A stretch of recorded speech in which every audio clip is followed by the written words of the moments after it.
Setting up your YouTube. Okay. Okay. Uh, okay, so let me see who all's here. Okay. Let's see. Let me see where this is at. Oh, huh.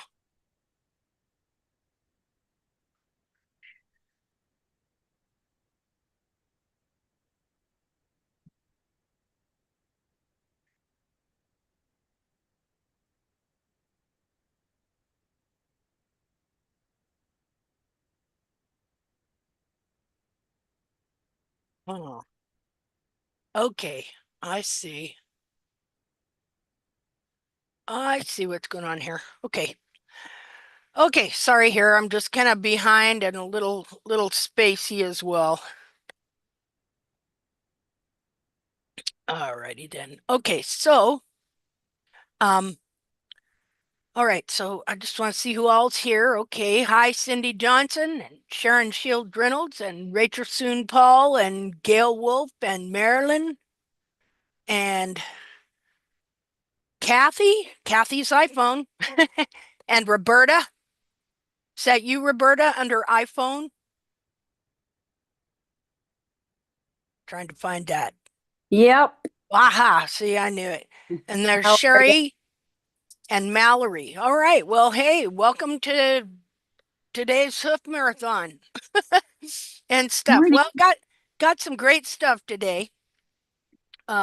So on the 24th, I did a trim on Valor's left front, which is his major experimental foot. I mean, if I'm going to do something, it's always been on that foot. First time unbinding, taking out a bunch of periopal from between the bulbs.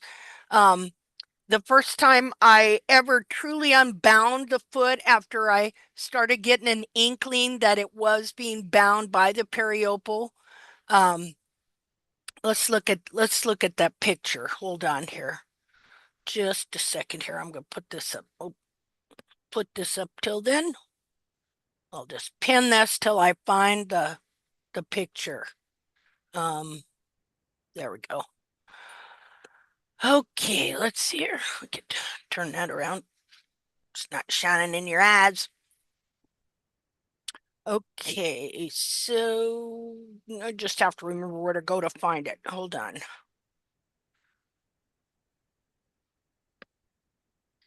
So I'm going to show you the first time I unbound the foot. And then I'm going to show you what I did here this last week, the trim I did, and then how I soaked the foot, and then the results several days later, 4 days later. I had that foot soaking the whole time.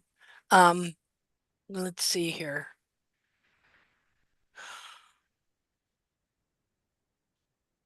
Okay, go to pictures, find Mr. Valor.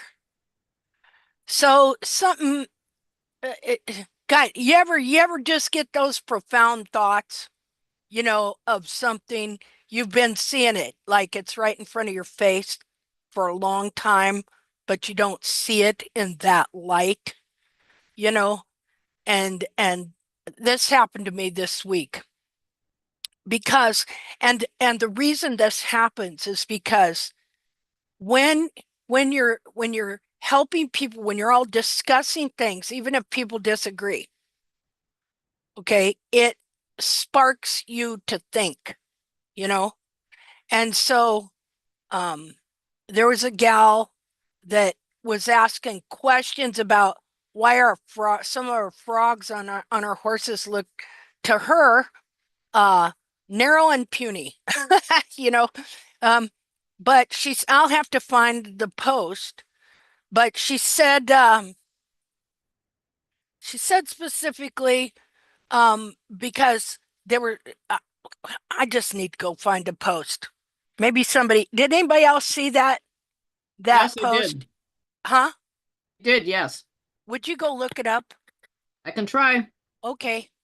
And then I'll find this picture and then we'll read the post and I'll tell you something. See, if you can't explain it simply, it's because you simply don't know it enough. Okay. And so this is never, ever going to be truly, truly, truly super oversimplified to understand. Okay. But we still have to be able to reduce it all down to its most least common denominator to explain and show it. You know, we have to be able to say why we believe what we believe and explain how the foot of the horse truly works. And see, I'm starting to understand this more and more. And it's been so interesting because first, not really knowing much of anything, but kind of being able to look at my horse's feet and tell something wasn't right, right? To then learning uh, through this book here. Well, this book is just different articles starting in 2007. That's the date I find on these papers. I thought it was 2005, but it was 2007. I think I started trimming. And so, yeah, I'm pretty sure now after finding this book after 10 years. See this book here right there. Okay. So this is a spiral notebook. And in 2007, I printed out the direction for Gene Ovanek's trim. And that's the first trim I started doing. And then I started looking on the internet and I found Pete Ramey and I found uh several other people. Tribe Equus. Anybody's ever heard of that? The Wellses. Yvonne and forget his name. Yvonne Wells and her husband. All these were barefoot. This is all barefoot trimming that I was learning about. I didn't know at the time, though, that all of this was based on Jamie Jackson. I just heard the name Gene Ovanek. I hadn't really heard of Jamie Jackson not till a little later than that. Then I started realizing, oh, okay, well, he's a big part of this. And that's when I discovered, oh, yeah, well, he based his trim on one dead wild horse that wore its foot out. Rear foot of one dead wild horse that wore its foot out, and we're all trimming that foot. But it took me a long, long time to understand that because from obviously not at first, it would have been maybe a year in at least that I started in jeans trim. You just take the heels back to the base of the frog, the widest part of the frog. In some of these other trims, you literally measure the heels or you keep bringing them down till you basically got the bulbs on the ground. Um, but anyway, it took me a long time to just kind of put the history together of how we all wound up here. And so started out knowing nothing. Then I was led into thinking I knew. And then since I wasn't getting the results on the horse, kept looking, and come to find out, oh, well, they're teaching wrong things about the anatomy. And so with everything, I came to the point where I found out everything I was taught and thought I knew was wrong. And and this, of course, it wasn't all at once. It was gradual, you know. And so then going from not knowing to thinking you know when you don't, to finding out you really don't know, but then finding one thing at a time that was true, you know, because you come to find out something isn't true, like okay, uh, discovering that we are trimming the heels out of the horses. And then, oh, it's just a matter of growing a heel buttress. And then discovering, oh, no, the whole foot capsule gets smaller and the foot gets bound in there. See it one thing after another. But the interesting thing is learning little bits and pieces about the truth about the anatomy. And then all those little pieces of truth start adding up. And like for me, it would be a combination of seeing it in like looking at dissection pictures or doing a dissection or just looking at hoof, thousands and thousands of hoof pictures, watching my horse with an eagle eye, things like, I mean, just a large bunch of different ends. But the interesting thing was that when you found some truth and then you adapted your trim to try and produce that, the foot would do it. you know. Of course, it can go the other way around too. If you thought you were building the hoof up by trimming the heels out, reducing the capsule, cramming the foot into a smaller capsule to where it's bulging out the back, thinking you're building soft tissue, well, I guess it could do it that way too. I hadn't thought of that till just now. So you can pretty much, you can kind of make error look like it's true as well. So anyway, um, this week I was thinking about how this doc. Hey, Marilyn, did you find that? Yes, I did. Can you read it? Let me pull it up again. Okay. Or just send me to where it's at. Send me the link exact and I'll just read it. Okay, I I can do have that. I have Okay. it in front of me, Linda, if you want me to Oh, read it. oh, okay. Would you read it? I appreciate this group and I'm here to learn. I try to keep an open mind to all opinions. Have question. While scrolling through photos in this group, a common trend I notice is small, contracted frogs. A robust, healthy frog needs ground contact to stimulate it, but long heels prevent that. This seems like a contradiction to me. Is it possible that some horses don't have the foot structure to obtain a healthy frog while having the slightly longer heels of a tack trim? Or is this just a phase that improves over time? Please discuss and educate me. Another thing I've noticed is many horses seem to look like they are standing on the point of heel. And from a layman, it looks uncomfortable and unnatural. Is this just a phase that gets better with subsequent tack trims? Or is this how it is supposed to look? Please forgive my ignorance. Hey, Any I discussion is appreciated. see. I thought that was a really nice bunch of questions to ask. Right Okay. on the money, yes. Yeah, and seeing it from that point of view, that is the point of view I would have had at one time, you know. And the thing, read that part again about uh wide frog and frog pressure thing, that part. Read that part again, would you? A, a robust, healthy frog needs ground contact to stimulate it, but long heels prevents that. This seems like a contradiction to Okay, me. that's good. A robust, healthy frog needs ground contact to stimulate it. That's the statement I want to talk about. Okay. Let me say it a few times. A robust, okay, this is not a true statement. I mean, she believes it and it's very sincere, and this is what is taught. Okay. A robust, healthy frog needs ground contact to stimulate it. Okay. This is a false statement. Okay. And this is what I thought of the other day. It does need stimulated, but it's not stimulated from the ground up, like you lower the heels and force frog pressure. See, this comes from the frog pressure doctrine that was developed by Philip Lafosse in 1754. It's just said in a little different way. A robust, healthy frog needs ground contact to stimulate it, hence frog pressure. Okay, but here's the deal. This frog is where the rubber meets the road. So there used to be a commercial about, I think it was about Goodyear tires, where the rubber, it's either Goodyear or Michelin. They said where it had a lot of traction where the rubber meets the road, whatever.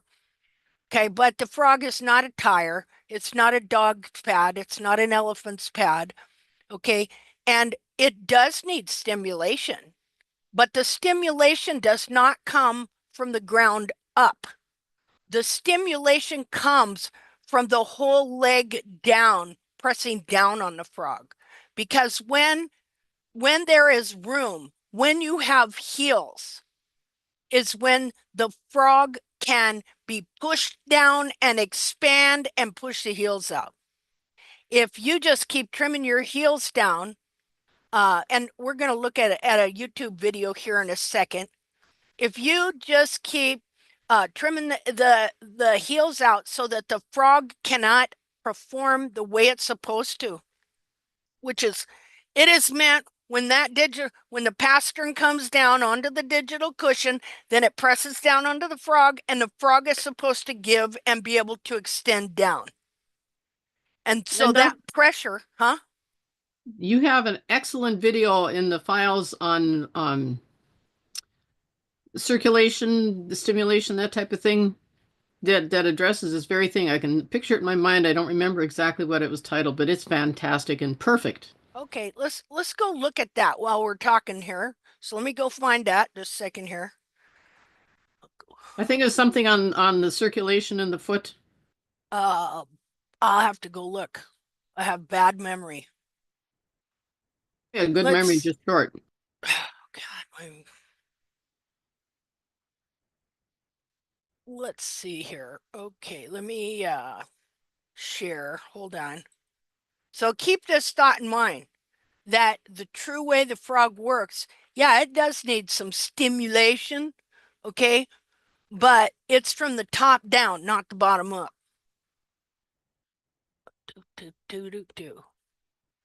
You know, this was like an epiphany for me because I hate this frog pressure ground contact thing, you know, because I understand why it's wrong, but it just hadn't come to me that way, even though I've been doing it in these dissections and stuff like that. Okay, I got to sign into YouTube. Let's see.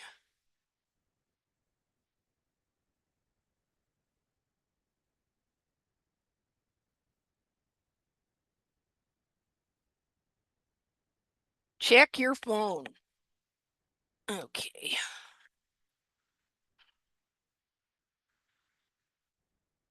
I can't wait to show you what Valor's foot did in the last 4 days.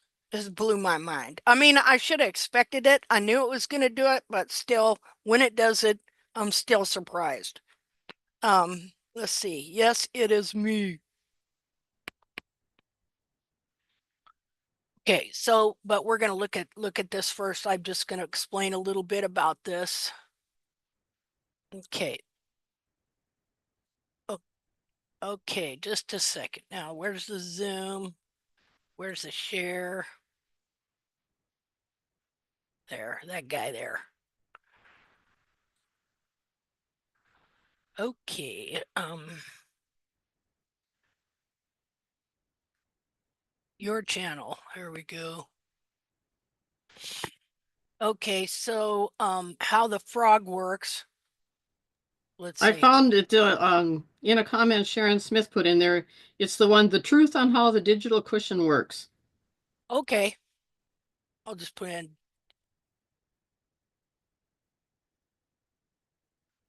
digital cushion. The truth on how the digital cushion really works. That's Yeah, it. see, so I'm thinking digital cushion and I saw the way the frog worked.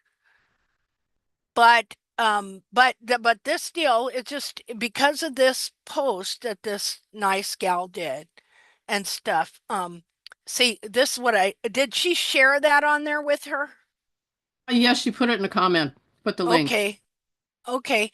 So you see, just a minute, let me make it bigger here. Oh, well, I don't need to play the sound and stuff. Okay, so there's just the foot like that.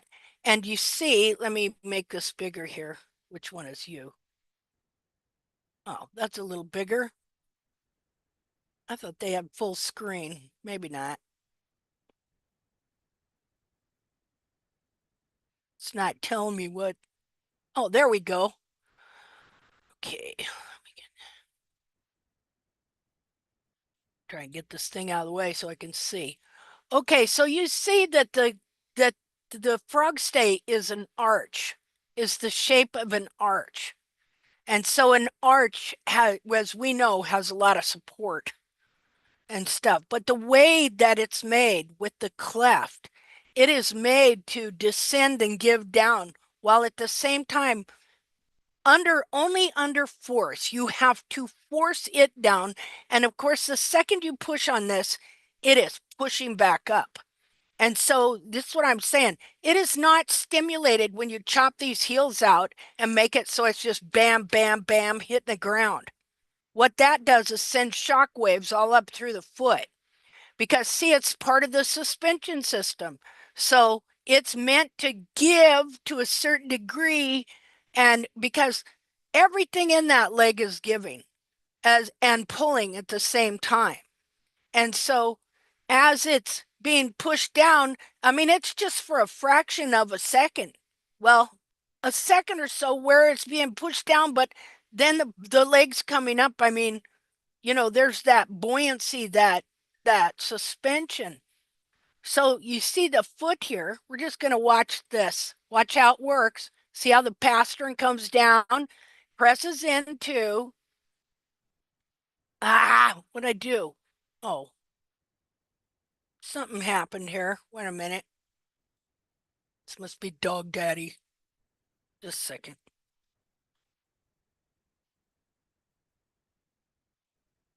Okay, we're back. I don't know what I pressed there. Just a second here. Okay. Okay, so your digital cushion is right in there. Now your cartilages are about twice as thick as chicken cartilage on the end of a breastbone, and it's shaped with a curve. And then the digital cushion is attached to the cartilage, and all in here, all of this in here is digital cushion minus what's bone and tendon, things like that. So again, the stimulation comes from this way down, not that way up, as you will see here.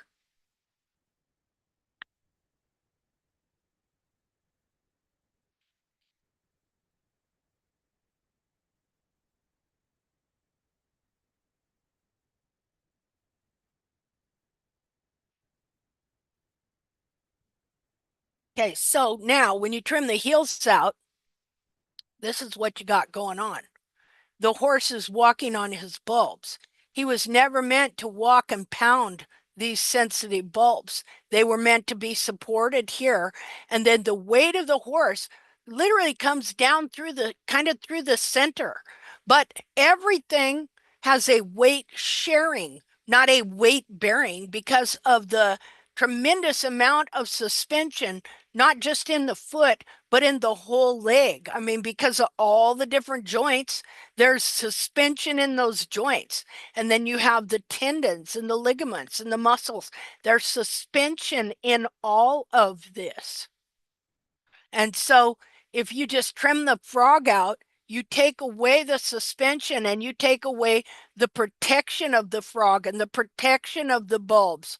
And you take away the overall purpose of this part of the foot that adds the whatever that French word is for super great.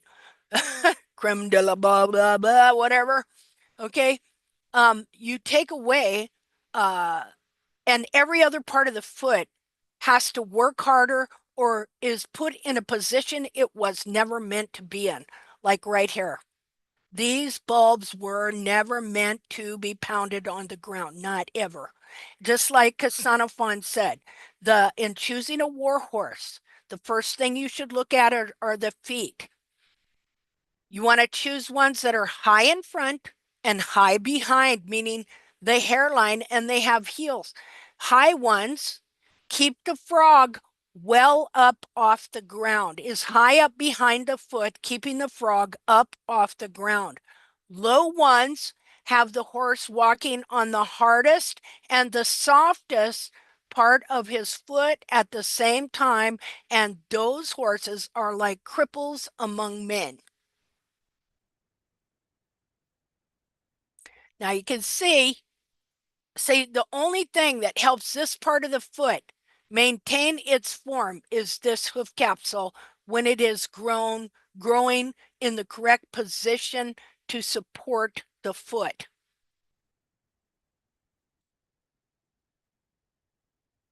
Now, I want you to think about how as this pastern descends, look how this plumps up here because it's pressing onto this fat. I mean, this full of fat in here.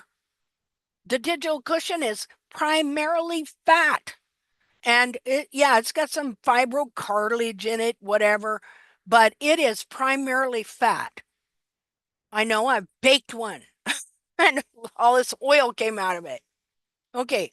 So you'll see as the pastern descends how it makes that football jump. Now I want you to think of this, that when this pastern is down like this, hold on a second, I gotta sneeze.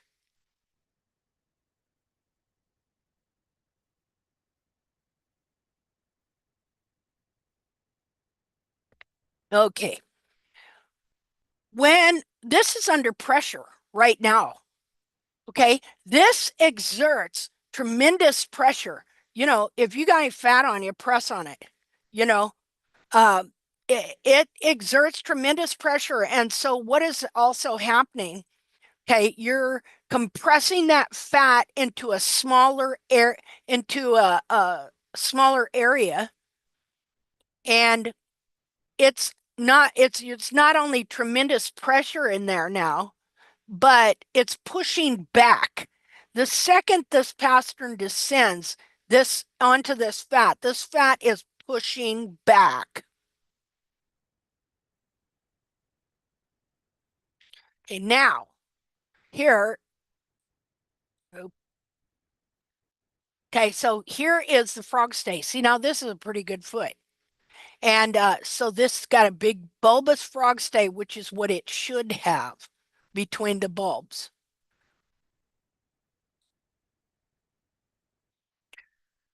Okay, now this is meant that when that pastern comes down, this is meant to descend. The way it's built with the slight cleft in the center of it, you can't see it from here because this is what it looks like on the internal part, but it is meant to, with force, be able to be pushed down just a little while at the same time pushing right back up into place.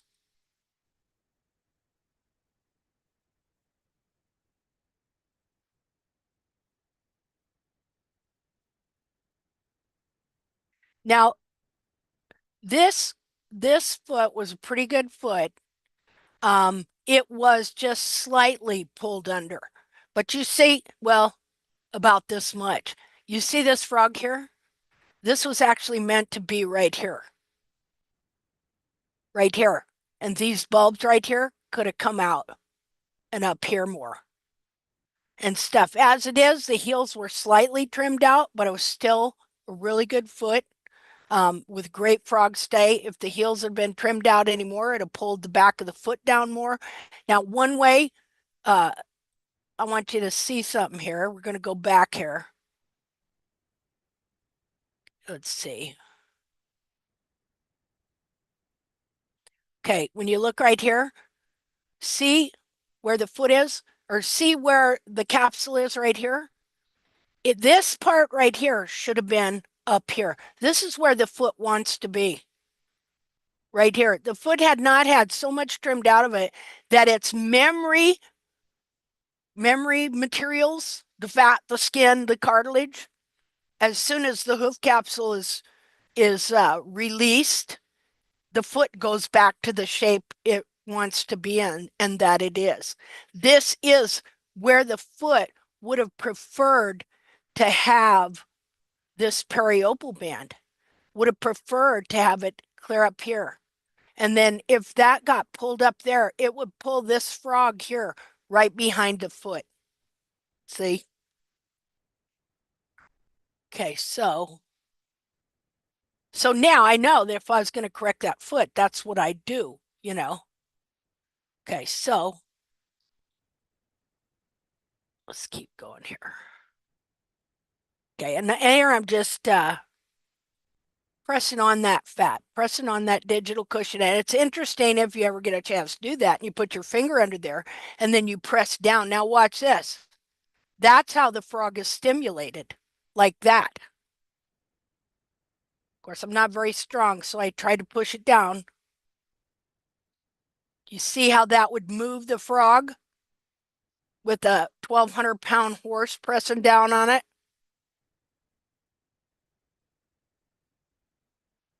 See, even there, and weenie arm me.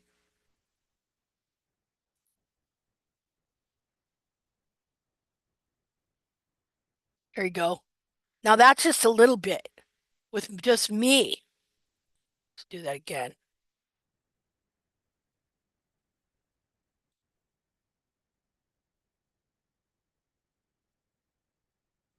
So again, let me come back here.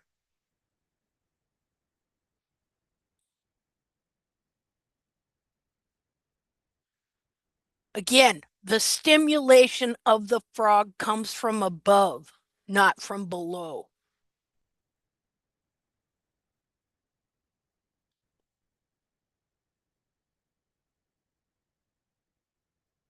See how that's meant to give?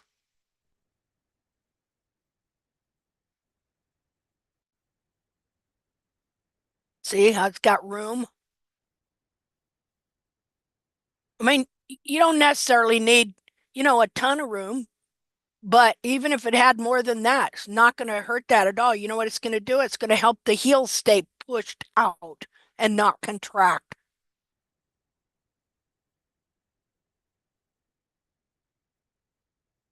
So, guess what it does? It lowers the frog to the ground.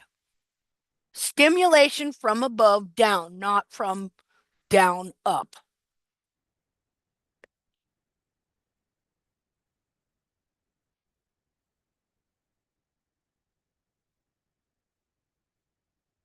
I don't know what I'm saying there, but whatever.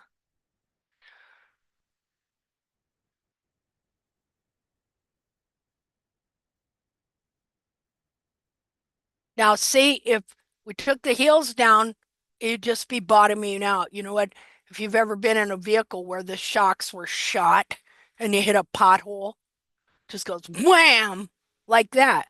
Well, the same thing with these horses and all their joints and tendons and everything else. You put all this extra stress on all the bones and the tendons and ligaments so that they're having to work in a way they were not designed to work. Okay, so anyway, so that's a video you can watch, but do you get the principle of that? That the stimulation in a correct foot, first of all, you need heels to have sole. We're going to see that out right here in a little bit. You got to have heels to have sole. Um, uh, okay, let's see. Let me let me close that for now.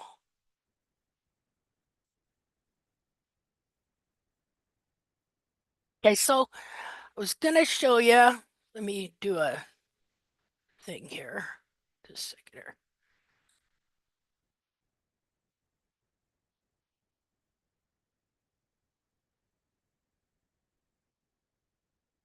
Oh, I guess it is pinned. Okay.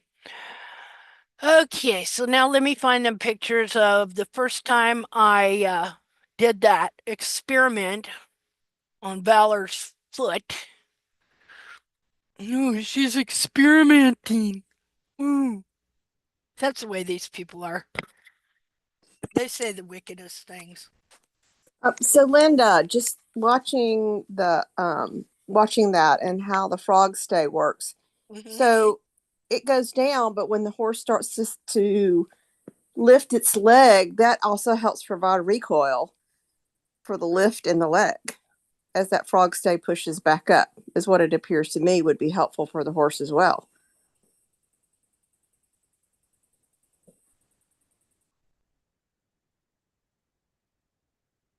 What did I?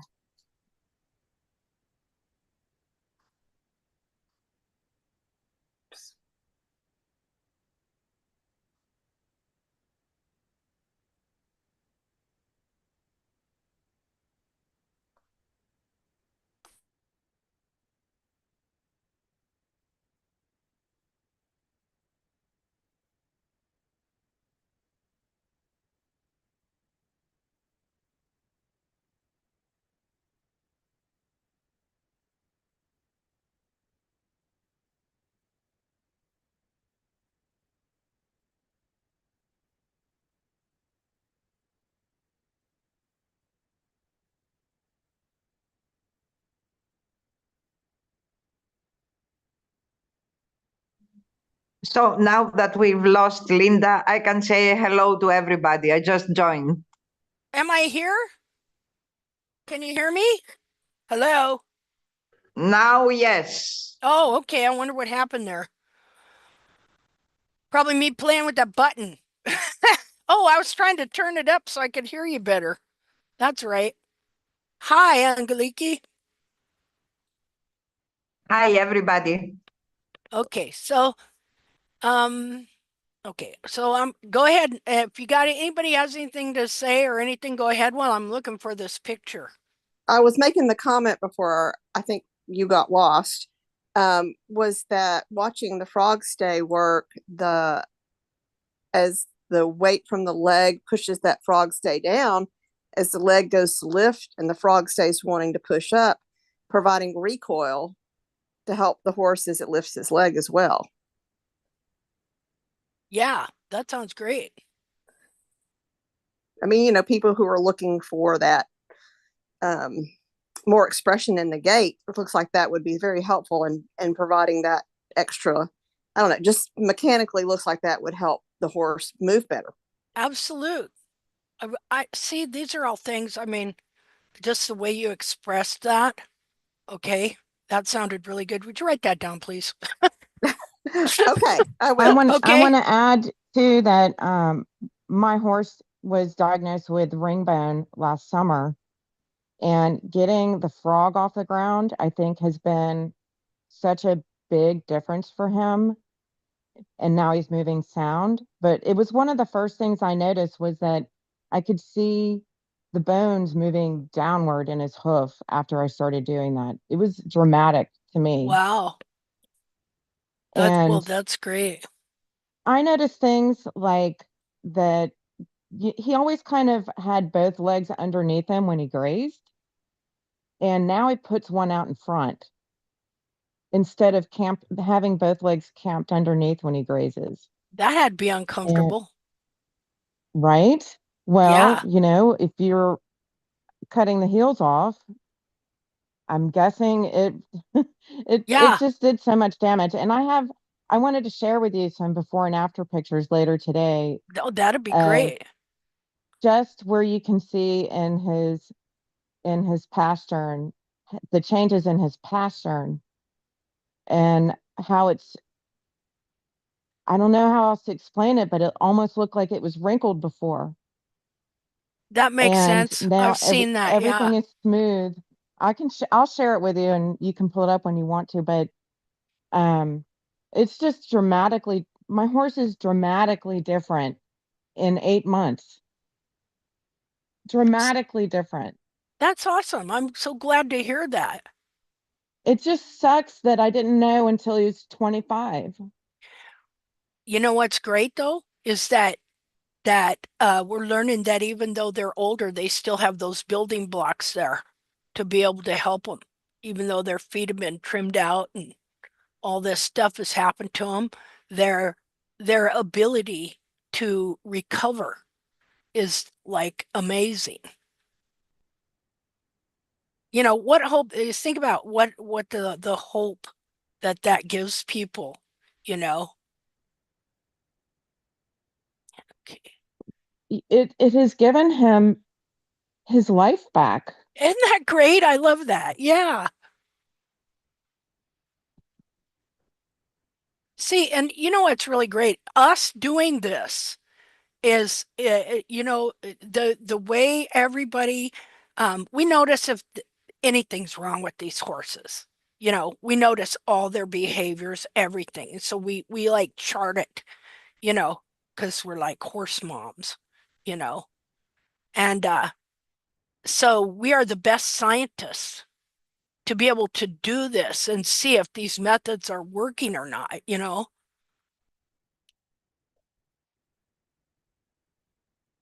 Well, I'm looking for them pictures, so hold on a second.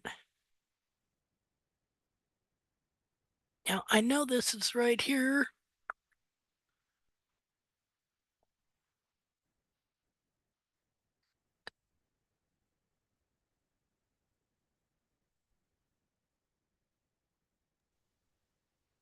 I also sent Oh, some pictures of a cadaver foot Oh, okay. to you today that were cut from an angle from behind, and one was a foot. One side had a foot that was contracted, and the other one had an open heel, Mm-hmm. and it was a really good explanation of what is going on inside of the hoof when the foot is contracted, Oh, that and so how the frog, even the frog, was pushing up into the navicular bone. uh-huh. That sounds great. I'd like to, yeah, I want to see that for sure. Okay, so I'm looking for this picture and I'm just having a little bit of difficulty. I don't know why.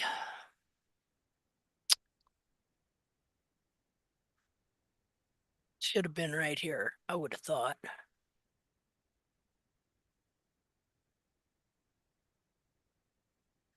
The other pictures are here.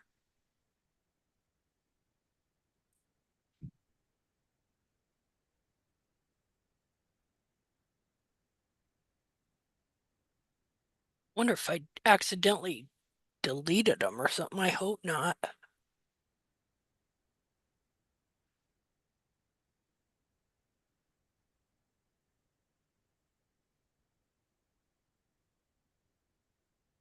Well, I can't seem to find them. I've showed them a lot of times where like in 4 days, the foot just totally expanded.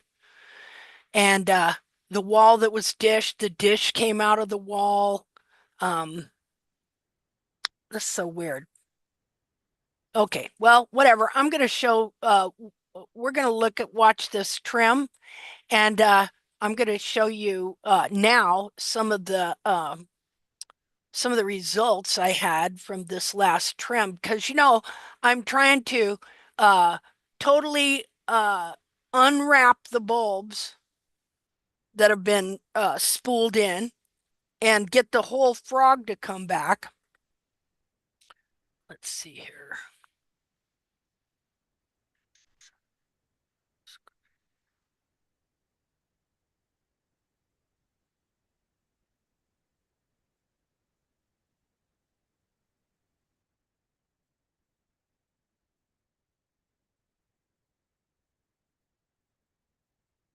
Okay, there we go. So I'll just show you the current ones. Just a second.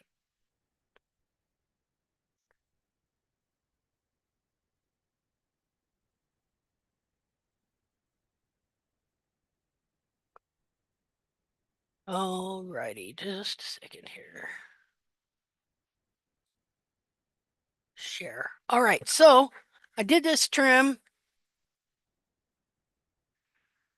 and what am I doing on there? Okay, do you see that? Am I sharing the right one there? Yeah, okay. Okay, so I did this trim on the 24th, where you see right here. Okay, now I need to show you what it looked like when I started, because what I wanted to do here, I wanted to stand him up more. And I had a lot of toe to work with. I had like 3.5-inch dorsal wall. And so I left heel and I took toe because I wanted to stand him up, because the straighter you can get that coronary band, the higher you can get it, the less pull that you have on the foot wanting to curl your bulbs and heels in, because it is the lowering of the back of the foot and then the foot wanting to stand up where it's supposed to be because of the way it's built that pulls the heels, pulls the frog under and the heels inward. So I've been working on this, the uh, trying to keep the coronary band and the heels as much as possible up where they would be if his heels were correct. Because you have to remember, this is still sidewall. The real heel is, well, you can see there's nothing right there, right? Okay, the real heel, this is the extension of the cartilage, because I soaked the foot for 4 days. Okay, this is the more the true extension of the cartilage. You see the distance from here to here. See the difference? See how it's rounded and pulled under, and see how. Remember, what does cartilage do? It it maintains shape and form. That's one of the things it does. Like the cartilage in the end of your nose, it gives your nose its part of its shape. Okay, so the cartilages here have a specific shape, a height, and a form, and a position. And so that cartilage remembers where it's supposed to be. It never loses that unless it turns to bone. Okay, and so you can see here how, and it had been wet here as well. So what I did, and this is from trimming the frog. Okay, you have to get these frog trims if you want these feet to expand. So what I have been doing, I've been trimming the frogs and the bars pretty much down to ground zero, but no blood and still some support, which you will see. And so you can see how much the back of the foot has expanded. Now, if the heels were to unwrap, they would unwrap and they would wind up right about here. Let me annotate that. They would wind up right about here.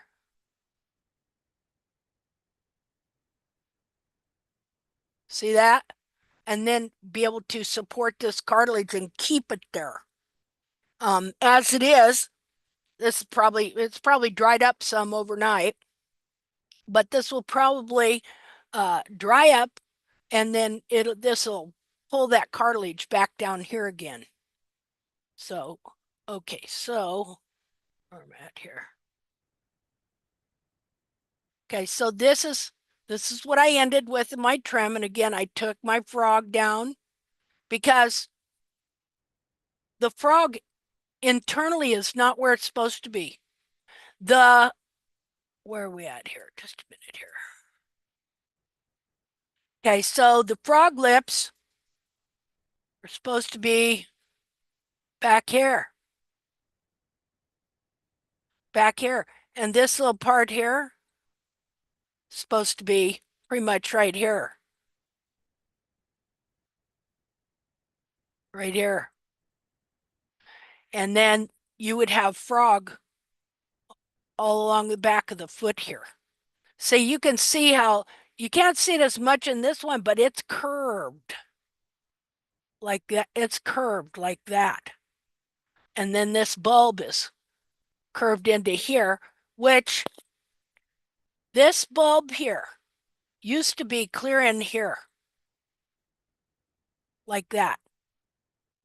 And so gradually these are coming out and this is widening up in here.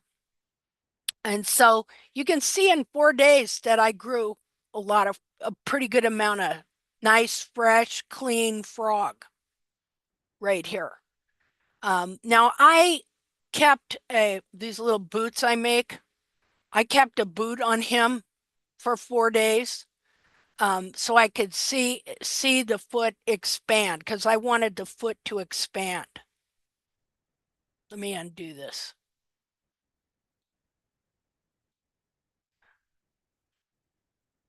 Let's see. Oops, wait a minute.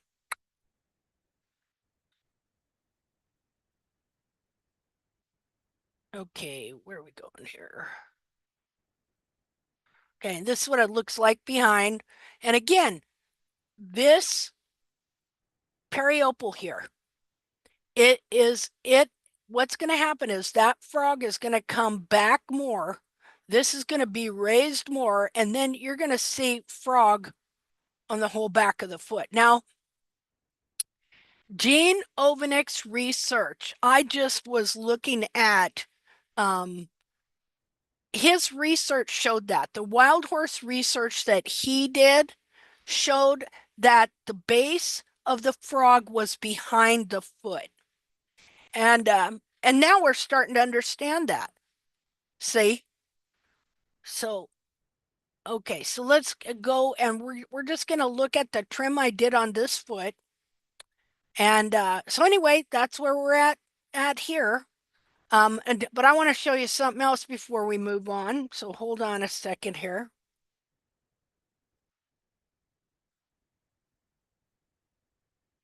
Something I come to understand this week. Let's see if I can find this stuff. Well, I'll find it while you're watching a video. Were you going to say something? Yeah, could I ask a quick question as a super beginner? Sure. Something that I remember you talking about in one of the last Hoof chats was false heels or false frog Mm-hmm. coming. How can you tell the difference as it's growing in? That was just something that I remembered. That if you take something off, sometimes a false one will come in. Well, what happens is as you're trimming the heels out and the bulbs are being wrapped gradually and slowly around and in towards the frog, the periopal starts growing over the frog, but you don't even know it's happening. See, you don't know it until you've learned that this has happened. Oh, I'm gotta leave for just a second. My husband is in the hospital and calling me. Oh. Okay. Uh-oh. Okay, so hold on a second here. If I can find it.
Mallory, did you ask the question about false parts of the hoof? Yeah, I haven't been in here for a while, but I Yeah. think that there was one that she was talking about where they can even grow false heels to overcompensate. Yes, I had this problem for years and years and years. And I thought I was growing heels, but the heels that were growing were over the corn of the seat of the corn. Uh-huh. And many years after I was trying to get my heels upright, I found out that these are not the correct heels. So they were false heels. Mhm. Everything that is not in the anatomically correct position is false. Okay. So I had to lower down these false heels, which I thought I was growing, Gotcha. and then make an effort to come to a more upright tubules of the heels. Okay. So I think the answer is everything that is not in the correct position is false. Well, and I'll show you something here too, real quick, okay? We'll Okay. show you. See, the reason they're called false heels is because the real heel buttress gets curled in towards the frog, and it gets gradually curled in towards the frog because you're trimming it out. And I'll show you what happens here. Just a minute here. Let me get this. Well, yeah, I'm picture. I'm glad that we're talking about this because my farrier did that to Moo a couple days ago, and he was due for that trim. I've been too nervous to touch him. My farrier came out and he did a micro trim, and I was thinking like the one thing that I don't want him to do is take off that heel because we had heel growth. But Mhm. he did that. Do you remember that post that went around? I don't remember if it was a David Landerville one where Yeah, he brought the heels back and he was like, "Oh, now he has more sole surface to walk yep, on." yep. He did that, but then before he trimmed, I noticed that Moo's heels were curling in, and my farrier Mhm. was like, "They're curling in. I need to bring them back." Um, and then now I've made his foot bigger.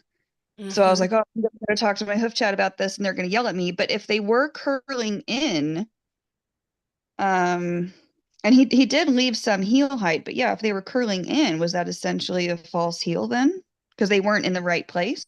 Well, what it was because the heels have been being trimmed down is what makes them curl in because, okay, you see this picture in front of us here? Mm-hmm. Okay, so let me show you what the true foot is here if I can find it.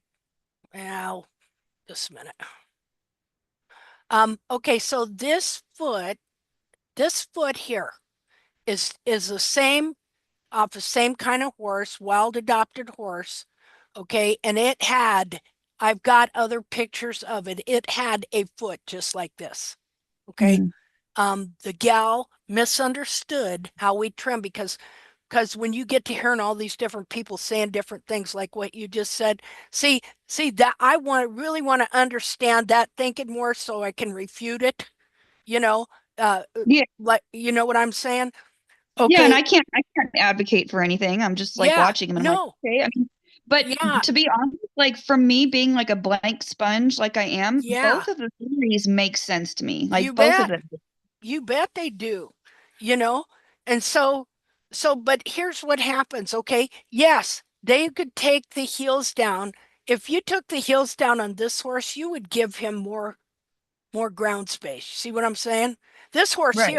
here, but this is his foot. This is the shape of his foot, okay? Hmm. Um, so what happens is, so on this horse, she took the heels down like this. This was in a hoof chat.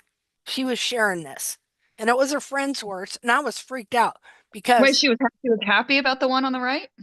uh, well, she just didn't realize what she'd done because she Oh, was okay. new.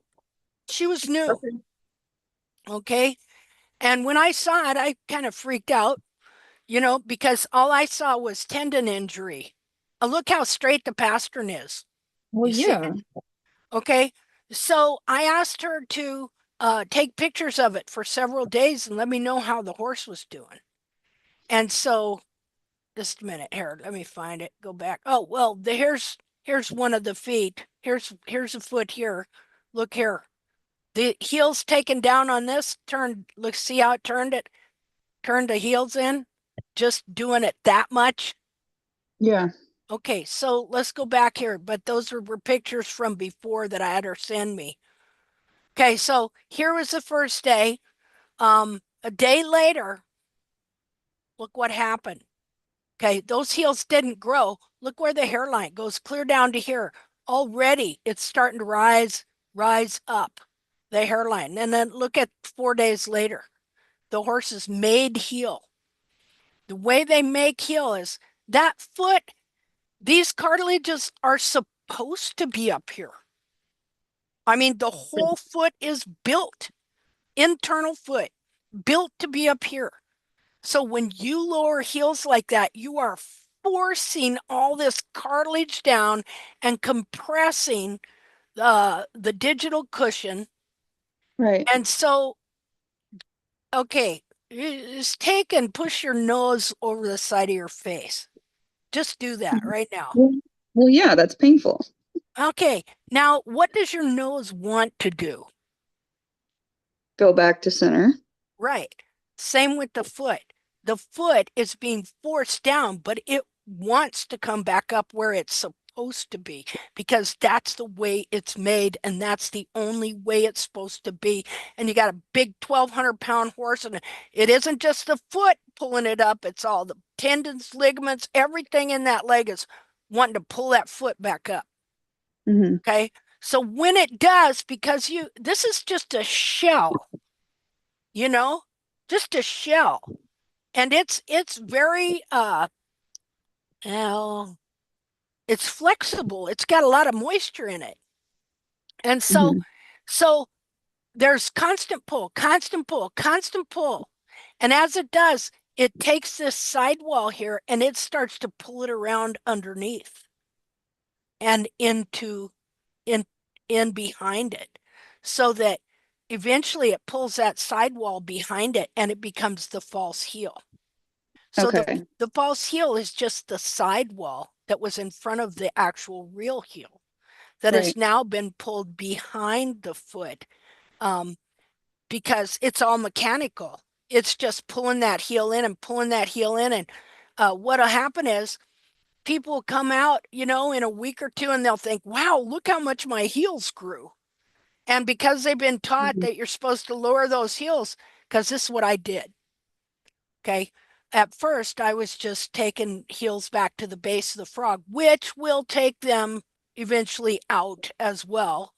But then I learned a method where you trim it down to this periopal skin flap, which is always going to be 1 1/8 inch from the hairline to there.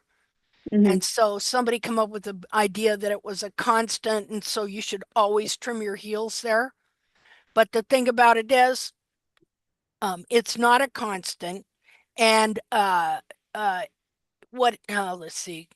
Okay, so what happens is, because the foot wants to be up here, it's going to take and it's just going to continue to pull that around. Well, it pulls the sidewall around, it makes it look like your heel grew. And then the periopal that was there kind of stretches and wears off and it makes a flap again at exactly 1 1/8 inch. And so then you'll trim the heels out again and again and again and again. And you wind up with, I'll show you the worst, one of the worst cases I ever saw was, Okay. just a minute here. If I can find it. Was this horse lame? Do you know? Did she say? No, not that I know of. You I'm know, curious I'm curious what the digital pulses were, if there was that yeah, much change in that short amount of time. yeah, uh, it didn't seem to be real bad, but then she didn't keep trimming the heels out. Um, and then she moved to another barn, so I don't know what happened to her friend or her horse or anything Mm. like that. But the thing about it is, horses can adapt and horses can be in pain and you never know it. They won't show a visible limp per se. And but it Yeah. couldn't have been good on that horse's tendons and knees and joints and all that. Yeah. So, I'm really lucky that my horse is the opposite of stoic. If something's up, he tells me and he's very dramatic about it. oh, good. I watch him like a hawk. I'm like, "You good?" He's like, "I'm okay, mom." Okay, I'll show you this picture to show you what it does. Just a minute here. Where am I at? Oops. I sent you some pictures of what the farrier did to my horse, Okay. and we can go over those later if you want. Okay. Now, this is the same foot that I used in the video where I was showing you about the frog stay, about Hmm. how the frog works. Okay. Now, the thing about it is, the back of these feet have to have the support of the hoof capsule or they just flop down to the ground. See, because all of this is cartilage and fat. So even though it's a specific shape and height than this is supposed to have, okay, it still needs the correct heel height and frog in all the correct positions to support it properly. And I say that, otherwise people have a tendency to look at this shape. See this shape here? Yeah. And think, oh yeah, well, that's what a horse's foot is supposed to be like. No, this is sitting out of the capsule. And so the heel can be easy. All I got to do is set it there, and plus I have it kind of back, instead of hold it up. Otherwise, this part here should be up here, ideally. Okay. When the hoof capsule's on, this is up here. And I think I was taking a picture without supporting it too, with all the leg and everything supporting it. It don't look like that. Okay, but I do this to show you that when the foot is skinned, I took the skin off of it. This is the cartilage. This is your heel right here. It's not bone. See? And so this is the cartilage. It naturally wants to curl in anyway because it is curved. It is cup shaped, like if you were to just slightly cup your hand, cup each hand, that's, your cartilage is on each side of the foot. And so when the heels are trimmed out, this is what it does. It curls in just like that. And you can reduce the size of the hoof capsule clear up to the coffin bone wing right here. So let me. Thank you guys for letting me derail for a second. Oh, hey. Glad to have you here. Now, okay, hold on here.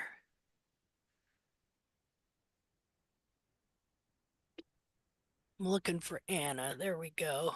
Okay. Gonna go here. New share. Okay, here's an example of how the foot can be compressed into a smaller capsule by constantly trimming the heels out. And of course, this is so you see it could be here and it could be going that way, but in this case, it was like this. And then when she quit trimming what it was she bought the horse and she didn't really know how to trim.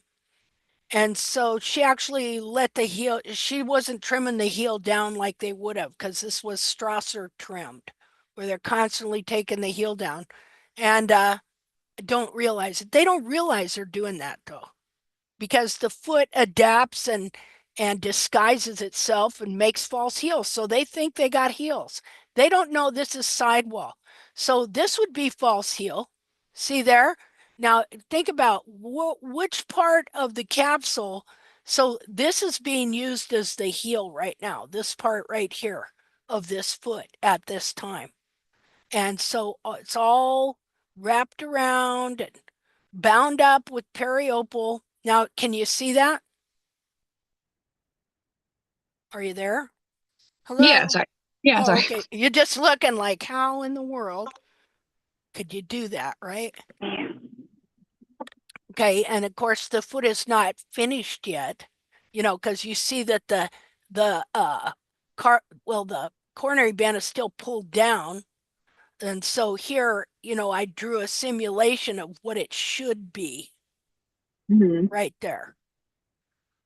So if you were to, let's see, I think here's the other foot on the same horse. This shows you how much of the actual foot of the capsule you can trim out and cram the foot into a smaller container, the whole back of the foot. Right. And so this is I guess this is what it was. And anyway, she was getting better.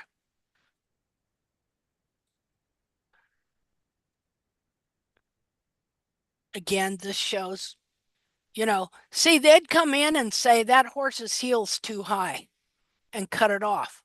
I would have looked at that because it didn't fit the mold. And then the same people will do that, which was me too, will look at this foot and not see that this horse had heel, because the image of the foot that's been put in everybody's mind has a 30-degree hairline going clear down like that.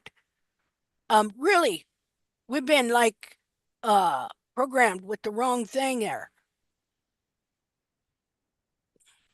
This is another foot on the same horse. And I remember when I first saw this, I seen this chunk hanging out under here. I was like, what is that? I'm asking her, what is that? Because it just looked weird, because it's a weird looking foot. You can see how the cartilages are just really pulled down. And so that sidewall becomes false heel. See, this is sidewall. The real heel buttress is buried under there. Because what happens is eventually you trim it totally out, and then it gets curled in and covered up, And all this corium that grows this hoof capsule is like grass. You know how when you cover grass up, it won't grow anymore? Right. Yeah, but then if you uncover it, it'll grow. So Mhm. that's what we found out about these feet. So Okay, that makes sense. let's see if I see something here.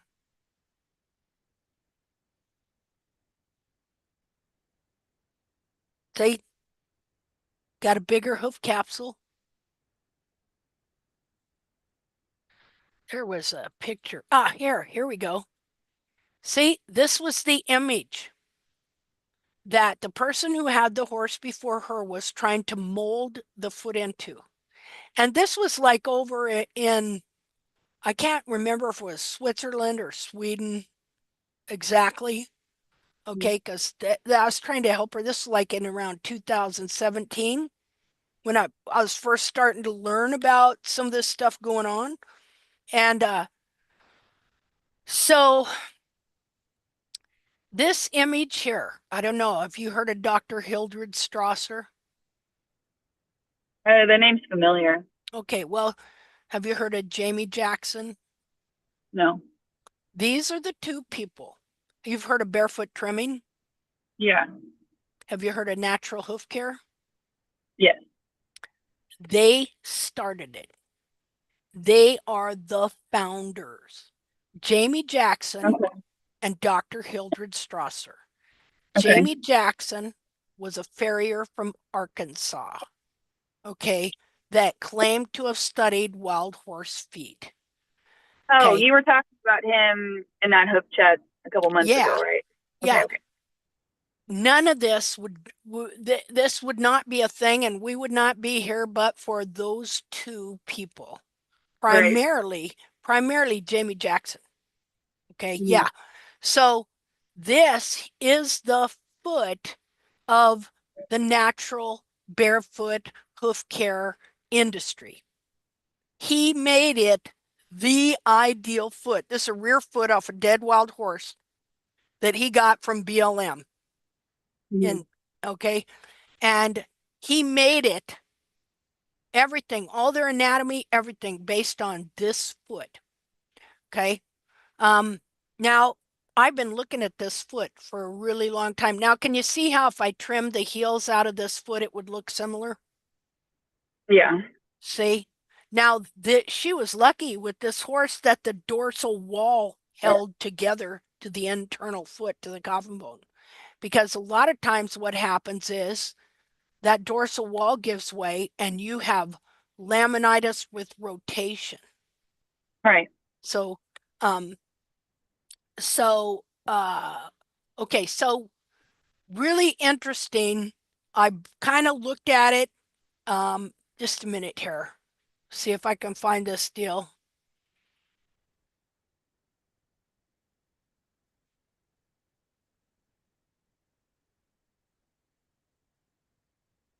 I got to go back to the other pictures.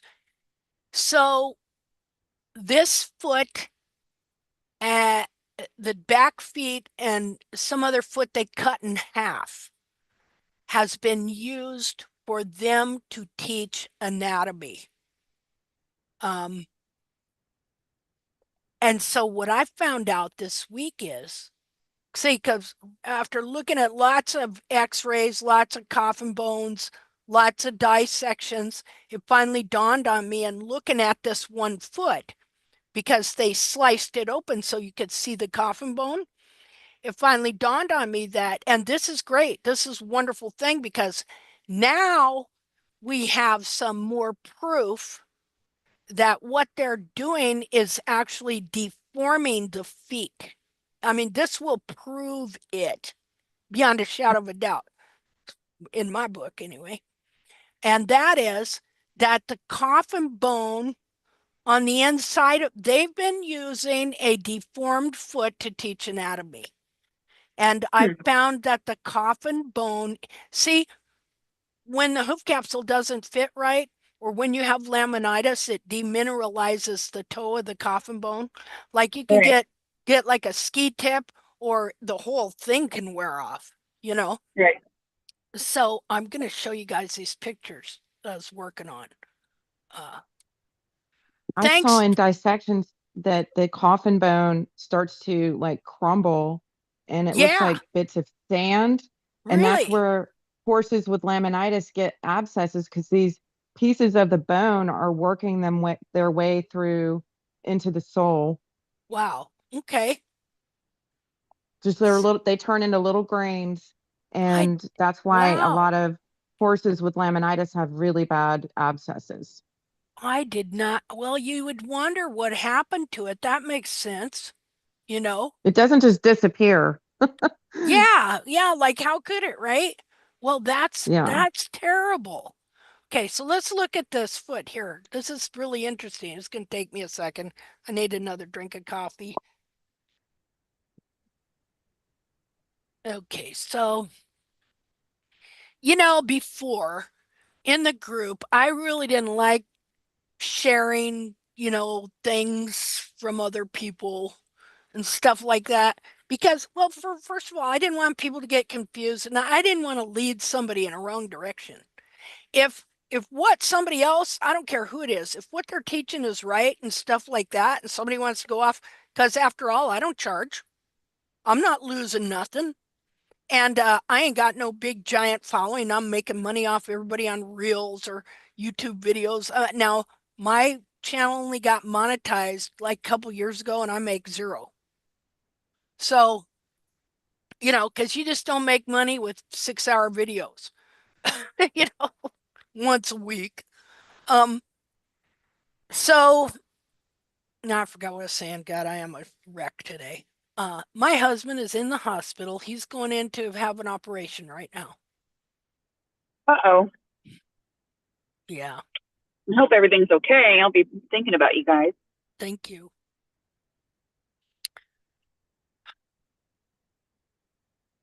And if there's some praying out there, Linda, you can pray sorry. for him Do too. you want to postpone No, no, I'm not going the there. Zoom? It's clear over in Joplin, and so I probably won't go over there till tomorrow. Because we all understand if you have to go. No, I don't gotta go.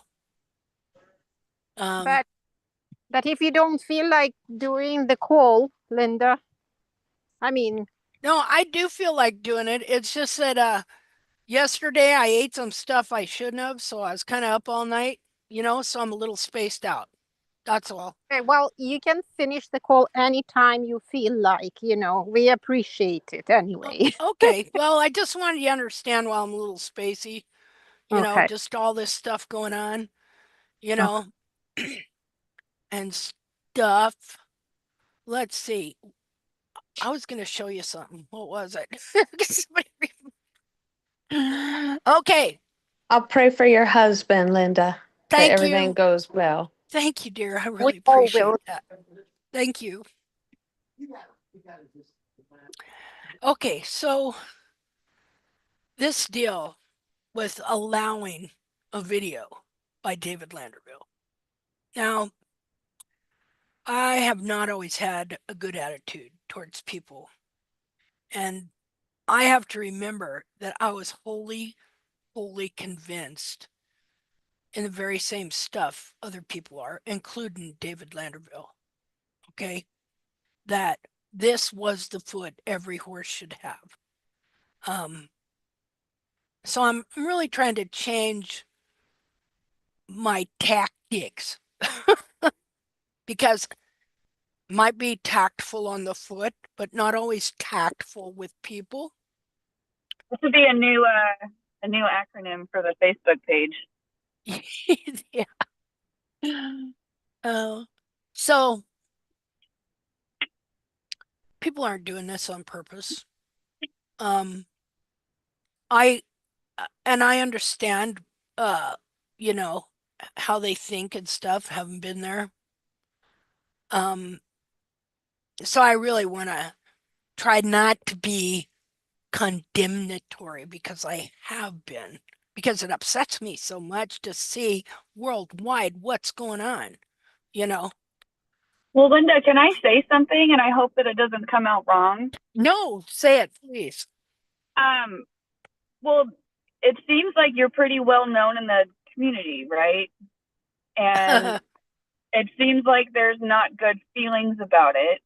Mm-hmm. And I don't know if you're a conspiracy theorist like I am, Mm-hmm.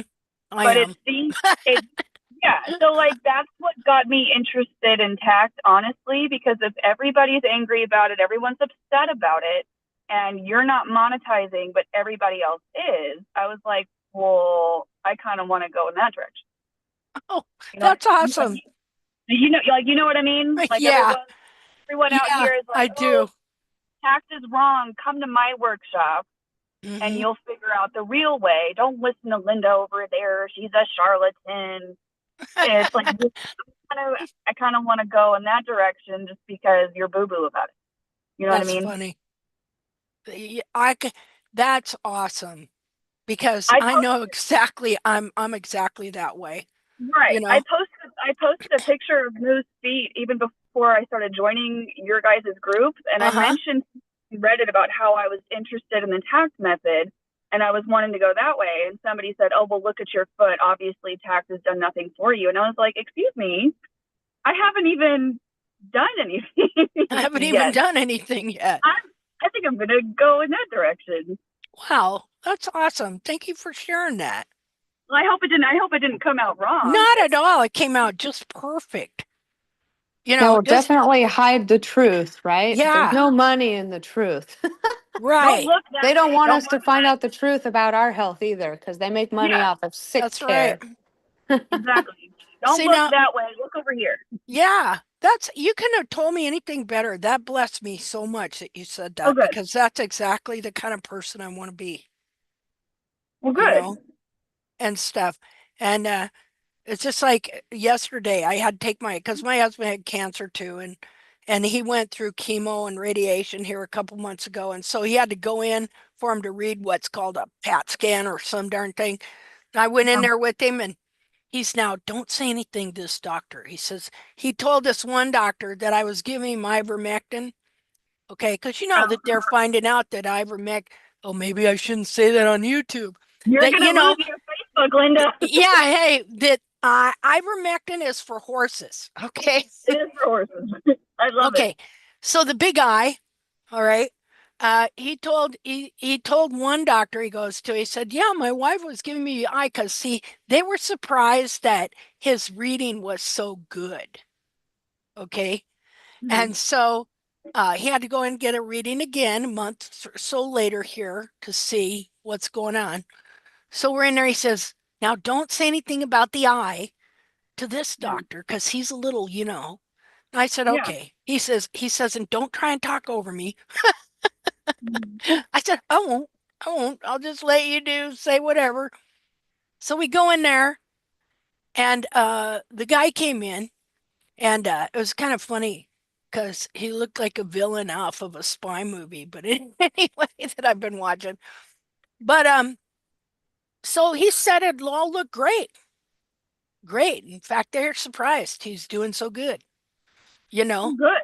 Yeah. And so then when we're walking out, I went, yeah, he's doing great because I worm him. And he's like, oh, well, that doesn't work. Yeah, as we're walking into the hallway, and we got the nurses there and everything. I'm behind my husband. I said, yeah, he's doing great because I wormed him with the big eye. Only I didn't say that. I said what it was. Yeah. Yeah. And my husband's like, shut up. We go out into the hall, into the waiting room. There's all kinds of people there. I just kept it up. I just kept talking about, people, Mhm. they're saying that I and FEMBENDZOL, okay, they're finding that maybe it can help your big C. Only I'm Right. just saying the words. And man, them people were really listening to me, And I even said, and the nurses there, I said, yeah, we took it during the big C. I said, all of us got over it within a few days. I said, I had a friend, 400 pounds, diabetes, every comorbidity you can have. She got the big C and took the big I, and she was over it in less than a week. Oh my You know, God. yeah, and they're all looking at me like well, they were actually listening because by the time you're there, right? What else? You know, you might as well hear something new. So I'm convinced that he was able to do so well. Now he's in the hospital for a completely different thing, you know, which is eating too much sugar and smoking all your life, man. You're gonna get neuropathy in your Right. veins, right? So anyway, so see, I what you said to me, bam, that that made me feel great. That made me Good. feel great that I am now a conspiracy theory. You know Yeah, that I you am have to now, not think. because this is all about the truth. Just the truth, the truth. But I probably have you know, maybe said things in not the kindest way sometimes on people that people would just really idolize, you know. So I want to stop that and not be so, well, except for Jamie Jackson. Like through it. Okay, that guy, Look I ain't over his lightening up money. on that guy one iota, you know. Okay, because you know, until he comes up with 1,000 photos, I'm just gonna Yeah. believe he never went back to those Litchfield corrals. You're like, You where's the know, photos? Where's the yeah, proof? where's Where's the the photos? photos, dude? You know. Just So every day. anyway, but thank you very much. That Yeah. that makes me feel great. I'm so glad to have you here. I'm so glad to have all of you, all of us together, because we are doing this together. Okay. Hmm. Um, you know, because see, I know the principle that you can't really learn if you don't share. See, the Right. more you share, the more you share, the more you talk about what you're doing, there's something about it that you're teaching yourself at the same time. You know, it has an effect on your brain and how you think, and it opens you up. That's why one room schoolhouses were the best. That's when people were the smartest, you Hmm. know, because they would teach the kids, then the older kids would help and teach the younger kids. Yeah. See? And it made smart people, is what it did. You have to have an opportunity to share stuff, you know. Well, yeah. Um, Once you start getting censored, yeah, it's going to make a whole other group more interested. It yep, kind of backfires. yeah, exactly. It's yep. Well, this is great. Well, you made my day. Thank you. Good. Good. Hope so. Yep. I like that. Don't take this wrong or nothing. I don't. I don't I know. thought that was funny. You're like a conspiracy theorist, you know. That was awesome. We're conspiracy Yeah. realists. There is a freaking conspiracy. Now, maybe people don't do it on purpose, but they have made mistakes. And actually it could have been a real conspiracy clear back in the 1700s, you know. Mhm. Could have been a real conspiracy, because you should see some of the stuff I found is pretty weird, you know. My husband goes pretty far into the rabbit hole, and I kind of have to stop at a certain point with him. He's like, "Oh, the Earth is flat and space isn't real," and my brain kind of breaks at that point. I'm like, I don't Yeah, care. yeah, I don't, I'm not interested. I'm not going that far. I can't go that far. Yeah. I Well, can't go that see, far.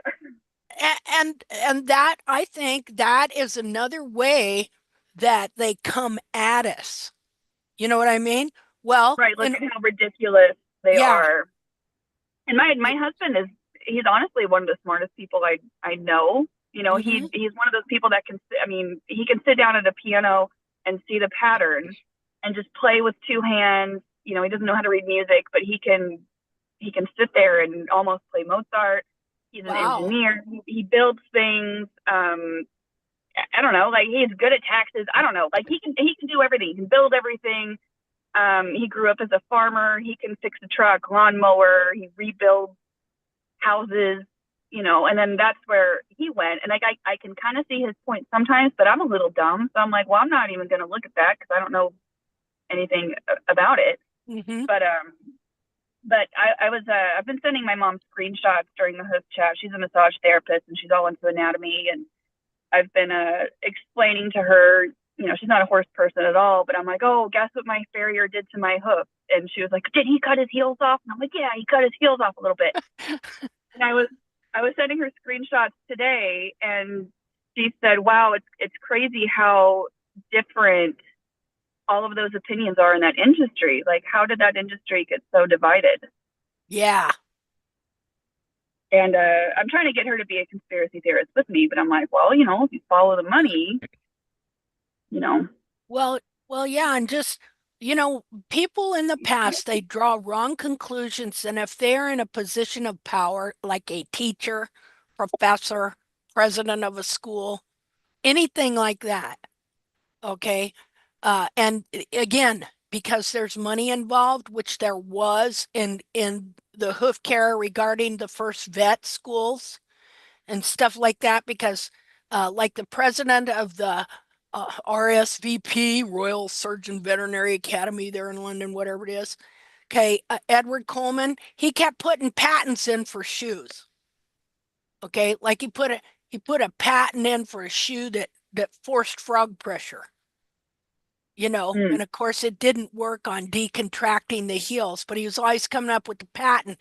So then when Bracy Clark was actually doing real research and finding, hey, we've been believing things that aren't correct, he just shut him down any way he could.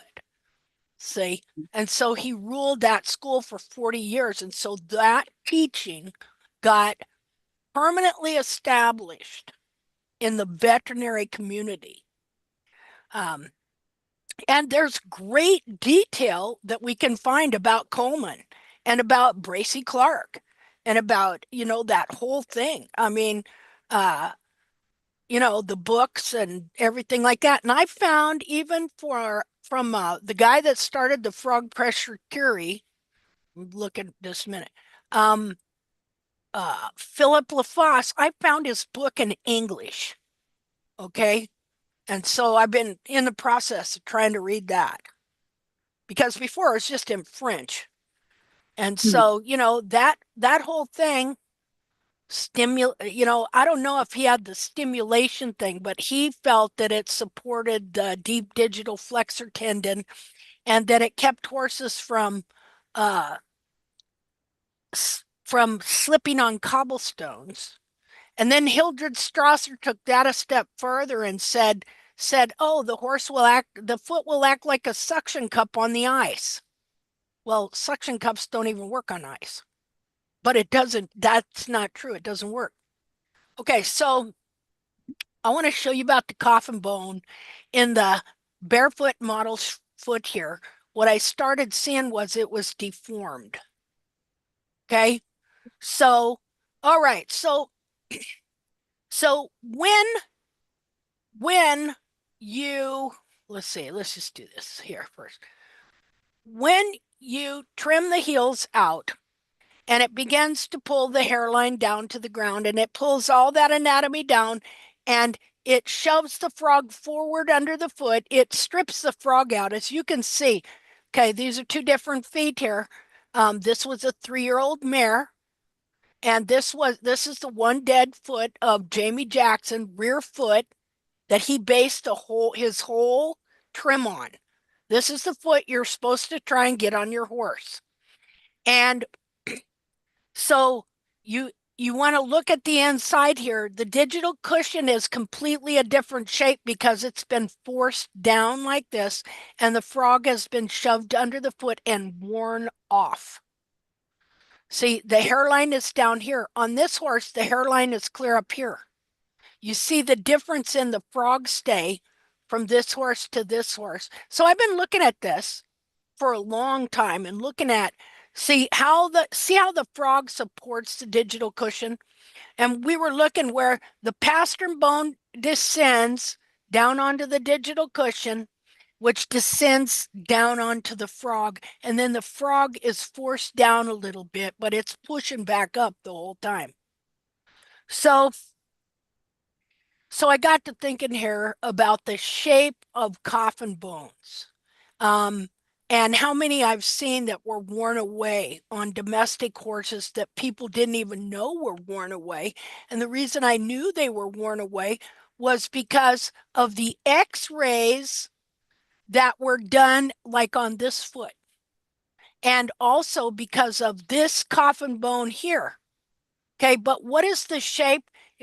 Now, the difference between this foot and this foot is they cut the coffin bone in half and everything. Sagittal section or whatever they call it. Over here, he just took the whole half of the foot off, but left the bone, left the whole coffin bone. So the shape of a coffin bone in a foot. I got to looking at this, and this is totally messed up. This foot, this coffin bone over here. Now, it ain't that good a picture. I got another picture that's better, but he did us the favor of drawing it and putting it in his book, The Natural Horse, so that we would know exactly what he thinks a coffin bone should be shaped like, because of course he took all of his anatomy, as far as I'm concerned, because he just repeats this, allegedly seems to have taken it off of just this one foot, even though he Linda, says, what? Can you zoom out so I can read that? Yeah. Okay, thank you. See, I should let you know what this whole thing is, okay? How this came about this week. The true and correct versus the false and distorted. Okay, so this is a drawing by David Landerville. He says this foot is distorted and this is the true foot. Tact, we say this is distorted and this is the true foot. Will the true foot really stand up? Remember that show, To Tell the Truth? You know, I am the true foot. No, I am the true foot. Okay. So he says about these feet, he says, the drawing on the left shows the damage that I've observed on the inside of the hoof that's been trimmed flat, steel shod and or wedged. Now, what's interesting, he's shown where they bear weight. Notice how he shows the whole bottom of this foot bearing weight. See the red marks? And notice where he shows this one bearing weight, here and here. Now, on this foot, he says, the drawing on the right shows how the internal structure should look when the arches and points are respected and built over time. And of course, what happens here? He's ramping the heels, he's trimming the back of the frog, he's pulling all this down and compressing it into a smaller capsule. Okay. And I know he's doing this. I have a picture he also drew of his, what he calls his mapping. And he shows how he takes the cartilages from up here and he's got lines going down like this that show where he's eventually going to take that cartilage. Now, what happens is, because this image was put in David Landerville's head when he first started doing he said he shod horses, but then he learned to first from Jamie Jackson through Pete Ramey and then Jamie Jackson. He read Pete Ramey's book. Now, I've got this in his own post, in his own words. I'm just saying what he said. Okay, I'm going to show you how people get, when you don't know what something is to begin with, you can have an incorrect image put in your head. This image was put in my head too, and I tried to get this foot just like he did. But then I wound up finding out about the heel buttress and going in a different direction. Okay, because I believe the same stuff primarily that he believes and practice something very similar on the foot. So if anybody's to be blamed here, it's the person that gave us this foot as the role model to begin with, which is Jamie Jackson in his faulty research, which can be proven beyond a shadow of a doubt. Okay, that this is his model. He bases all his anatomy on this. And this image, David Landerville says in one of his posts called The Heart of Hoof Development, that Pete Ramey said to take that wild horse hoof, of Jamie Jackson's and burn it into your brain. He said, I did that. And so for years, see, I've been watching him since 2015. And the reason we're talking about him is because he's gotten very popular. And so, well, that's all that I see on my Facebook feed now. Yep. Is David Landerville. David Landerville. Yep. And I don't so, know why.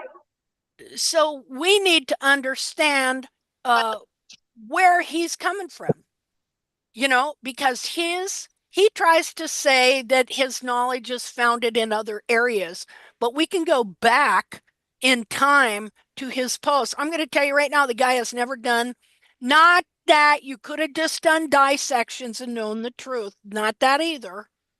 But he has never done one dissection in his whole life that I know about, never seen one picture on his page.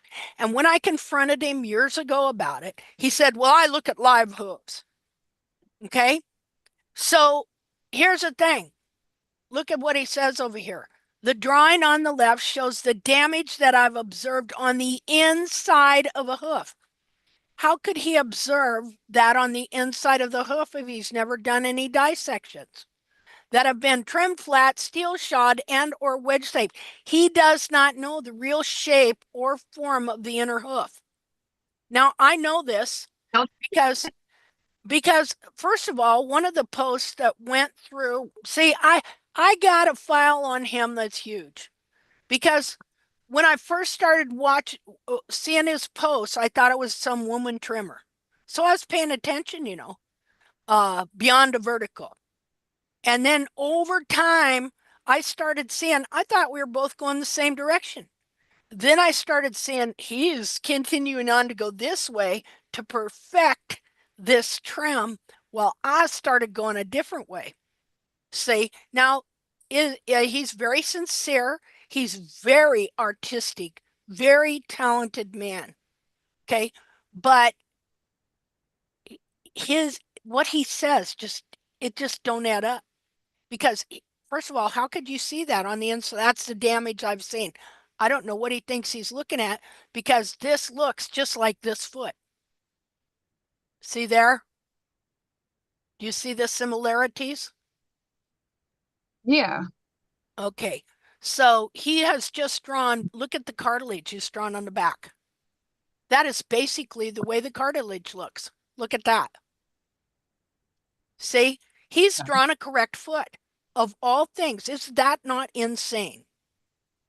See, and this is a deformed foot. Okay, so we're going to look at this coffin bone. Yeah, what was That's he just saying about crazy that that one? he draws a distorted foot and says this is the correct one. That Yeah, he shows all that cartilage all smashed into a ball. yeah, see it there? That's not That's the way just the crazy. cartilage looks. Like here, let's look at some here real quick. Just a second here. My kid could draw a stick figure and he could tell me that that's anatomically correct too. See, and this is another thing I found out. This is another big fat deception going on. These people keep drawing pictures and saying this is the foot. This is what Jamie Jackson did as well. So in his book, The Natural Horse, okay, he draws these pictures and he says this is the way it is, but it's drawings. It's not real feet. See, um, it's really deceptive, and I can see how you could deceive yourself and sincerely think you are doing the right thing. Like I believe the guy is totally sincere. Okay, but there's a lot of people that are very sincere about what they believe, but what they believe will harm you. You understand? Uh, just like okay, the example I like to use is back in the mid 1800s when they were, you know, it finally got so that they could get cadavers. They used to have to steal cadavers for people that were interested in anatomy to research and cut bodies up. Okay, so then they passed laws making it okay that you could cut up human bodies for research. And so they had the hospital on one side of the street and the medical school on the other, and they would cut up cadavers, and then they would go over and they would inspect women that were pregnant, and they would carry with them this disease, this bacteria or germ or something like that, that gave women what they call, I don't know if I have it right exactly, pleural fever, which was also called childbed fever. And so the doctors were actually killing their patients. And it got so bad that women literally would rather have their baby in a gutter than go to a hospital. And so there was a doctor by the name of Heinrich Schimmelweiss. Was that his name? I think so. I get these two different guys mixed up. The guy that discovered Troy and the guy that invented hand washing, because they had such similar stories in a way. So anyway, no, Heinrich Schimmelweiss was the guy that found Troy. Ignaz somebody was the guy that discovered hand washing. So he's a doctor working at one of these hospitals, and he starts thinking maybe there's something going on here. So he starts having these different doctors wash their hands thoroughly with chlorine and all this stuff, and the death rate goes down over 80%. Okay, but when he tells his colleagues about this, they laugh him to scorn and eventually fire him from that hospital. They call him a conspiracy theorist. Exactly. See? And so it took another 20 some years for some other doctor to discover germs or some darn thing, for him to finally figure out that it was something on them cadavers, see, that was causing death. Now, isn't this interesting? Like, because when it comes to the Bible, where God told the Israelites that if they touched a dead body, they were unclean for 7 days. And they couldn't, nobody's supposed to touch them. They weren't supposed to touch anything. They're supposed to go wash and do all this stuff. How interesting is that? See? So you can get things off of cadavers. That's the bottom line. So that's what this is like. People totally sincere, but I think it's interesting that they call this transition. That you're supposed to take a foot like this and transition it into a foot like that, and that we have so many failures in transition on horses. Because they were never meant to have a foot like this. But what happens is they think that by stimulating the frog, ramping the heels to where the horse rolls back on the base of his frog, that they are stimulating the frog, and it is producing a robust frog and digital cushion, when in reality, you're taking all this anatomy and you're cramming it and shoving it into a smaller container, which makes it look like it's growing when it's not. See? So the whole time they're doing that, they're looking for this. They think the heel is clear down here. In fact, they think the heel is part of the bulb. And so the lower you can take the hairline, the better. If you can get that hairline clear on the ground, that's the way they're getting that. They like that even better. See, but that's all because of this guy here, Jamie Jackson. Okay, so this is what I wrote. This is an anatomically correct foot of a 3-year-old wild mare. It is similar to the drawing up here of the foot at the top by David Landerville, who states this kind of foot is damaged. In reality, this is the correct foot, and the foot David wants you to put on your horse is distorted and deformed. But horses adapt, right? They were made to adapt to this kind of a foot and survive. Okay, this is the kind of foot that they would have if they had to overwear their feet looking for food and water. That's what their foot would turn into. And and the way the periopal and the way the whole thing comes together and binds up is for the survival of that horse. But that doesn't mean that you don't want it just a survival foot on your horse. You don't want to survive, you want to thrive. You want your horse to have the best possible foot he could have if he had just the right amount of feed and just the right amount of movement to where it wasn't being overworn daily, being beat to death, trying to survive, having to travel miles and miles and miles.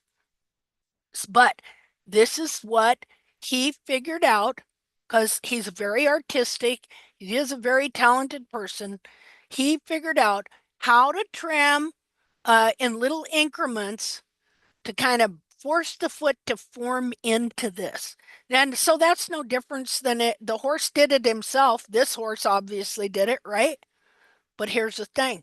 Okay, I said this is a rear foot. First of all, it's a rear foot off a wild horse that died during a capture. This horse wore its heels out. This is a barefoot model that DL, David Landerville, and many others. See, I'm not just going to pick on him. We're going to pick on him right now because he is very popular. And I don't believe this trim is harmful. I know that ultimately it is harmful. Okay, because you can't take something like this and cram it into a smaller container. Well, I know it is because we're going to look at this coffin bone and you're going to see how deformed it is. Okay, so it says, okay, many others have been led, including me, to burn this into their mind as the foot they should strive to put on the domestic horse. This foot is actually deformed. So I'm going to show you how this foot is deformed. So just a minute here. Oh, got to go to another set of pictures. Just a second here. Screenshots.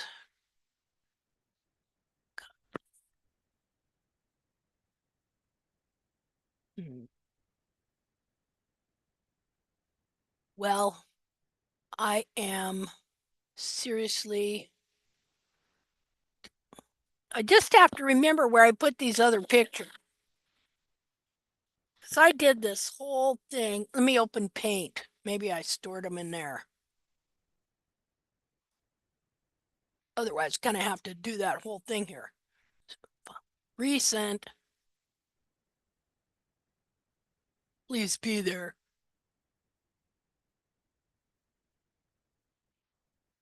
Come on, open up. Now. Just a minute. File. Recent. That's not it. Well, okay then.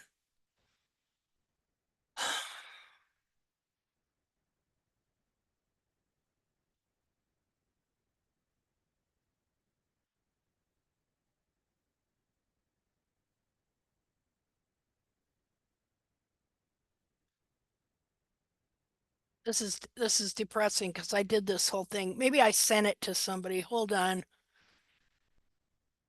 Well, here, let's look at this first, just so you know. Okay, we'll look at a couple things here before I go that route. I could show you what I did to work this out. Okay, so let's see, share. Okay, so here's a better picture of that same foot right here. Okay, cut in half. Now, here, this is a cross section of the ideal foot from Jamie Jackson, The Natural Horse, published in 1992 the first time, 1997, and then 2020. Okay, so I want you to see that in that book, The Natural Horse, he drew this foot as being the correct foot. See? And doesn't this look very similar to David Landerville's? Let's look at that again real quick. It's the other direction, but oh well, let's see. Share. Huh. Okay, so there it is. Okay, now we're going to go back.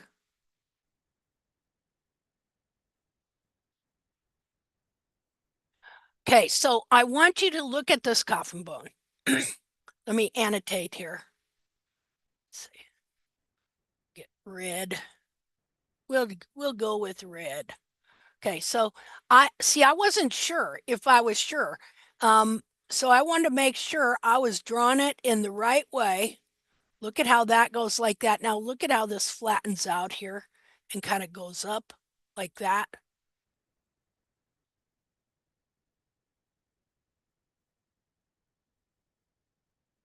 Okay, so see, same deal. This is the shape. This is supposed to be an anatomically correct foot that you want your horse to have.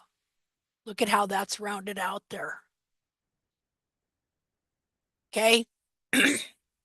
Now let's go look at a real coffin bone that isn't distorted. Just a second here.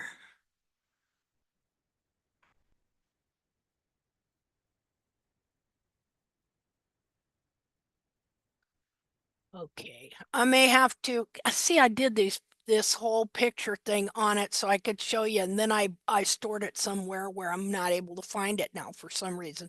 So let me go look at my messages because I was sharing it with somebody. Let me try and remember who I was sharing it with and retrieve it. So I'm going to leave you looking at this. Well, I'll leave you looking at just a minute here. Share. Okay, what happened? I'll leave you looking at this for a minute while I go search it out. Got to go to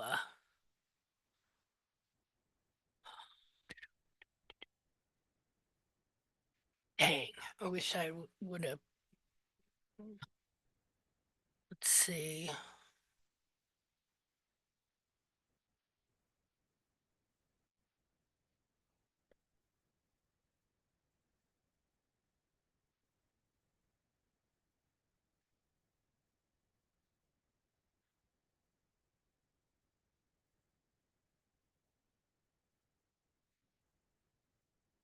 Okay, well, I have to go to Facebook. I worked on this for several hours the other night with a really good example to show you how this is a deformed. It was deformed because the heels got worn out and compressed the whole thing into a smaller capsule, and the coffin bone wore away. Okay, so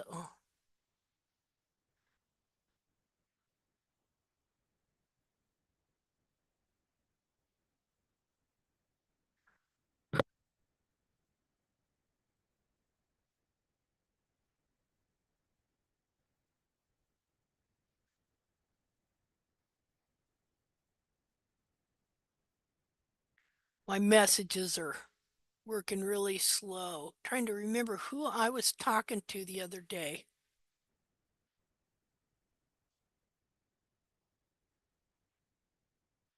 Because I shared all this with them.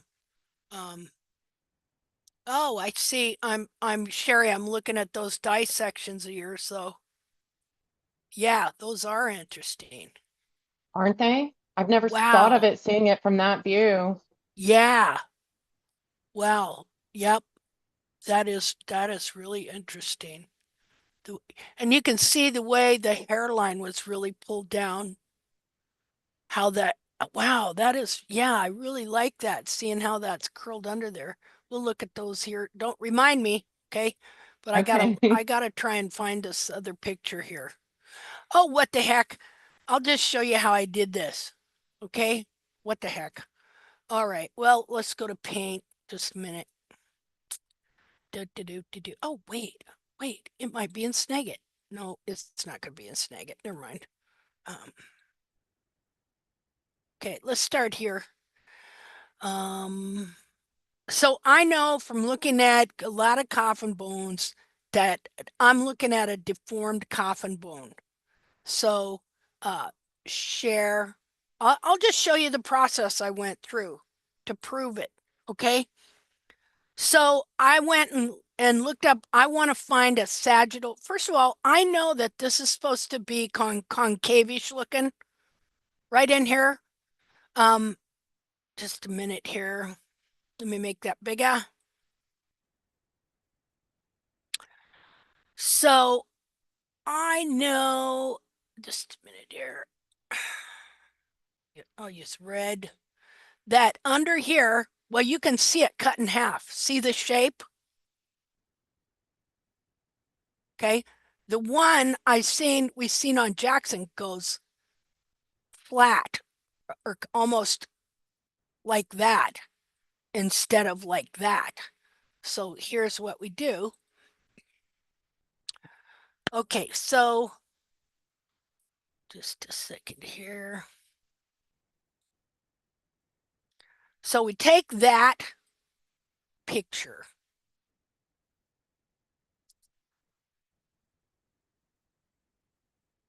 Right here. I'm going to take that picture, which what I do is, let me get the share again. God, this stuff's all in the way. Okay, so I have a Snagit tool.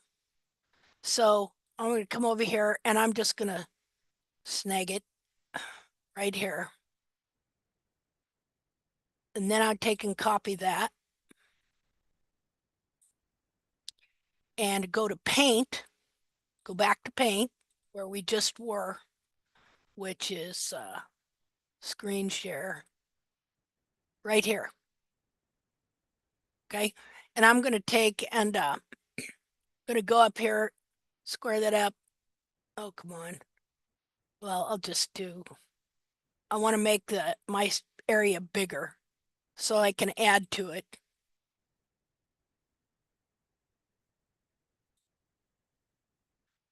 Okay, I'm going to take and move this over here. And then I'm going to paste this here, which is too big, so I want to reduce the size. So I'm going to resize it there, say to 7, let's start with 75 and see if that's about the size I want, which that'll work. I think maybe a little smaller. Resize, do 90. Okay, so there I got 90, and now I can look at this and I can compare the shape of this coffin bone and the shape of this coffin bone. And I know for a fact that I'm looking at it right because he drew it himself. So let's go back and look at that. Here, let's move this up here. And let's move this up. Another thing I can do, okay, I love this new paint, okay, because you can go like this and you can remove the background. There we go. We'll go ahead and remove the background on this one too.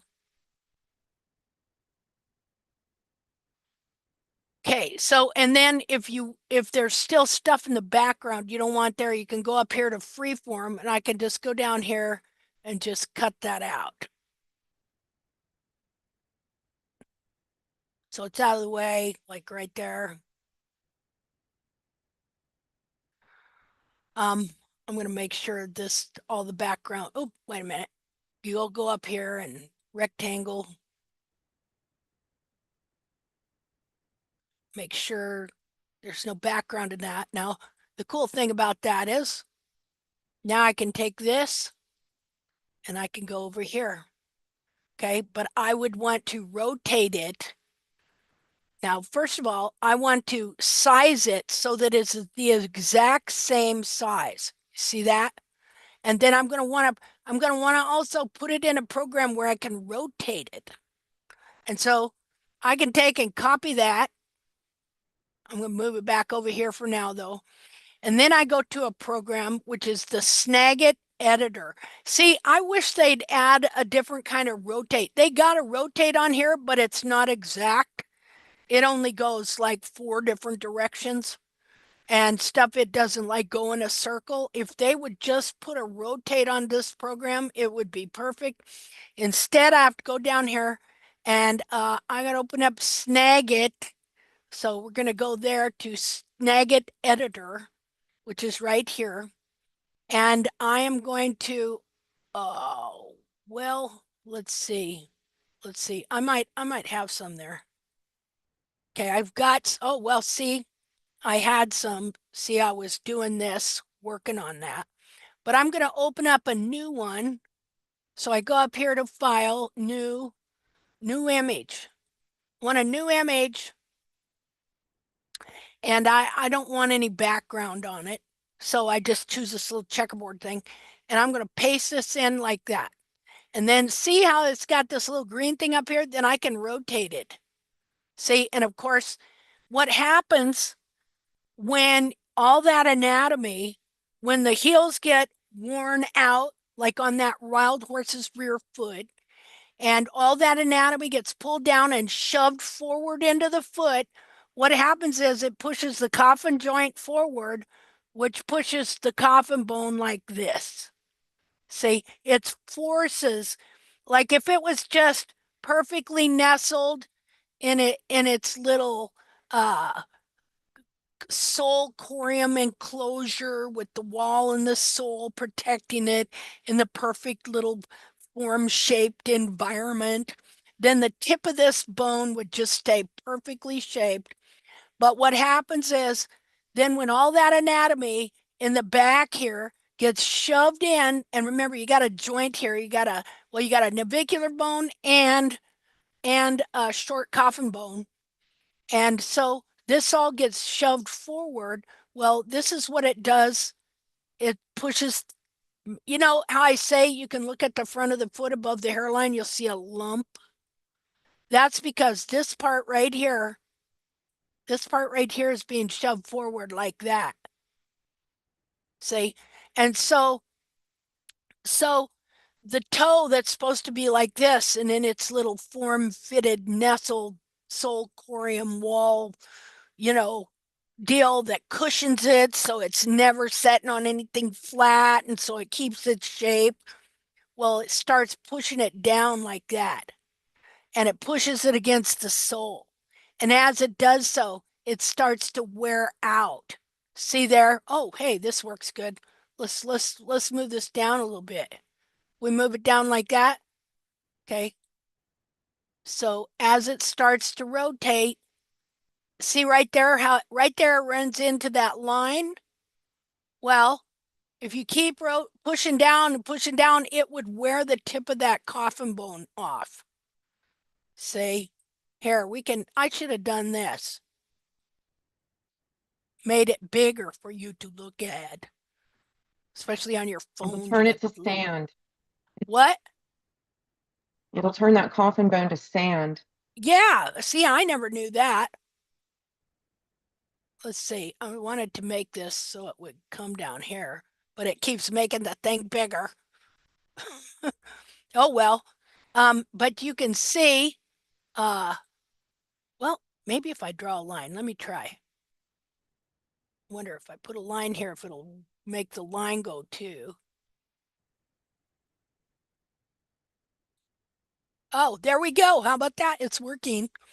Okay, so here it would be nestled in its little thing, and here is where it starts to be forced down and against the sole. And so just wear a little, wear a little, wear a little. The thing about it is the sole corium will actually heal as it's doing so, and still primarily be growing sole. I have a plaster cast of a foot over here where the whole tip of the coffin bone was worn away, but the sole corium was all healed. It's just that this much, even more than that of the bone was worn away. It was like this. See? So all that wears away. So, but that's not the only pressure that's going on because at the same time, when we look at this wild foot, we're going to see that it had a lot of pressure underneath here. So it deformed it. It just didn't wear off the tip of the bone. It deformed it in different ways. Okay, so let's see here.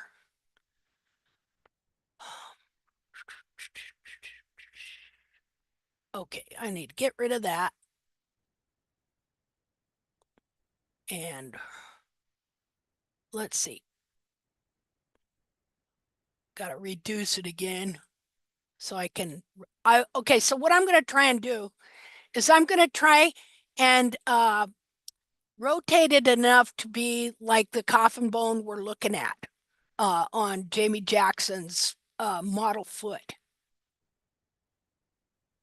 Okay, so now I've taken a copy of that there. Now I'm going to go back to paint. Just a minute here. Let's see. Share. There we are. Okay, I'm going to go, and I'm just going to go ahead and keep this one here. And okay, now I need to remove the background again because it won't keep.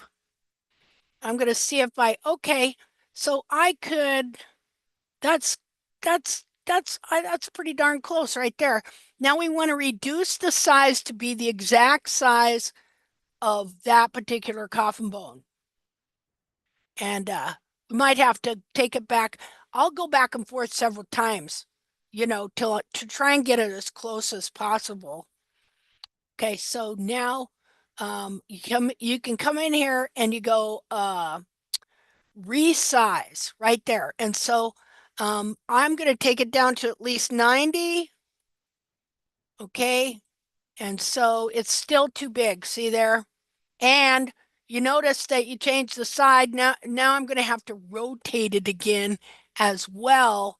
But I'm going to go ahead and reduce it some more first to see if I can. Oops. Okay, let's see how close we are there. Pretty close. Linda, right you there. can't just, sorry, I'm just interfering. You can't just make it smaller by grabbing the ear like this. I could, but I'd be afraid that I would not do it right. You know what I mean? All right. Okay. That's the Sorry. only reason. Okay, so now I'm just going to sorry to take so long. Now I'm just going to resize it another tiny bit, maybe to 97. Okay, let's see, what do we got there? Okay, I'd say that's pretty close, wouldn't you? So now let's just take it back over and where are we at here? Let's see. Cut. Wait a minute. Okay, cut, and we go back over to snag it, and I will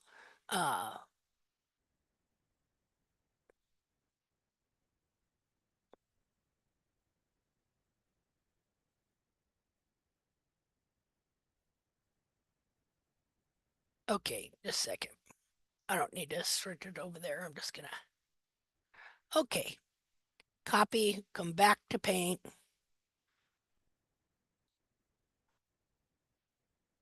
Okay, now got to take that background out again. There we go. Okay, that's pretty close. I mean, I'm just giving you an example. Okay, just a minute. But I'm like a freak perfectionist type of wacky person here. Let's see, go back to snag it. We're gonna rotate you just a hair more. Okay, take it again. Copy. Go back to paint. Gonna get rid of you. Gonna put you here.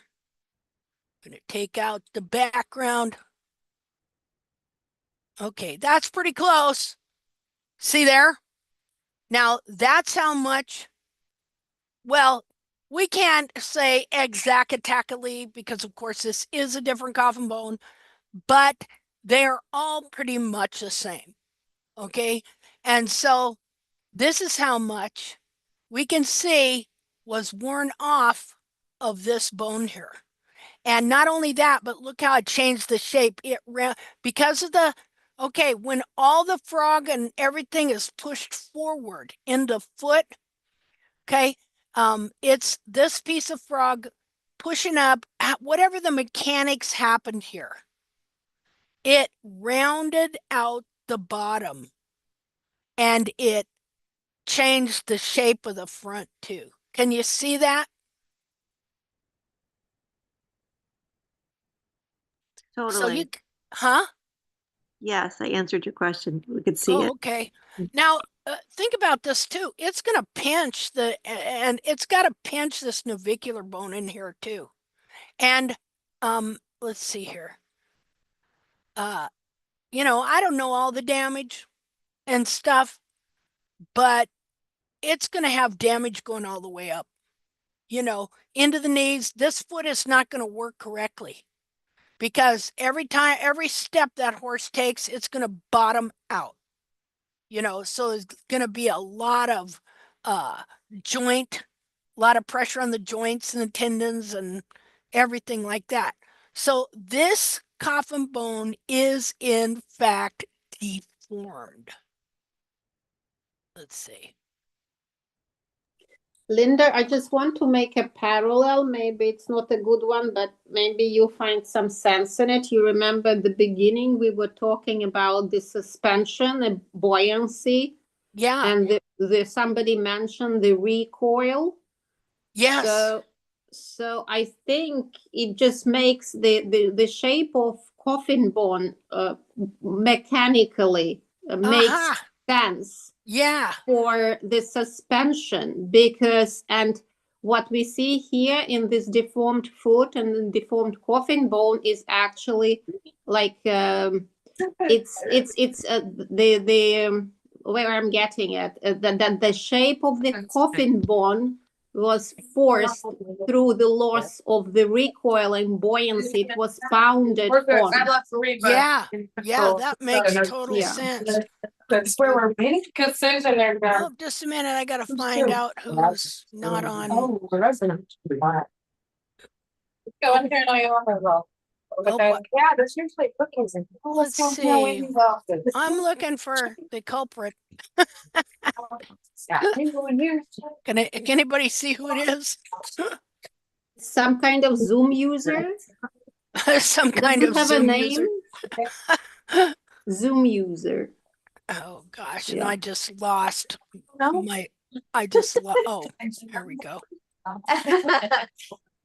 Just a minute. I gotta stop sharing for a second to figure out. All right, y'all. Time to go.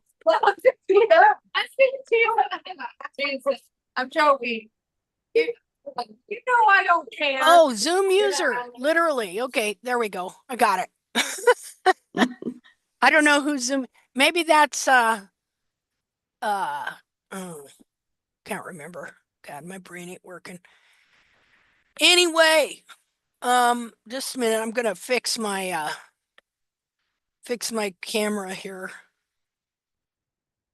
So anyway, so this I had thought about this about a month ago, but hadn't really thoroughly checked it out yet. And so the other day I got an opportunity to thoroughly check it out. And in my opinion, that coffin bone's been severely remodeled, you know. And like I said, I didn't know if I was, because the pictures are not that great, you know, of that sagittal section of that foot. I didn't know if I was looking at it right, but obviously I was looking at it right. If he also drew it to look just like this, see? So I'm looking at it right. That is not the shape a coffin bone is supposed to be. So much for your so-called anatomical studies there, Mr. Jackson. And so, you know, if you don't know the truth to begin with, and this is all presented to you, this is what's going to get lodged in your brain. and keep you from seeing the actual truth. And then if you have been led to think, as David Landerville was, that wild horses, he said in his post called where he shares his heart about what he thinks and believes, and he's very articulate, very talented, very artistic, very articulate. You can put all this together to make it look and seem logical. But again, this is one horse's foot, a rear foot, and this is a drawing of a foot. And so we know that this horse molded its foot into this shape. And so if you are led to believe that this is the foot every horse should have, okay, then even if that horse is suffering and going through transition, okay, because in that trim they do, okay, then you're going to be led to believe that this is necessary for the benefit and health overall of your horse. See, and this is what people are being led to do. They're being led to think that transition, where these horses are in pain, all right. And here's the thing too, horses pretty much are stoic for the most part. They can have gradual deformation and distortion going on and seem sound for a long time till they aren't anymore, because the foot is made to adapt for survival. So it can take on a lot of distortion and the horse can still get by. But there's still going to be a price to pay somewhere along the line in the longevity of the horse. Horses' feet do not improve. Wild horse feet do not improve over time any more than our feet do. Oh, hold on here a second.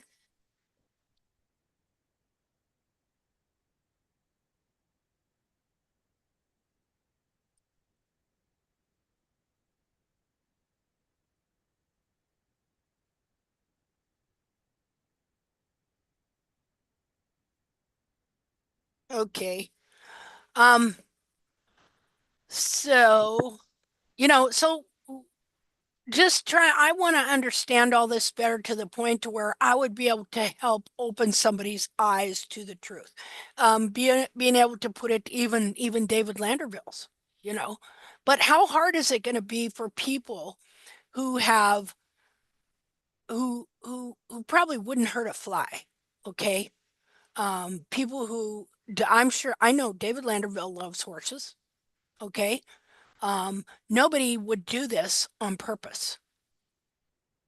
This is 200 years, 250 years of systemic animal abuse and error taught in the veterinary field. And so, they all make it seem logical and everything, just like somebody was talking about a little while ago. Who was that? That was That was me. that was you. Okay. Okay. And it seems logical, that if you take the heels back, that there'll be more space there. Well, there is, but then the foot wants to stand up again and keeps making the foot smaller, smaller, smaller. You keep having to take the heels down, down, down to try and get them bigger to try and but actually what you're doing is you're doing the very thing that are causing the heels to contract to begin with. I know, See? when I saw him do that, I was like, oh my God, my hoof chat's gonna yell at me. They're gonna be so mad. No, we would just feel bad because we've all been there. We've all, first of all, I had this deal. Let me see if I can find it. Well, I could hear your voice in my head, Linda, saying, advocate for your horse, advocate for your horse. And I was like, I don't know. Well, it's hard to advocate for your horse with these guys. There was Well, not one only lady. it's not just farriers, it's vets too that Yep. are okay with hoof distortions. Yeah.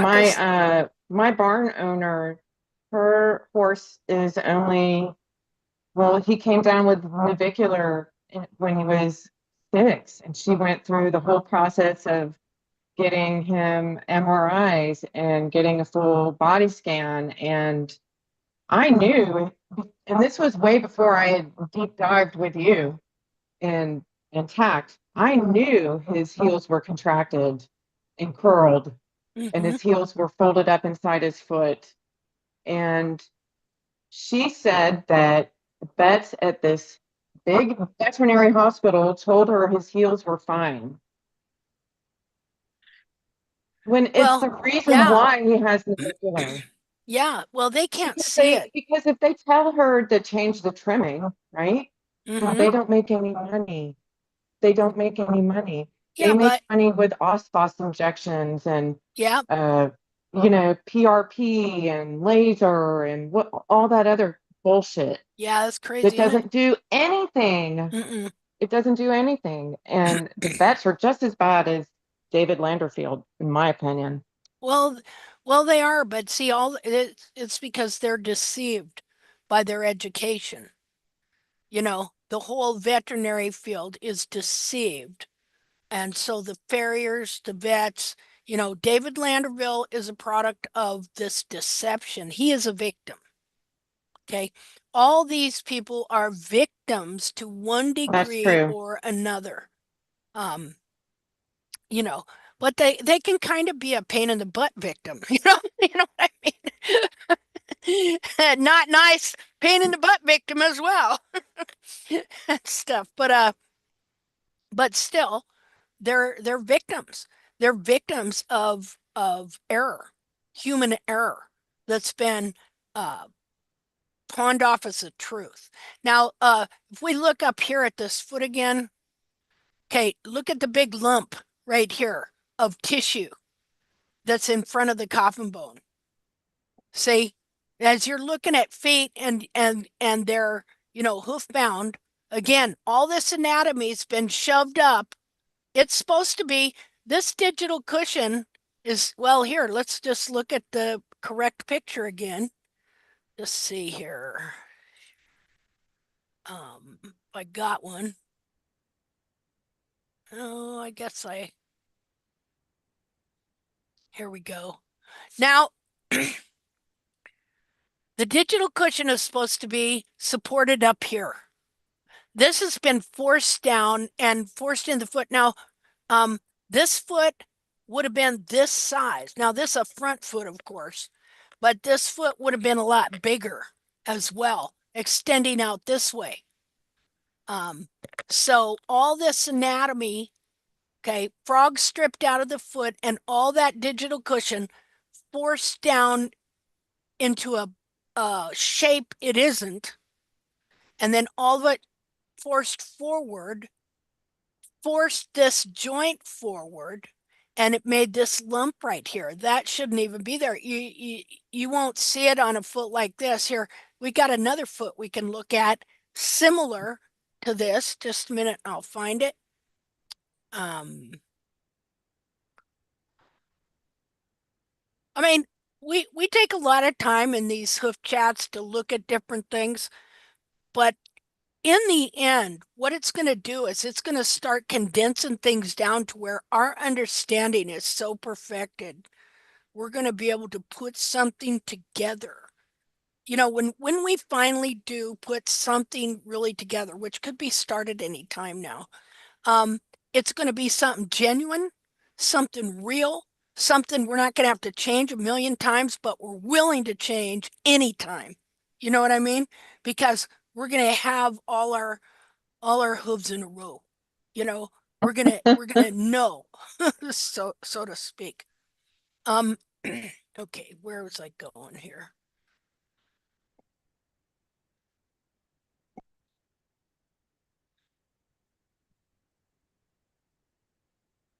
Working on it. That's what my computer says. Working on it.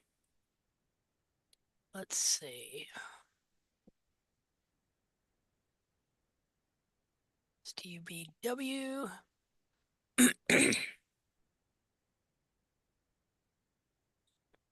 Okay, here's a good one. And I mean, I've had this one for a long time, didn't realize till, just and this shows too how that coffin bone is deformed. See, we could take this and put it all in paint and do stuff around and mix and match, and you would see, let's see here, where are we at? Share, well, share. Okay, so haven't got that many wild horse feet dissections. Got 4 that I know of, which is the ones from Pete Ramey, and then this guy here, which I've talked about before. Some farrier got this years and years ago off the internet. Some people found this wild horse foot out in the desert and gave it to him. And so he decided to dissect it, and he cut it in half here, just like this one is cut in half. Okay. And you will see that this one here is just like this one here. Look at the frog. See the frog stay clear up in the back of the foot. The hairline is high. Same frog stay, same nice thick frog. Same, look at okay, you know how I was telling you about how I mean, there's things I don't have a name for. Or I have a hard time describing, kind of, and that is like this deal here. Let me get the annotate. Okay, around the perimeter of the edge of the coffin bone. Okay, you have, here's the sole, the shape of the sole. That's the convex ridge right there. That's the sole here. Okay, and here's your frog. But here you see the edge of this bone, the tip of this bone here. Let me see here. I wanted a thinner. Okay, so the bone comes down like this to a point. See that? And so this is nestled in this little area here. All this sole corium and lamina right in here. Right in here. That nestles this bone so that it is not on anything hard or sharp. Yeah, that would be all sole corium there. It's like a big Dr. Scholl's gel pad that pads this right here. So your lamina comes down here, right to here, and then of course you get this yellow glue injected in the wall here, where, let's see, where then you got your white line right here. But you see how this area, how this protects the very tip of that coffin bone? And so, I mean, this configuration all has to be specific. And so when the frog is, and the cartilages are pulled down and shoved forward in the foot, pushes into this coffin joint, pushes it forward, and rotates that toe back like out of this junction here. I mean, it's this whole area here. Just a minute here. It's covered with corium. This is the sole corium right here. This is forced out of this convex ridge onto the flat sole.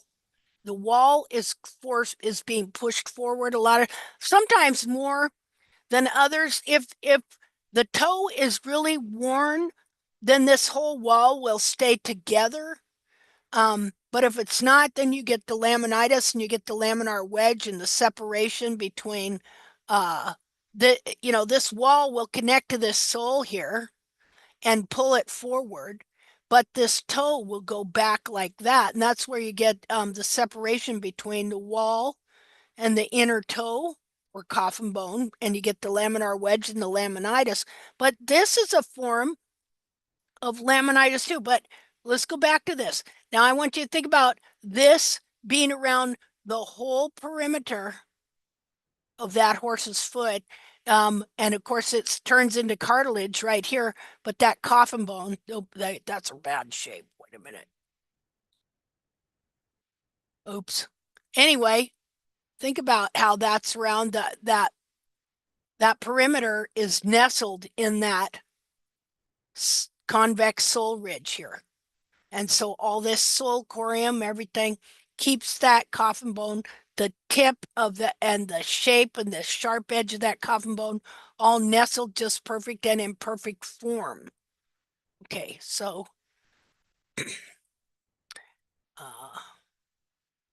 so it's pretty neat to have this here because it is basically the same. Now he says that he took these and had them freeze dried.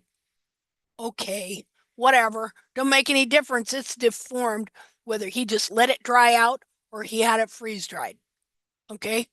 I have no problem with him obtaining dead wild horse feet.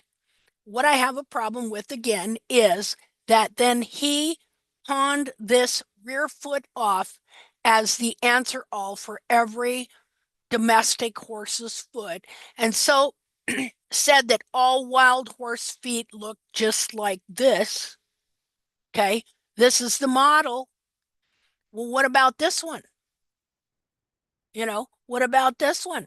What about all the ones we can see now that they're Facebook was invented and now there's all these wild horse advocacy groups and all these wild horse photographers taking pictures. What about this foot? Look at the difference. I'd rather have this much frog than that much frog and no sole, nothing like. See, and here was an interesting thing. Okay, so Lindsay Field, who does dissections, she had a foot that looked just like this. And she said, I can't wait to slice into it because, you know, she's slice and dice them. And so she's doing these slices where you slice this way and slice them down like so. And and this, oh, well, let's just go look at it. And since we're at it, I'm claiming what is it, the FU doctrine, fair use. All right. And hey, anybody wants to use my pictures? Hey, go ahead. They're Creative Commons CC. All right, because I want people to be able to see and use stuff and have the truth. Okay, so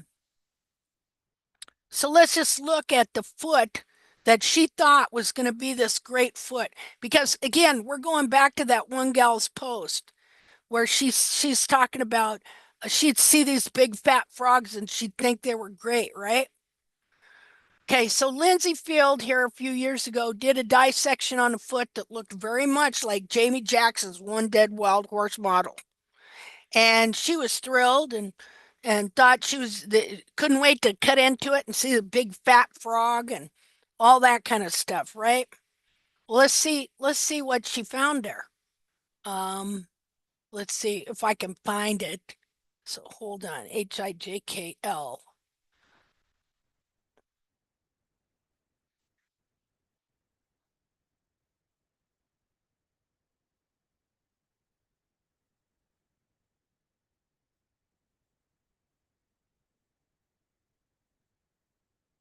Because you're going to find out she didn't find what she thought she was going to find.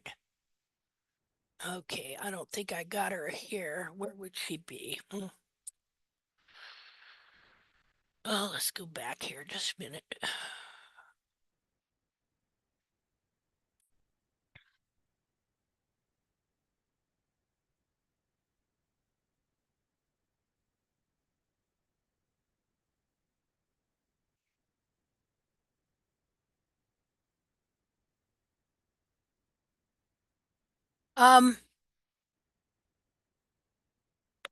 Okay, hold on here. I'm trying to figure out why.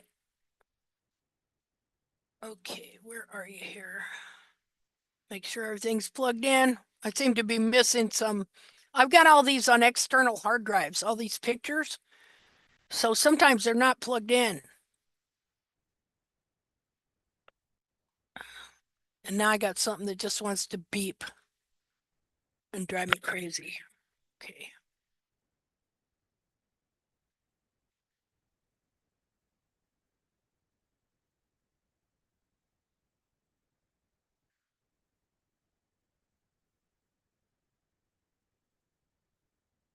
Let's see, pictures.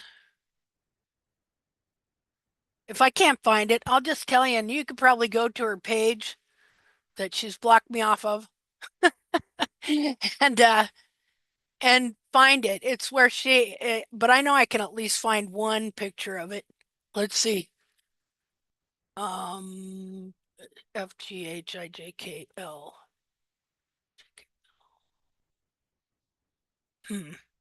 Maybe not.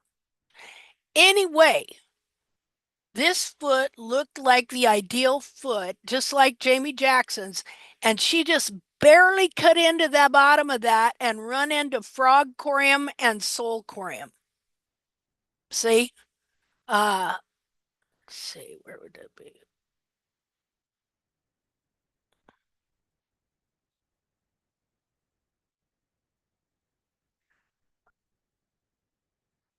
I'm looking to see if I can at least find one photo of it.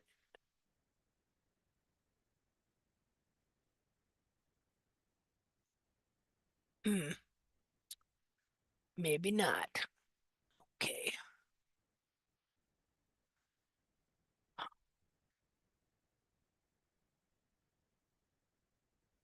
See, because what you see isn't what these people think they're seeing is not what's really there.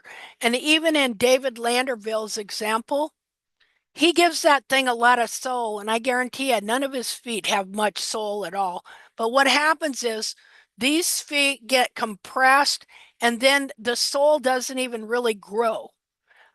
It gets so assaulted in the reduction of this, the way these feet are reduced, that um, the exudae from the wounding leaches into the sole and different things like that, and it hardens up that sole, and then the sole really doesn't grow a lot.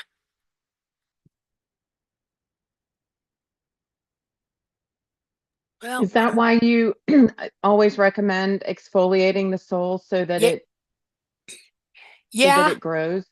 yes, yeah, and also because as you're okay, so that hoof capsule, after the foot is deformed and distorted into a smaller unit, it grows. I'm just going to put something else up here for now. Just a minute.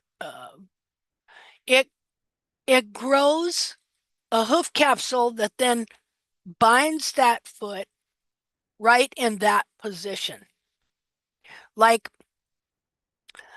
and so another thing that happens if you've only got so many sole tubules, okay? And so let's see, you've only got so many sole tubules. And so if this foot is contracted and compressed into a smaller capsule, it's going to cram them all together, and your sole is going to be denser, and your foot might retain sole more as well. And so you would have, it's basically going to glue the whole foot together. And so you're trying to grow heels, you're wanting the foot to expand. If it's got all of that sole and retained sole in there along with the live sole, it's not, your foot can't expand. Because look, I've taken this hoof capsule off, and this was a good foot on a horse that was hardly ever trimmed his whole life here in Kansas. And so I've taken the hoof capsule off. This hoof capsule supports and binds and supports the foot right where it's at. But once the foot deforms and the hoof capsule grows into these different shapes, then however that the shape of that capsule is and where the frog is and bars and everything else, it's going to hold that foot right there. So you want to reduce down to a minimum so that the horse still has support and things like that. But at the same time, things can move a little bit with each trim. Like you're growing stuff in the back of the foot. You're growing the heels in to start lifting the hairline up so that the foot doesn't want to contract the heels in anymore. While at the same time, you're removing the bar and you're removing frog and you're doing different things to kind of help that foot relax, soaking it, things like that, because you want your foot to expand. And as long as you just try and guard the sole, because you're thinking all the pain's coming from the sole. The pain is not probably coming from the sole much at all. It's coming from being compressed and having bars shoved up into the bottom of his foot from this being bent. Now, what happened to the bars here? When this foot was trimmed out and the whole back of the foot was shoved this way. What happened to the bar that was supposed to go straight? Well, it was shoved up into the sensitive part of the bottom of the foot, right onto the navicular bone. See? Now's a good time to pull up that photo I sent you. Okay. Let's see.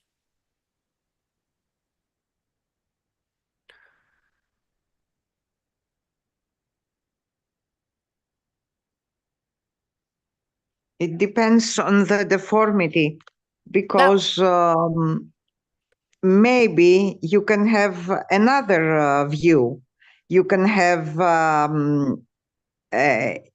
better heels, but the sole and the wall to get forward, not having an upright sole, having a forward sole. Yeah. And again, you have a deformity there. Yeah. Even if you have higher heels. Yeah, because they wouldn't be they're not your true heels, but they can look like heel, but they're still that deformity. Okay, this is the picture you're referring to? Hello? Yes, it is. Okay, you sent me now where did you see this at? I hate to say this, but Did the you name of that girl that does Apex trimming. Oh, Lana? Yeah. Lana? She's Yes. actually her last name is not Camarito. It's actually something else. I found it accidentally. Um well, that's great. That's interesting. Yeah, she got her ideas on heels from this place, right? Oh yeah, I totally know Did you that. know Yeah, I that? know the background. Yes. Oh, do you know the background of how she Yes, became you a shared it. world-renowned trimmer overnight? Yeah, like after like following on the page for Yeah. 6 months or so and Well, just deep dive went off on her own. yeah, what it was she actually wasn't quite on our page for a while. She was with Rayhannon Hawk, whose name was Hawk then, but she's changed it now. Anyway, um, and I can't remember her hoof group name, but she had a page, and so she worked with her extensively with helping her understand more about with our stuff here, you know. And then kind of late in the game, I was introduced to her. And then next thing I know, once she understood about heels, she's going, wow, everybody's asking me for help. I'm going to start charging for markups. And I was like, and I said, I don't think that you are qualified to do markups yet. And she blocked me. And that was always saw that. Next thing we know, she's going to every group all over to saying, I've been healing horses of everything. Like she go on a group with stifle problems. She says, I've healed stifle horses all over the world with my trims. I'm traveled all over the world and blah blah blah, telling everybody she's a world-renowned trimmer and stuff and charging, I don't remember, but charging people for this, that, and the other thing. But you know what? I'm glad she did. If she's helped some horses, that's good. The thing about it is, like some of my best friends now, I've met through her, through leaving her group and coming here. See, like I know Dodie. there's a whole group of the apex trim myths or Beware, beware the apex yeah. trim. And I was like, what? I guess people have had a lot of problems. I'm Yeah, assuming that while that she's putting heel on the horse, they're still contracted. And that's the issue that these people are having. yeah, But either way, I saw this picture and I was just like, it just blew my mind. It allowed me to see the anatomy in a way that I had yeah, not pictured. yeah. That's great. And But and did she do this dissection or did she just get the I don't picture know. somewhere? I just saw the picture and grabbed it. I was in a hurry. I was scrolling on my Facebook and I saw it. And I'm like, oh, I'm grabbing that. Yeah, this is great. Yeah. Well, well, I wonder who did do this. And I know they're two different size feet, Doesn't matter. but for me, you can just see what happens when the horse's foot curls around itself. Yeah. Well, and you can see that this horse probably had a really low hairline, the smaller horse here. And I mean, I wonder if they're kind of cut in the same spot, I don't irregardless. think that they are, but they might not have been able to cut him in the same spot because of the angle of the foot, because Yeah. it changes so much. Yeah, well, you can see over here that the growth rings are going like straight up almost Yeah. instead of, Yeah. and so what's really interesting is this heel over here. Well, this one, I mean, that's the heel buttress, but that it's not supposed to be like that underneath the foot like that. And that would be the bar. I mean, this is just odd here, period. Um, So I often wonder, well, you think if the heel buttress is pulled down and under the foot, well, that's interesting. Huh. Wow. I mean, this is just You see how the horse curls it underneath yeah. his foot to give himself some height. And Yeah. for me, what it does is it visually shows me the direction of the how the bar should function, Yeah. that it should be uh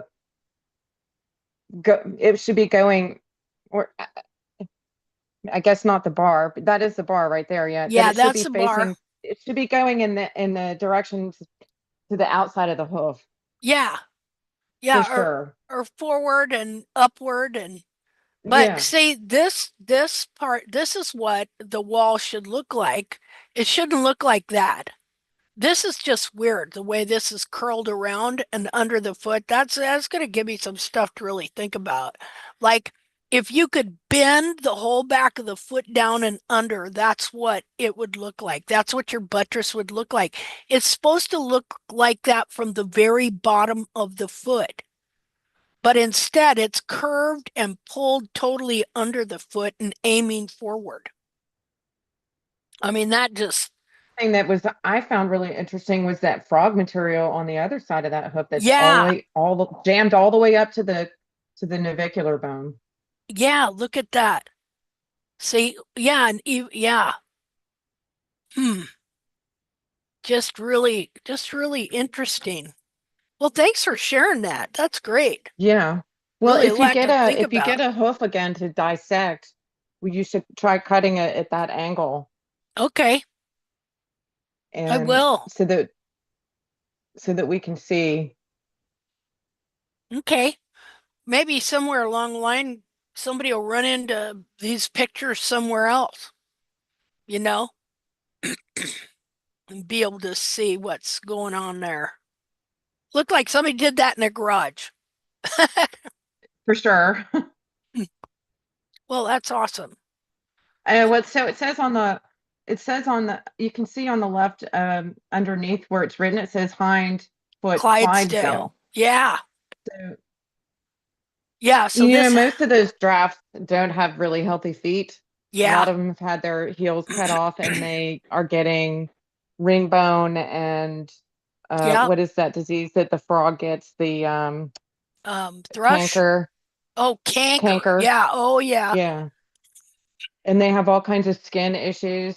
And Mm-hmm. now I'm seeing, because I follow like the horse vet page. People submit problems that their horse is having, and veterinarians respond to the questions that they have. Mm-hmm. And there's so many horses that have their heels cut off Mm-hmm. and they have like no foot, and they're like, "What's wrong with my horse?" And or they'll have skin issues and tendon issues, and you look at the horse's foot and it's got no heel, it's got no Mm-hmm. foot, and there's nothing to it. And I'm starting to realize now that when you have issues with skin problems on a horse's leg, it has a lot to do with the heel and Yeah. the health of the foot. It's not just limited to the foot. It goes Mm-hmm. all the way up the leg. Yeah. It's got to affect their circulation and everything else, let alone stress. Right, High. because it puts the entire leg in an inflammatory state. Yep. And I can show you before and after picture for my horse, and you can see the inflammation in his leg before and after. There's no Okay. more inflammation. Let me send that to you. Yeah.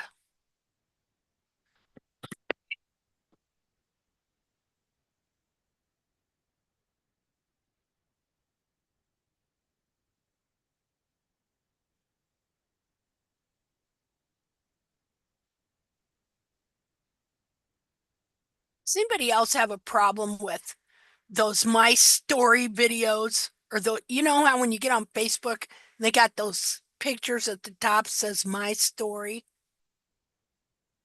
Does anybody else have a problem with that? Them showing stuff up there you'd rather not see? You can I, tell it to not like that. You can make it not, that you're not interested. Because once you've watched a video, it thinks you're interested in that topic. but So you these have aren't to even go out of your way to, videos. These aren't even videos. oh, the My Stories. Oh, They're okay. I don't know what they are, but like they got grotesque stuff. I don't watch that stuff. And uh I just can't understand why they gotta shove that stuff in your face all the time. Anyway, I Linda, sent you the picture. What? I have that problem with those My Story things. So what I do is I just mute them so I don't ever see them again if ever I see one. Okay. I'm gonna have to do that. Well, and some of what they've been doing too is somebody hijacks somebody's page. I noticed that True. this happens to to some of these commentators. Somebody hijacks their page and then starts uh, posting pictures on their My Story that's just this side of porn. You know what I mean? Yeah, it's disgusting. Mm-hmm. Probably So people that work at also, Facebook. probably. Also, if it is happens to be somebody I would send them a note. I always send people notes. Most of my friends, I have their actual phone number, so Uh-huh. I send them texts on their actual phone to see what's going on. Okay. So you don't get hijacked. Whoever's hijacked the thing doesn't answer you. You see what I'm trying to say? Yeah. Okay. Anyway, that's my 2 cents. I'll shut Okay. up. Well, I'll try that. No, don't shut up. I needed to know that. So the bottom picture Uh-huh. is the new one. Okay. Even though I don't know why it's orange. I don't know if like one was taken during the daytime. I have a new phone too. Plus that's the color of our soil. So Mm-hmm. but I don't know why it's orange, but you can see the difference in the swelling. Yeah. And look even at here, right in the front of the foot, Where the ring bone is. yeah, well, it doesn't look as bad here. Looks So smoother. right? And so you're not supposed to have any bone remodeling going on, but I don't Mm-hmm. know. Well, yeah, who knows, and stuff. And then they got those tendons that come down the front, or those ligaments that come, and tendons and all kinds of stuff coming down the front of their foot too. you know, and Now, I stuff. know Well, it almost looks like the heel is lower in the bottom picture, but it's a bigger hoof on the bottom, yeah, and it's extending further back. He just has a bigger foot altogether. yeah, and your growth rings are different, and they got this white stripe here too. You got a couple white stripes, I think, that you didn't hardly or really have here, because that'll happen too as the foot expands and the papillae that got compressed and aren't growing, then they start growing and it's affected the pigmentation, and then it changes the color of the hoof capsule. Well, he That's even happened to has mine. fewer gray hair. See, isn't that He has something? fewer. Yeah. See, and I've noticed on my horse too, I think his back feet are getting more black hairs and more black in them, and they were white, and the front feet, they were black, and now they're multicolored. They got black, gray, brown, cream. You know, they're striped. Okay. I'm just trying to think where to go from here. Anyway, that I wanted you to see what you've done for my Yeah. horse. Well, I'm very glad. Thank you very much, and thank you for everything you're sharing. I really appreciate it. This is great. That gives me encouragement because believe it or not, I'm able to ride my horse again. I was not riding him last summer. well, how great is that? You know, and you can look And at he his, plays and he runs in the pasture, and he wasn't running before at all. I mean, he couldn't even turn around. oh wow, well see what a great testimony. That's great. See, well, you can look at the feet here and you can, to me, that looks like laminitis rings. You know, what I'm seeing here, you see it on black hooves, you don't see the inflammation as much, you know, but these look like laminitis rings. Like you can get a bulge that is from, if the foot is weighted and you got hoof wall jamming up, but this looks to me like there was a lot of inflammation in there. And if all that anatomy being pulled down and shoved forward into that coffin joint, pushing this forward, yeah, I can see why he was all swollen up. And look at this. See, I always see this too. See how that stands out? That tendon, you know, ligament, whatever else, whatever that is right there. I see that in a lot of them where it's strained and really standing out. And then when the heels start being allowed to grow and things straighten up back there, it'll go away. You won't see it. See there? I mean, Yeah, it's definitely a big change. yeah, well, that's And it's awesome. both of his front feet too. It's not just one. And Mm-hmm. I know I have a long way to go still because I still have a false heel. But I've Well, me just the too. changes in the trimming, just the changes in the getting his frog off the ground and really going after that frog in the periopal. And then That's I great. no longer, you can see how before I was trimming from above, right? Mm-hmm. Yeah, I don't take the wall off at all. that's great. Looks good. You're doing a But good job. It looks really good. You know, and your horn tubules are pretty nice in alignment there. And your foot's just going to get better and better. where would you put now? I'm this is probably the one question I have. So I take the wall down to the sole from Mm-hmm. the quarters forward, Mm-hmm. and then I end up with, and except for that area in the back where I don't touch it. Yeah. So you can see where it's not quite smooth, where it goes, where the transition from the quarter to the heel Mm-hmm. on the wall right there. Mm-hmm. So what should I do? Should I take off more toe to get No, that more it flat, or just leave it like doesn't that? have to be. It doesn't have to have a smooth transition. You know, in a while they Should I don't. be notching it anywhere? You could notch it, you know. You could notch it a little bit, like right there. I mean, I can see where this tubule eventually is going to want to move back a little more, but really, well, I'm not seeing anything bad here. I'm trying to look.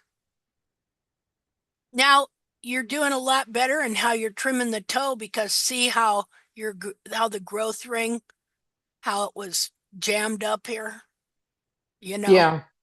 and stuff, and you're more symmetrical in here. So, I don't, do you have any soul pictures or? I don't, but I can take some. Okay, yeah, why don't you just, So if you want to like talk, do another hoof evaluation, I'm soaking, I only have one big um hoof soaking boot, so I kind of like soak one you sound like foot that I'm me. going to work on. Okay. You should have seen him there. Like I walk in there with his hoof boot, and the way he looks at me, like he kind of like rolls his eyes at me, like you're not putting that on my foot again, are you? That's great. Well, yeah, if you want to take some pictures now, or even just take a whole set for next hoof chat, Okay. and we could do that too. So, I want to get the I forgot the name of them, the discs and burrs that you recommended from from uh Saber Tooth. yes, but I was reading about how dangerous they are, and I got scared and didn't buy them, but they Okay. said that you shouldn't use those kind of um discs without using like a welding glove, because you can take your finger off. Well, yeah, you should wear a glove no matter what, Right. and if you have a long neck proxon, I mean, uh, maybe it would be better for people when they're first starting out, because you know, to just use the sandpaper ones till they get good at that, and then use the burr ones if they're tired of changing the sandpaper ones, you know. But the sandpaper ones will work just as good, the flap disc. Yeah. I only suggest those others because they don't wear out, But yeah, I can see where that'd rip a big hole in your hand. I never thought of that. Sorry about that. Um, so yeah, use a good, nice, heavy glove using those, I suppose.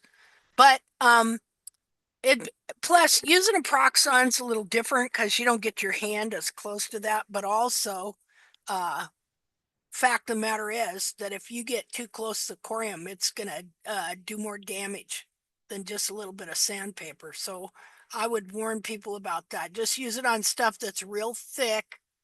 Once you get down there, you better be very careful.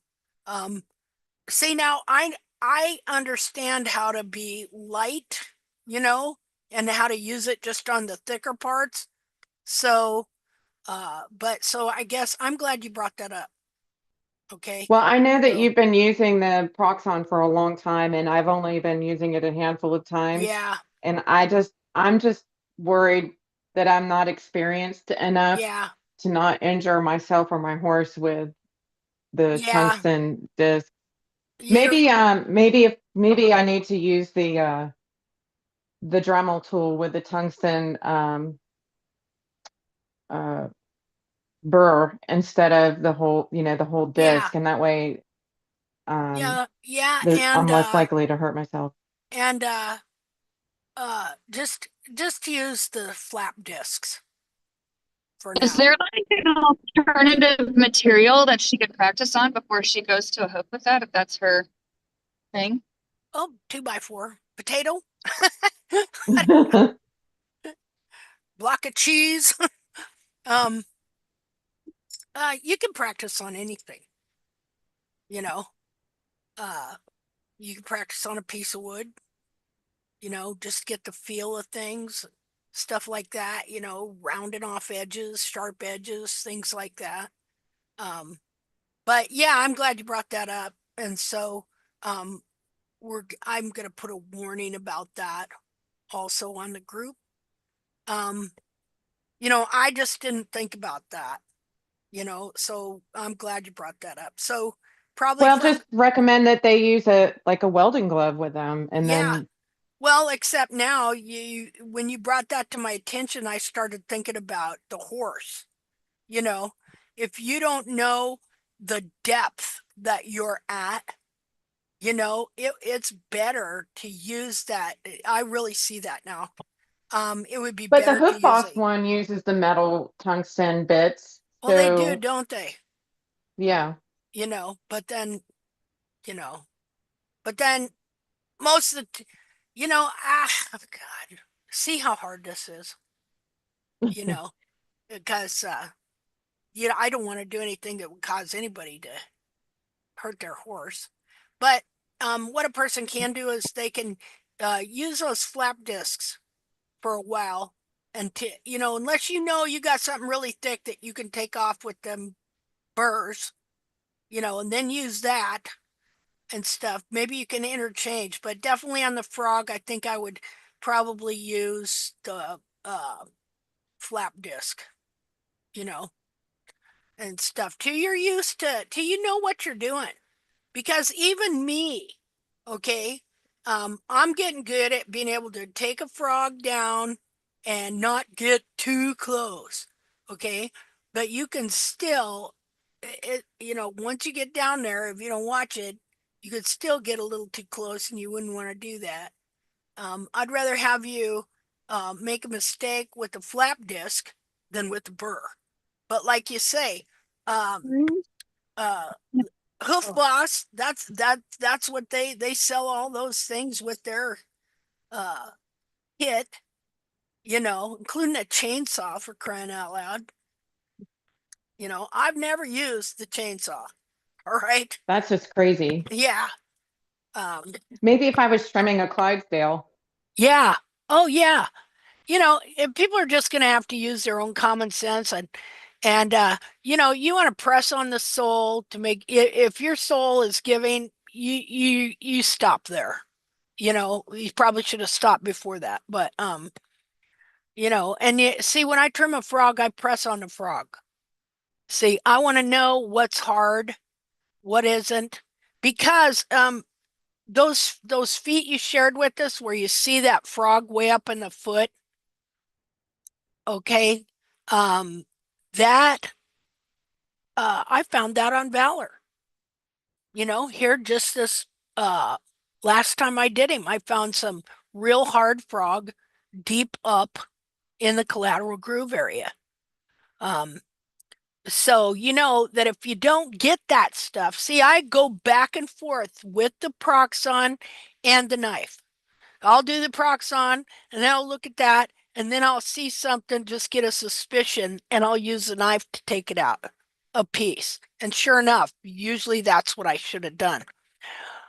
Okay, so I think we need to watch this video. I haven't watched it yet, but I did it. So, but still. Quick, kind of stupid question, real quick. Do they make like model feet that you can practice on, kind of like hairstylists have like the dummies? Actually, somebody does, but I'm not sure who it is. That would be fun. Mm-hmm. Because like for someone like me who's like never touched a hoof before and is like too nervous to. Mm-hmm. You can Somebody, call a knacker and they'll give you cadaver feet. there I was you just go. thinking it would be so cool if they made like replicas. They and do. then and each layer is like a different color. Yeah, they And don't go that far though. that would be But so cool. It would be so cool. it would. Why don't you do it? To make and sell them. There you That would- go. You've got I a would have to have- business model right there. You would have to be my partner because I'm like, I don't know what this is. I can tell you what colors. Yeah. Figure out how to make them. What would you make them out of? Like plaster would be the cheapest thing. Yeah, like yeah. Yeah, that would be neat. Because you can still, grind it and carve it and stuff like that. But Yeah, and somebody does make these specifically for learning to trim. Somebody is already making them. Yeah, where you can just like throw it away when you're done and then Yeah. you move on to the next one. Oh, I messed Yeah. that one up, Yeah. You can probably find them on the internet. I've seen them, you know. I'll have to look for that. Could, That would be cool. could you do a 3D print? You know how you have those 3D printers? Could you do Yeah, something like that? I bet you you could. probably could, but then I'm wondering about the texture because you would have to get into like the flaky and Well, like can't all you like program that in? I bet Yeah, you can program all that in. if you knew how to program. Well, if you have, so whoever has a 3D printer knows how to use it because they're Yeah, expensive. yeah. that would Let's be good. And then just I like could make moon me. his No, I think that's a great idea too. Even just making a hoof model, you know. Um, but you can buy them. I don't know if you can ever do the whole have a whole totally false foot with flaky sole and then hard sole and then you know I don't know. it would be cool if you could like special order it. Oh my Yeah, gosh. So cool if you could send in like the company like radiographs and pictures of your horse's foot yeah, and have them like replicate it. So yeah. you could five like go thousand digging dollars around. later. No, Yeah, just well, joking. I would do that because like Moo has like millimeters of stuff to work with, so I'm Uh-huh. too nervous to touch him. Yeah, But if I had like a replica of his foot with like all the soft tissue and everything, and I could go digging around in there and say, okay, well, this is where this is, and this is what it would feel like.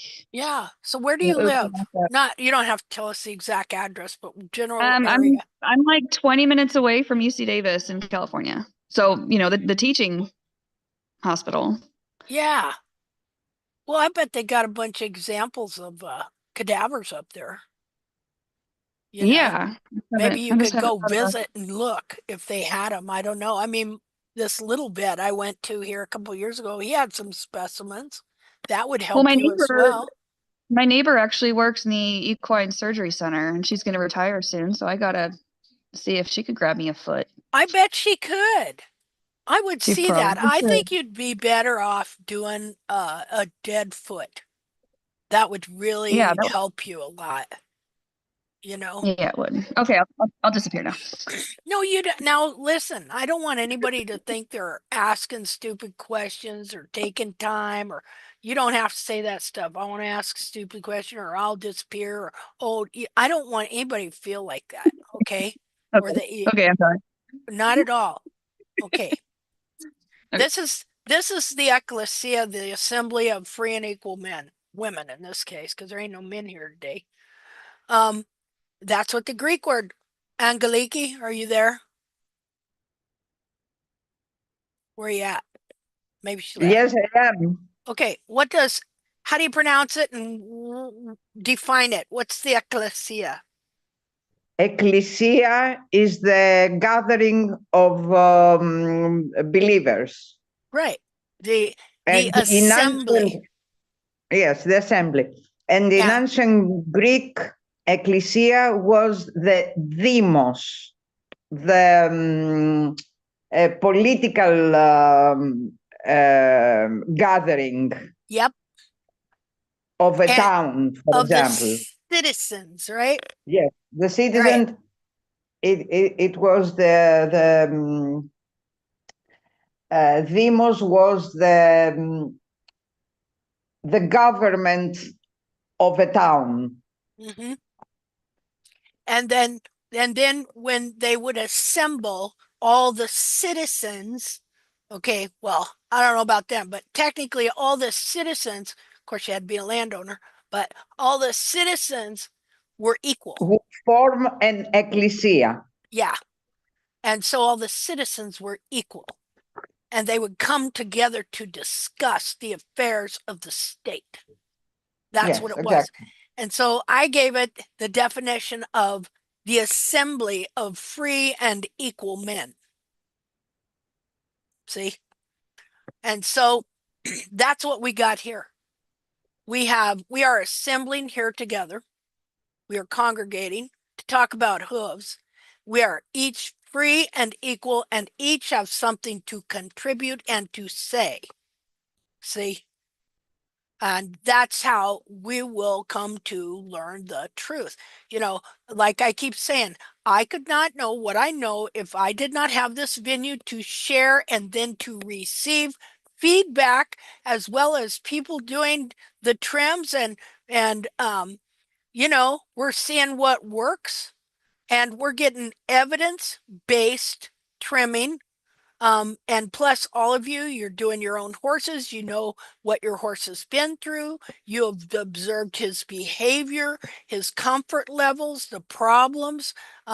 You've been through the vets and the farriers and the barefoot trimmers, or you've been a barefoot trimmer, or, you know, all that kind of stuff. And so all this experience, see, is vital to be able to contribute to what we are doing here. Does that make sense? Okay. Um, let's see. All right, so let's watch these videos. And let me go through a few pictures first of before trim. Let's see here.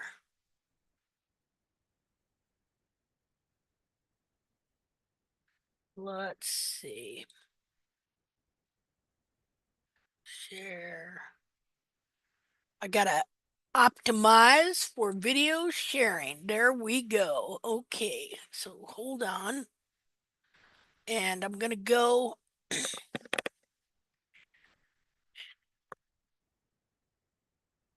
find the first video. Let's see.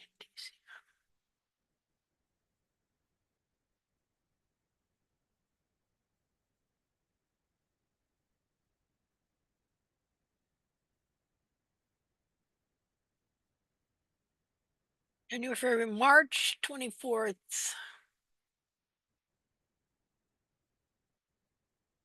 421.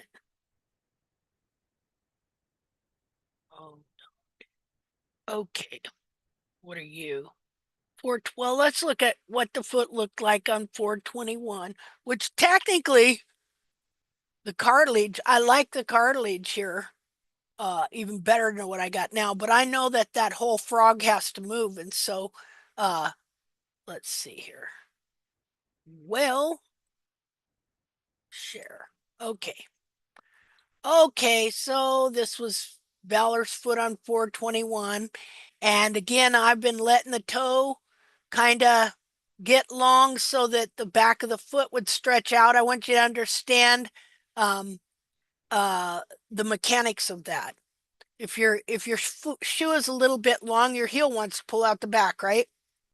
So I want the back of that foot to lift up, which it has been doing, because then it's going to pull everything up with it. Just a minute.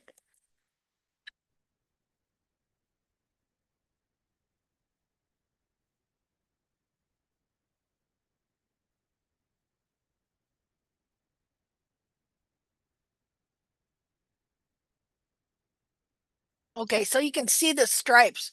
See, foot used to be black. We're gonna go look at it, find me another picture here real quick. Just a minute. Pictures. Hold on.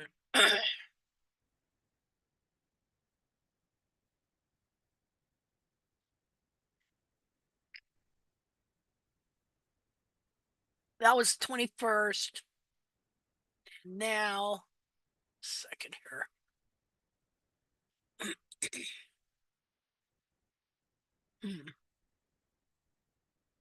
What are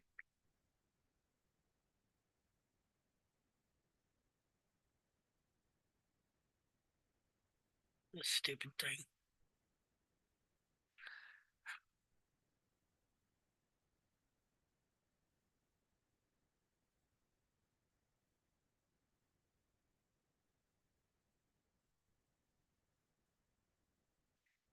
This, okay, yeah. So that's the 21st. What is today? 29th. Now, see, I know I trimmed the 24th, so I'm looking for the 24th. Okay, I found it. Here we go.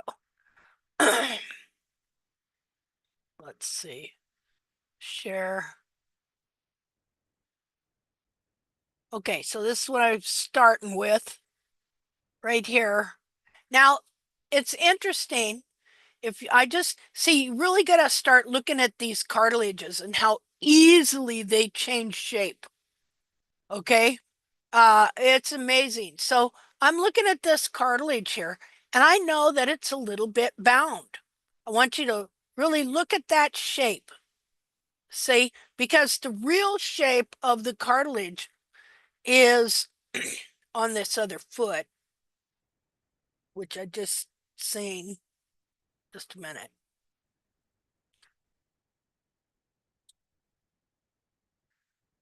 Right here. Just a second. New share. I want you to see something here.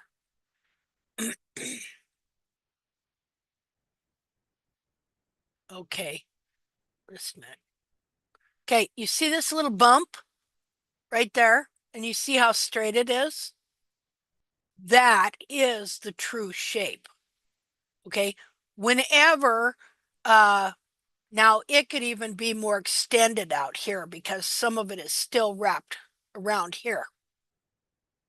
But this cartilage has a little bump here.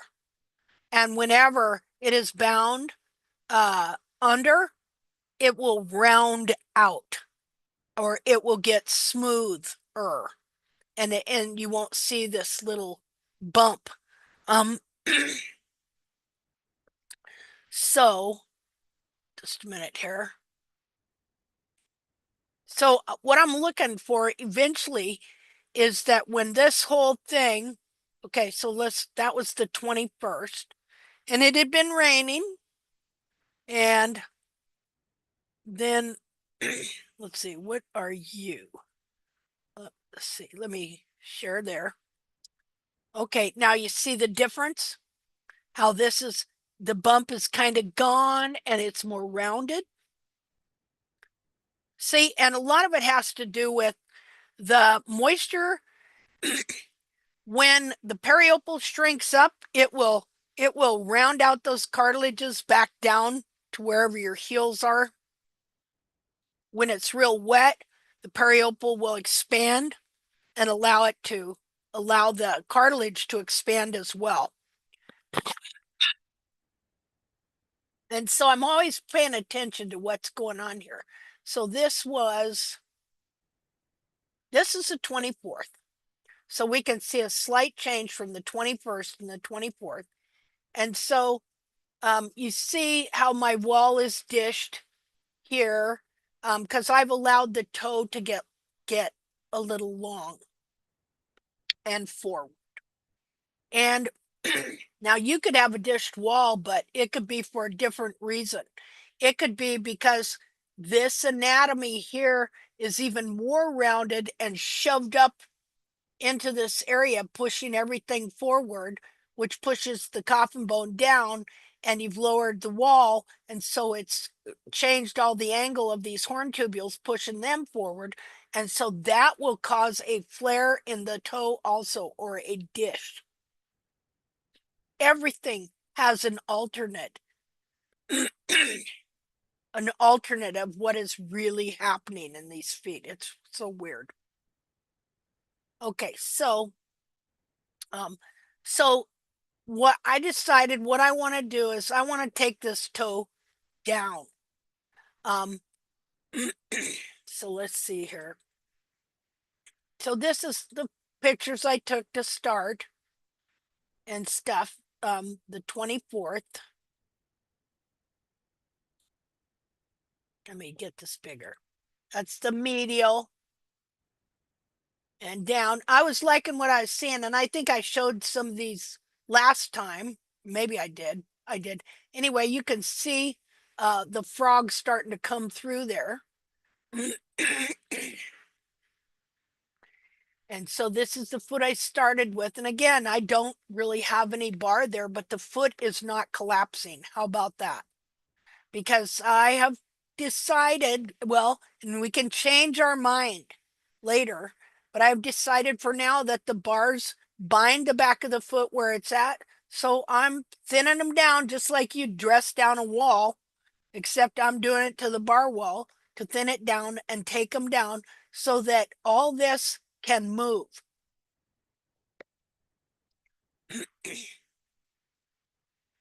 Okay, so it's been about 5 weeks, 5 weeks since I trimmed them before.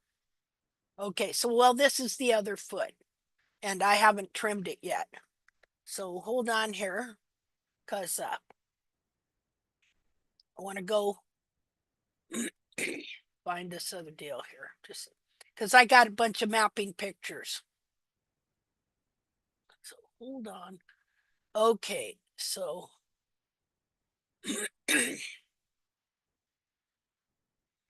share. I wanted to know how much foot I have, and I have 1, 2, 3.5 inches. And that is a straight, pretty straight dorsal wall, a little bit forward in the toe, but that's telling me I could have at least an inch of sole in the toe, or close to it, maybe not quite. So I did that. Well, let's see. Then I measured the heel, which I had 2.25 to 2.5 inch heels.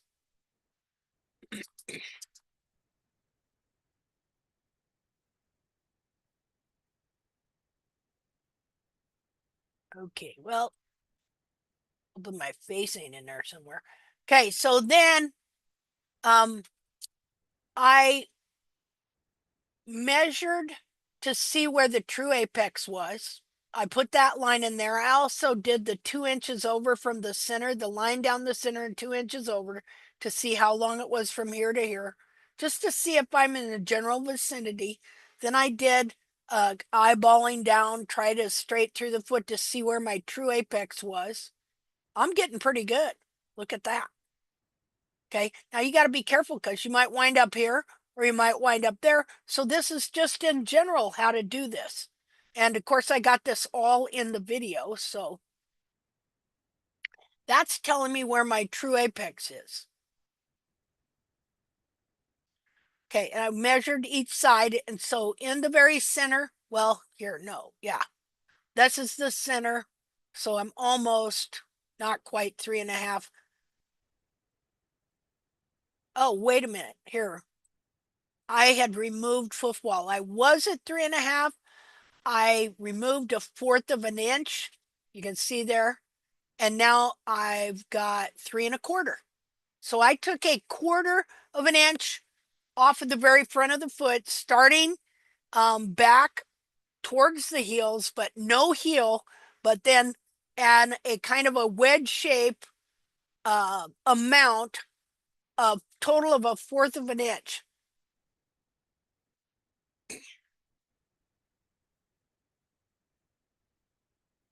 Okay, see there?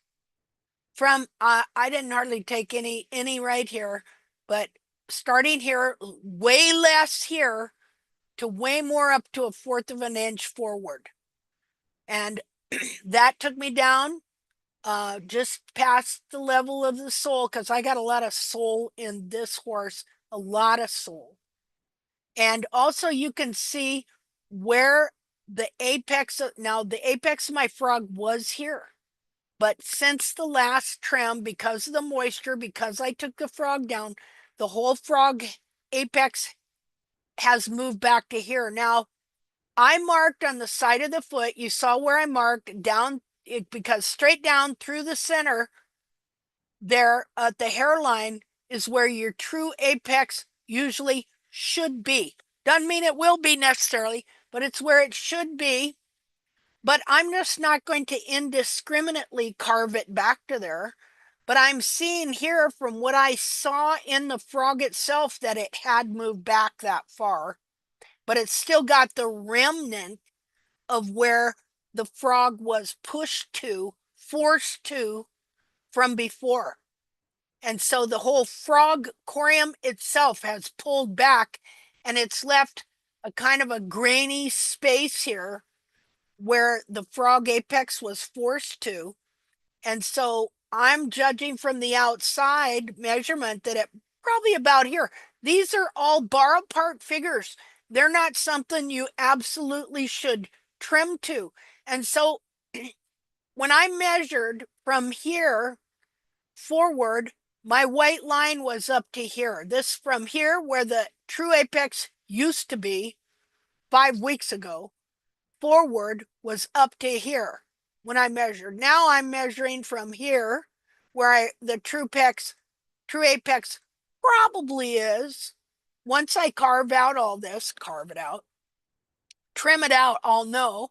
So I'm guessing from my measurement on the side and from here, and then I measure an inch. This is where my white line probably should be.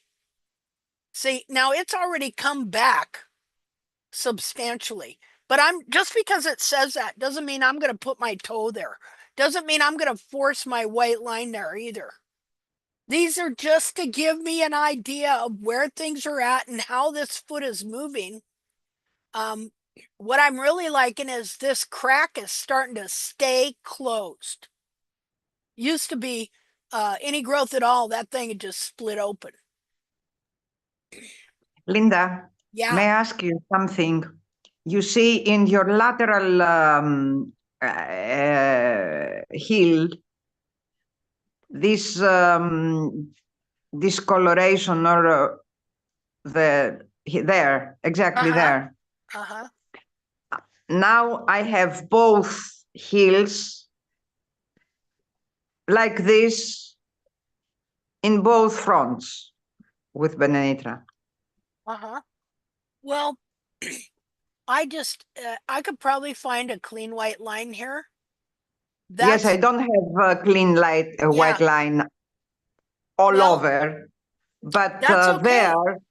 there is they're not attached the wall to the this area. Well, I have to wait to grow, huh? Yeah, eventually it will. Like we need to look at where the horn tubules are at and stuff like that. See, that whole back of my foot is still developing and moving. Look how the heel is turned in. See? Yeah. And of course I have removed the bar, all right? So that won't hold the heel, but you notice that the foot isn't collapsing. Why is that? Because I got 1,200-pound horse that wants a foot up in the air. And so it's not gonna let a little, because the little bar ain't there, giving it support. I'm saying that like, kind of sarcastically, because well, that bar's there for support. Well, actually, I'm not so sure that bar gives that much support, as it helps maintain the shape of the actual cartilage of the heel, and it stabilizes and binds the heel right wherever it's going to grow. So I don't want the heel bound there, so I'm just going to thin down the bar like you dress down a dorsal wall with my Proxon, just and so far I've been doing that, and all that's been happening is my heels are moving and standing up, not collapsing forward. And so I've been doing it for quite a while now. And you can tell by looking at the side of the foot, my heels are standing up. They're not collapsing. And plus he's starting to get full sole in heels that used to be concave and hollow. Well, the outside heel was. But as far as this white line, this heel is the most curled in, really. And so all this anatomy needs to come back together better. But if I was to rasp this down more, I'd probably get to a clean white line. But I don't want to get necessarily to a clean white line, because these heels, when you trim the heels out, the internal heel gets crushed forward and up into the foot. And so as all this and frog and all this is coming back and the heels straightening up, it's going to literally push those heels back down where they should be to whatever degree I can. So Anyway, I find that this is a sign of changing Yeah. the whole thing. But I mean, since now, I don't know how many times Benny's hoofs have changed. Mhm. And all these changes, the last years, come to a better point. But Yeah. they change. They Yep. always change. Yeah. I mean, I'm not sure if you can ever find a stable point to say, now we have a good hoof Yeah. or a correct hoof, because they change. Yeah. Well, if once you do get to that foot, okay, then then you will grow in the sole. You allow the sole to get to its optimum thickness. You allow the bar to totally grow in, and the Yes, you frog. have a Yeah. healthy hoof. Yeah, and the But frog stay. still, yes, Well, still, even then, the hoof will change again. well, it can. And then if you noticed if it would change to the detriment, it's either going to change for the better, get more solidified, get solid, but you're always going to have to keep an eye on it, and the change is going to tell you whether it's getting better or worse, whether it's regressing a different Mm, way. See, you're going to uh, uh, notice if your bulbs start to get pulled down underneath. Okay, you will be able to get to a place where your foot is able to stabilize, but you're right, it can always change because you could you know, uh, for maybe you got example, sick, you couldn't trim for 6 months, or maybe you were sick and somebody else came in and trimmed your horse and took down too much heel, or, no, something even like that. the hoof themselves. I mean, I've noticed to my other two mares Mhm. that during the winter, they present another hoof. Okay, that makes sense. Yeah, I see what you're saying. Yeah. I mean, rain season, Yep. another hoof. I see what you're saying. Yeah. Because they have better, of course, way better than Benenitra's hoofs, Mhm. but not perfect, but good hooves. Yeah. And they change. Yep. I mean, every second, third month, you see the hooves, not depending on the trimming. Mhm. The, Just the, environmental the, changes. yes, Yeah. they adapt to the conditions. Yeah. Yeah, they either dry or get wet or expand or yeah, I understand what you're saying. Yeah, they do, you know. And we have to keep this in our mind, because I'm saying, I'm telling this because we have in our mind a perfect hoof, let's say. Mhm. And then you go to your horse and say, I have to trim it to the perfection. You cannot, because maybe the perfection for that moment is that hoof then. You know what I mean?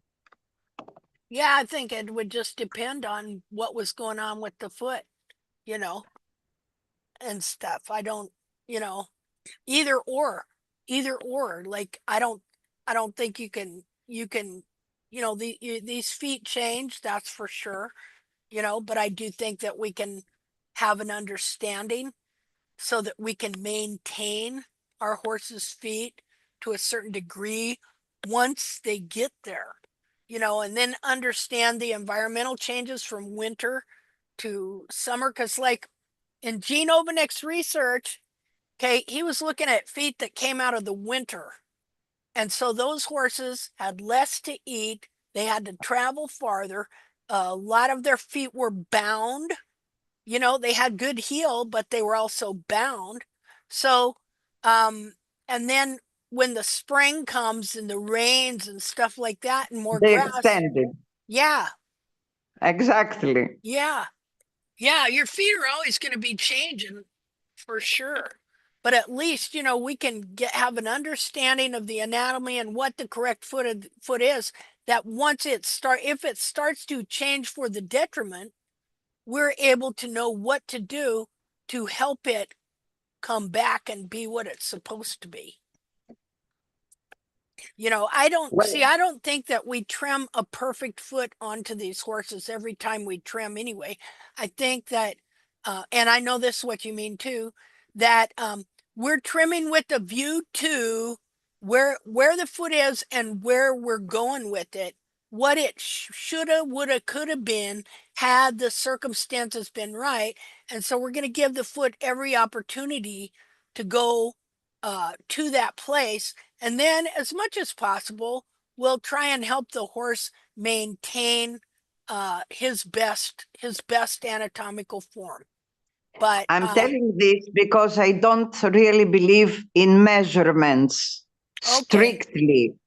So yeah, you have to have exact measure of things. Sometimes you have to see.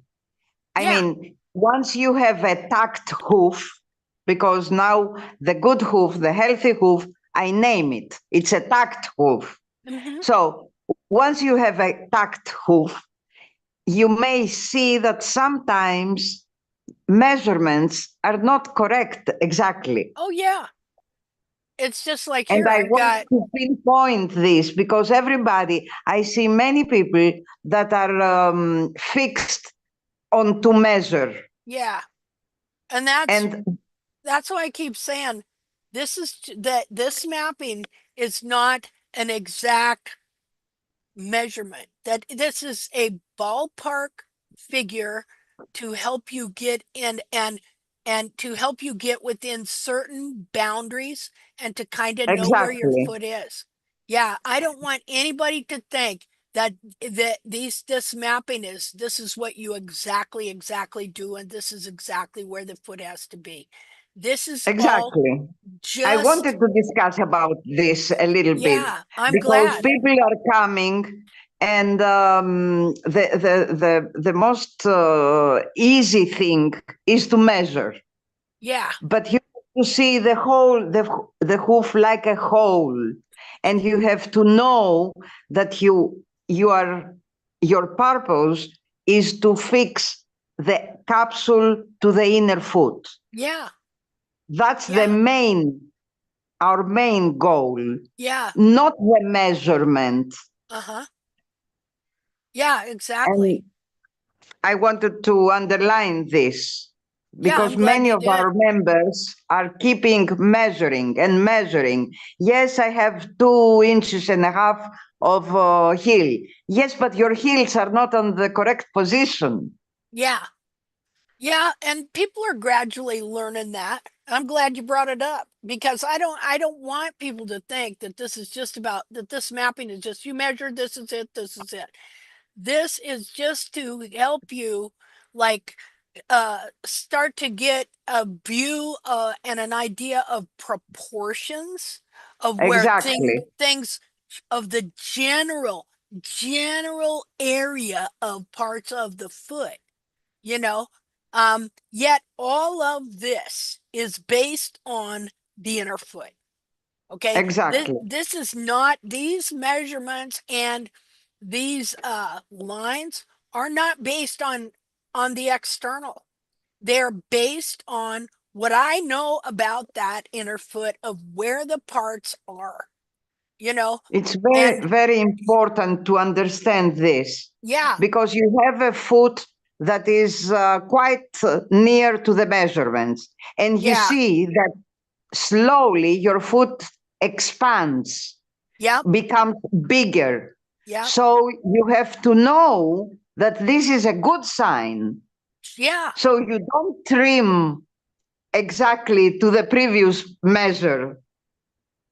Yeah, well, like here, like the frog has moved. See? Exactly. So that's why I had mentioned it. So I had a line across here where the current old frog apex was at the last trim, which it was trimmed down to where that internal frog was. See, that's what you're trimming to. Where is that internal frog apex at? Okay, now this whole thing gets shoved and forced forward. And so when you start relieving this frog, it starts stretching out and pulling back. And so if it was stretched forward and shoved up to here, and then it pulls back, then the tip will be back here. And you will see it because, you know, I'll go back and look at this again.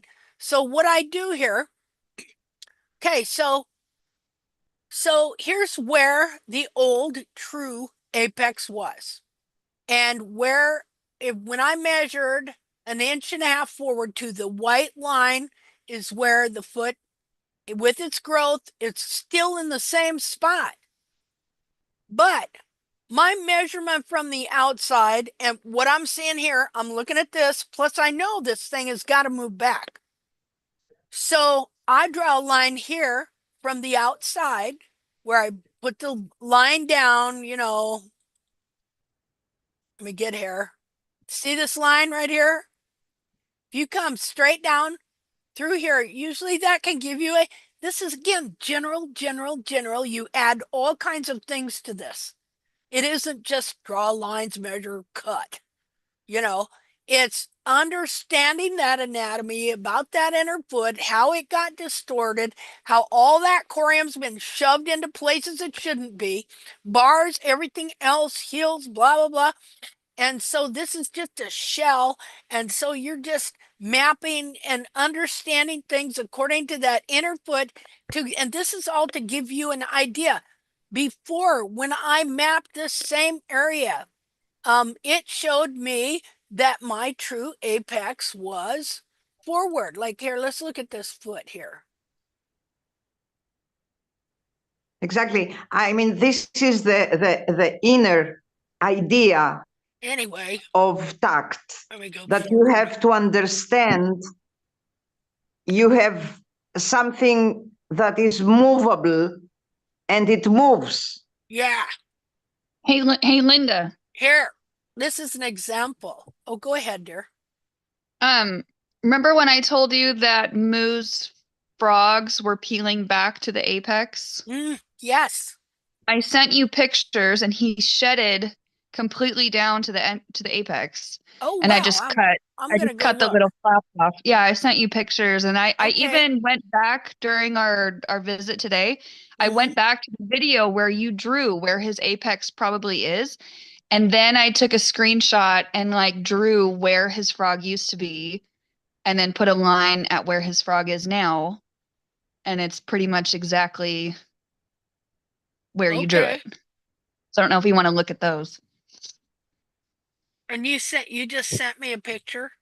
I sent them on Messenger. I sent a bunch of pictures earlier today of before his trim, after his trim, and then comparisons of the drawings that we did.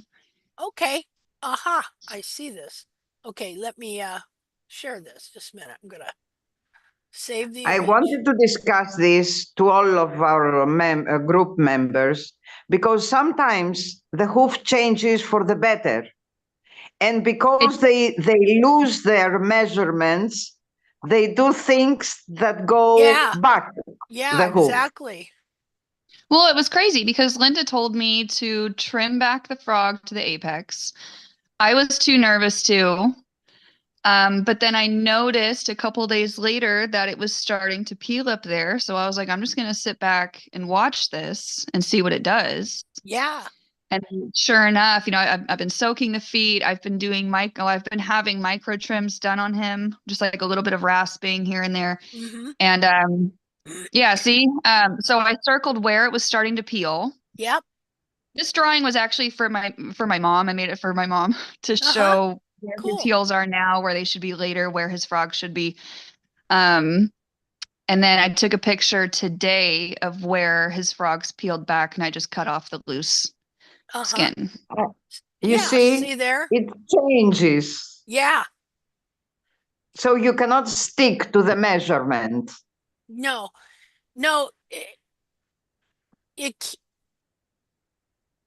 you can't, but the measurement will still help you.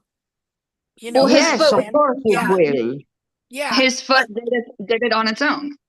Yeah, it did it on its own. So if I was looking at this foot, Now, even without measurements, I would be able to look at this foot and tell that his whole frog is stretched forward, Right. you know, and stuff. And so you see how then when the frog grows and the frog gets hard, that then it's Mhm. just going to hold the thing that grows it right there.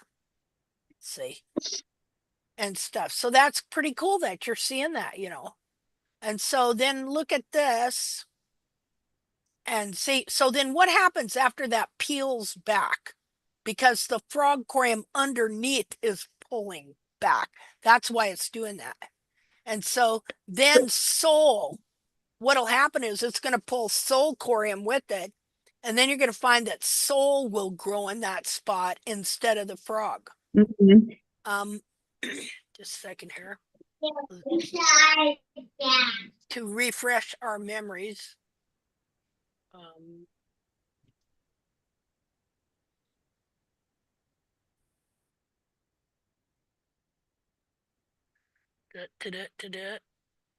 Share. Okay. Okay, so here's what you're really dealing with. Okay. All this is movable and foldable. This whole thing can be shoved clear up here. Well, then it shoves all this cream and it shoves, you know, I'm pushing all this forward. Where's that going to go? It's going to be shoved forward too. And then the frog grows when it's shoved forward in that position, and then it just holds it there. And so then you thin down that frog, and then it allows this, it's pulling anyway. See, that's the thing you got to remember. The foot is pulling to where it wants to be anyway. All this was forced forward, and it's being bound and held there. So when you thin stuff down, it gives, and there's moisture, it gives it a chance to pull back a little bit. And it'll pull right out of the spot, like that hoof capsule grew right there, okay, where it was forced forward to. Then you thin it down. Well, then underneath, internally, it pulls back. And it'll pull out of that part of the capsule. So, all right, well, that's cool. See, to see now, look at this. Let's go back here and look at that again. See, and that's just a little bit. That just allowed that just to move just a little tiny bit, you know? And so, Do you want to open up the picture after they came off? Because you can kind of see where it looks like there might be a new frog trying to grow underneath it, but I doubt it. Okay.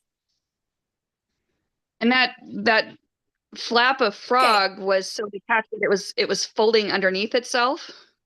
So I had to cut it. Is that, would that be in your other photos? Let's see.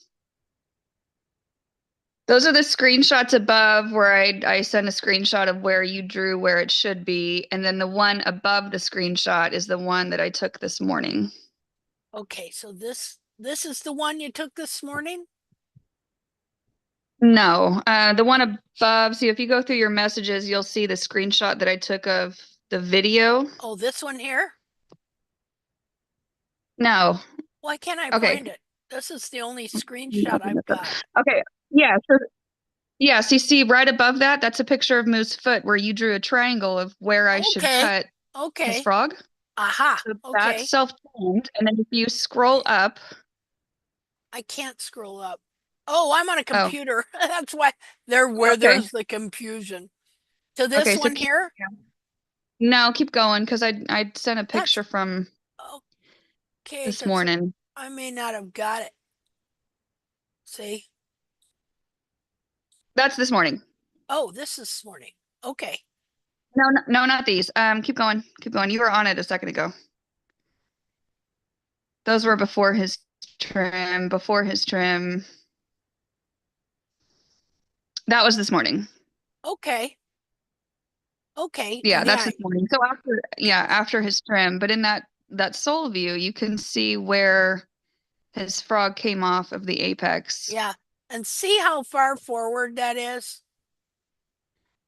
Or where it was? Well, if we could look at the side, like the side view, if you could totally get straight down through the side of the foot, like this foot here, if you were to go straight down, that's where his true apex should be, right there. Right.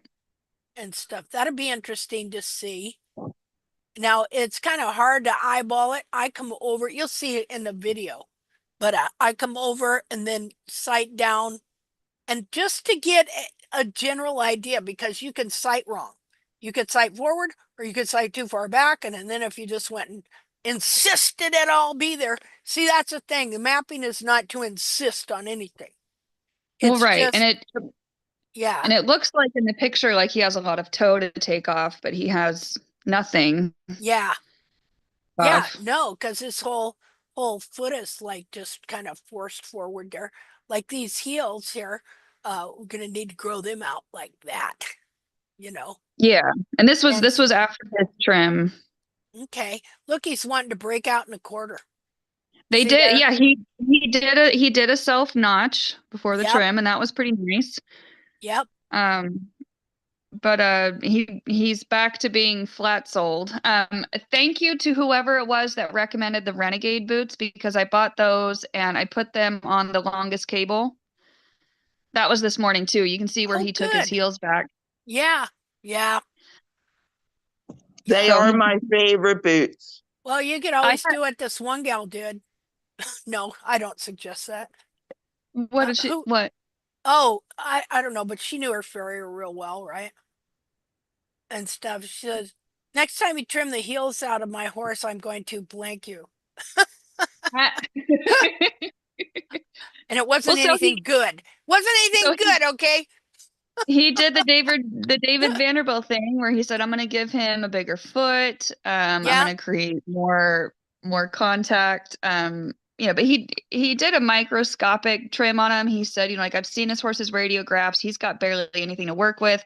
I'm going to leave his sole to keep him comfortable. I don't really want to touch his frog. I don't want to make him uncomfortable, because I know this horse now. He's going to be uncomfy if I Man, take anything off. Like, just bring you're the going to heels have back. to learn to trim so that these farriers can't touch your horse ever again. Yeah, I know. That's why I want a model foot. He did show me. He showed me how to rasp. I'm just gonna have to get in there and get my hands dirty. But I remember the first time I did it, I was scared. I was nervous.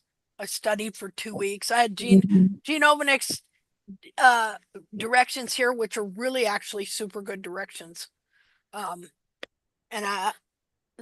I had foot to work with too, because I had a farrier that was just barely trimming anything off, and stuff. Yeah. See how he looks like he has heel in that view? Was that false heel? Huh? Is that false heel? Yeah. Yeah, that's okay. sidewall, because we already looked at the back of the foot, and he's, his heels are curled in it. But see how they can look like they have heel? Yeah. Yeah, but then it goes down, and okay, like if we look at this here, okay, then we see his bulbs are curled down like this. I see that, and they're supposed to be like this. That's the only part of the inner foot you can see right there. The other part goes like that. See? And then he would have heel buttress growing like this.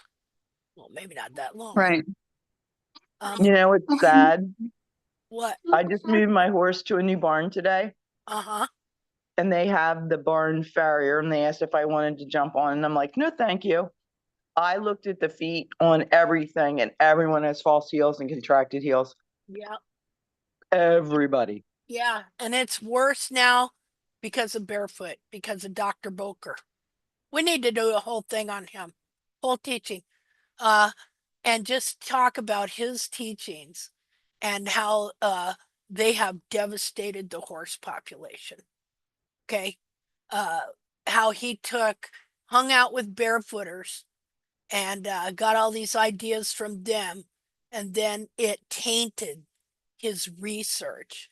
but because he's an academic, he was able to take it back over to farriery.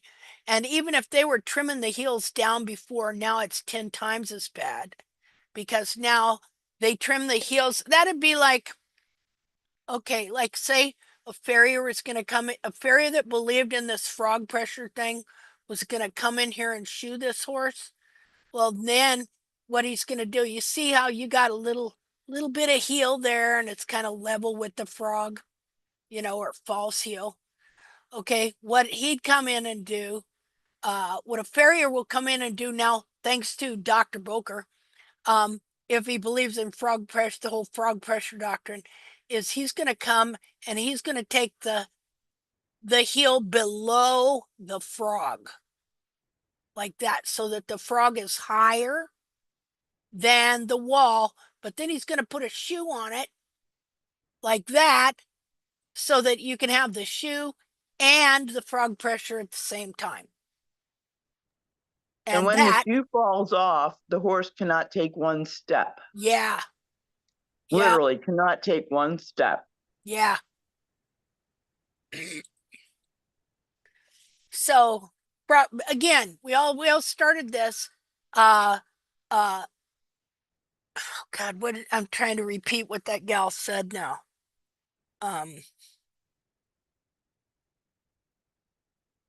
Wasn't frog pressure. What was it? From the ground contact, or I'm gonna have to get so I can quote it. Because they didn't come with this on their own. This is stuff people are told and then they just repeat it because they're told it by authorities. And that the frog pumps the blood back up to the heart. Yeah, no. And if it does, it pumps it from internally, not from the outside, from you hammering it, and stuff. Hammer, hammer, hammer, wears it out. Next thing you know, it's a wound, it's open corium, wearing through the. Can anybody hear that phone ringing? Who would just keep the phone ringing that long? Haven't they figured out you don't want to talk to them? Telemarketer. Yeah, I want to go strangle him. Quit calling me. Okay. Because it totally distracts me. All right. So, anyways, okay, let's go back. Okay, so let's just I kind of showed you his feet. I just want to show you this trim I did and this video I want to put together, and I want comments on it. So let's see here. I'm gonna close that and go find the video. Hold on. Close that.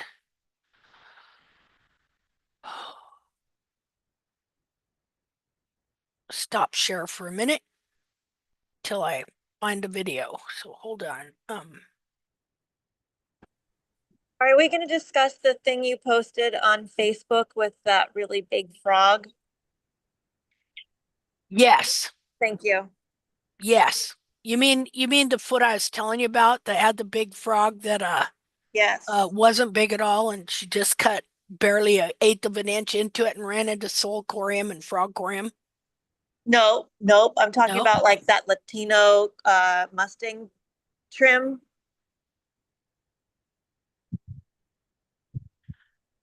Oh, wait a minute. Which one are you talking about? The one I thought that was a tacked trim. Like where the frog was just right and stuff like that. That one? Yes, and nice high heels, and when he trimmed this Mexican guy. Yeah, that was pretty cool. Yes. And of course, I thought it was a tacked trimming. Yeah. Well, technically, that horse trimmed itself and stuff. That guy was just taking the foot down. That horse had not been trimmed in God knows when, and he was obviously trimming himself for a long time. And wherever he was, he got enough wear to wear the frog and everything just right. Because, see, they can be overgrown like that and look awful. And then you just, boy, they will just trim up to specs. Boom, boom, boom. You know, like, okay, we don't like hang on to measurements, but it's funny how these horses that have super good feet, you can just map them and then trim off what you map, and it just boom, boom, and bam, they're, you know, trimmed up perfect. You know, that's how I first figured this out, because on that horse that I got, he was 8 years old and blind and had only been maybe barely had his feet touched 3 times as far as trim in his whole life. And his feet, I'm going to have to find pictures of him. I got to go through my pictures. His feet looked like kind of god awful, you know. And I had him. And one day I was out there and I was like, helping people was driving me crazy because I had to re-explain everything to everybody individually. And so I thought, well, I'll do a webinar. And what I'm going to do, no, no, this time, this is right before I decided to do a webinar. And I thought, you know what, I'm going to take and I'm just going to write down everything I've learned, boomity, boomity, boom, and kind of what I'm doing. And that's how that mapping came about. I just started writing down what I had done, started, learned, and done over time, including with growing the heels. And then I thought, well, I wonder if this will work. And so I had this cadaver foot and I just went and applied it exactly kind of what you're seeing. Some stuff has changed. And when I trimmed it, it just all the long stuff came off and the foot trimmed out perfect. That is this foot here. Just a minute here. Pictures.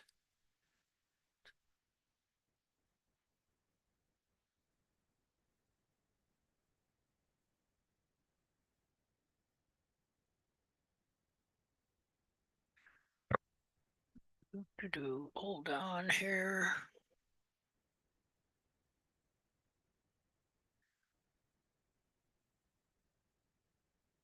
Okay, that was this foot here. This is a different foot here, but that was this foot here. Horse was never touched. Like I said, maybe 3 times if, because the gal did it herself, and she had a rasp and a pair of nippers, but she just didn't do nothing, you know. So the horse self-trimmed in Kansas, and everything on him came out just as if to what the mapping was, you know, everything. It was weird. I didn't expect it. And if you saw a picture of the foot, what it looked like before, you go, oh my goodness. Because it looked ugly like that foot in the video that we got on the group page. It looked ugly and overgrown like that. But then when it was trimmed up, it was just like it just, if you just took off the long high parts, it trimmed up perfect like this. See?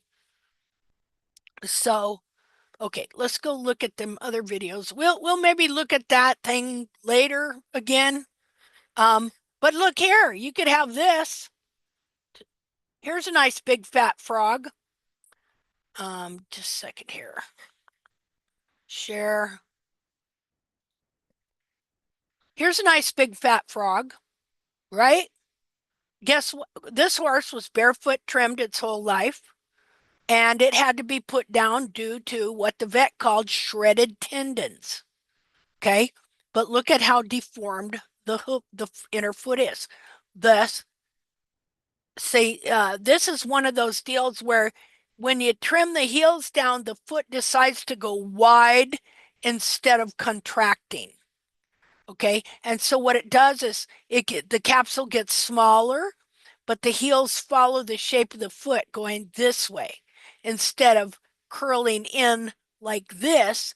They shove everything forward into a smaller capsule, but the frog gets wider and gets pulled out. See? And this is what it does to the inner foot. So, and totally creates an imbalance. There's a good foot again. And there's a difference.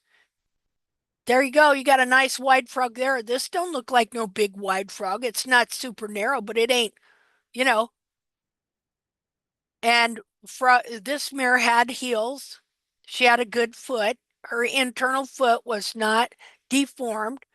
This horse here, professionally barefoot trimmed. Okay, trimming the heels out, like Strasser would teach people to do.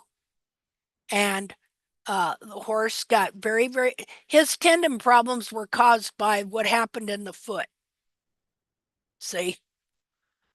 So can you see that? You see that foot there? You see what it did? How it remodeled the bone? Okay, wore it completely off and remodeled it on this side. Looks swollen even. Yeah, the corium looks totally swollen. I don't know what happened there. Did I switch that or something? I don't know. Anyway, just gives you an idea. This foot, perfectly good foot again. When you take the foot out of the capsule, since the back is cartilage and fat, it will just kind of fall to the ground. Like that. It needs to be supported. This, because people don't know what they're looking at, this will deceive people into thinking, yeah, see there, they need a 30-degree hairline.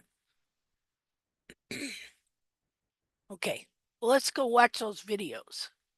Okay, let's see.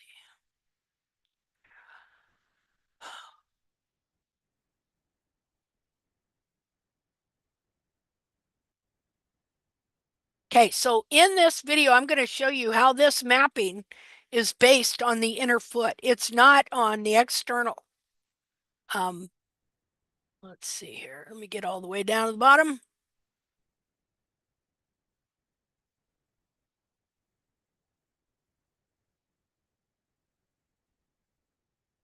I need to close out some pictures.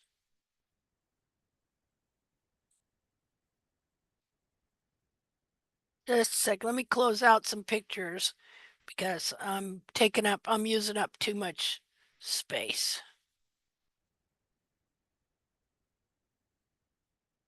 Jeez, got a bunch of them open.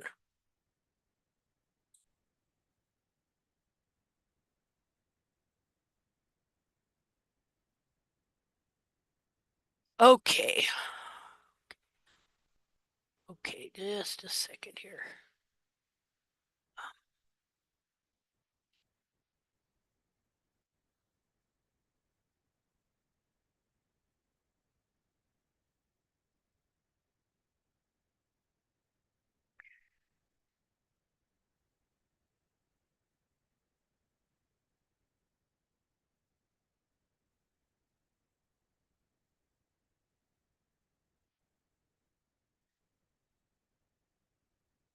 Okay, April 24th. Cancel. Okay, okay, okay. Just a second. Okay. Hold on, I'm almost there. Sorry. Okay, now I have lost Zoom. There we go. Do the share. Okay, okay.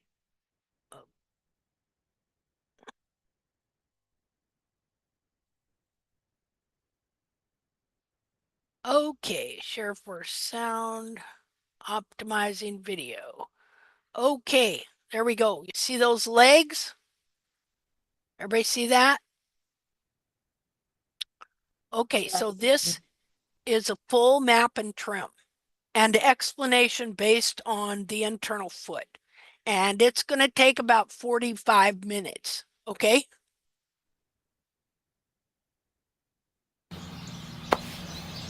Let me know if you can hear it. Okay, am I recording? Yes, I am. Okay, so I'm going to do a full map and trim. Can you hear that? On this right foot. Actually, I should do it on the other foot. So I'm going to aim this down. And so the first thing you want to do is you want to take a full set of pictures. so that you know where you're at and where you're going. And if possible, then you want to go look at the pictures and just kind of determine what you're going to do, because now this is work intensive. Washing the feet, taking pictures. Can you hear everything okay? And see the picture? Yes, Okay. thank you. Okay. Now, I wash the feet first if it's bad with a hose, and I clean them out. Then I bring them in. Then I get a bucket of soapy water, and I literally scrub his feet, his pasterns, things like that. So you can get a good set of pictures. Now, I was going, where's my camera? Well, it's on a tripod. So, the first thing I'm going to do after that, after I kind of have seen what's going on, okay, so we're just going to do a general trim here. I'm going to decide whether I want to stand him up and leave him, or whether I want to leave him some toe. Now, his dorsal wall, now we use a sewing gauge and a what do you call that? Protractor to map the feet. And that mapping is just general. It is not cookie cutter, but it is a general mapping to help you keep within boundaries. Okay. I don't know what happened there. Hold on.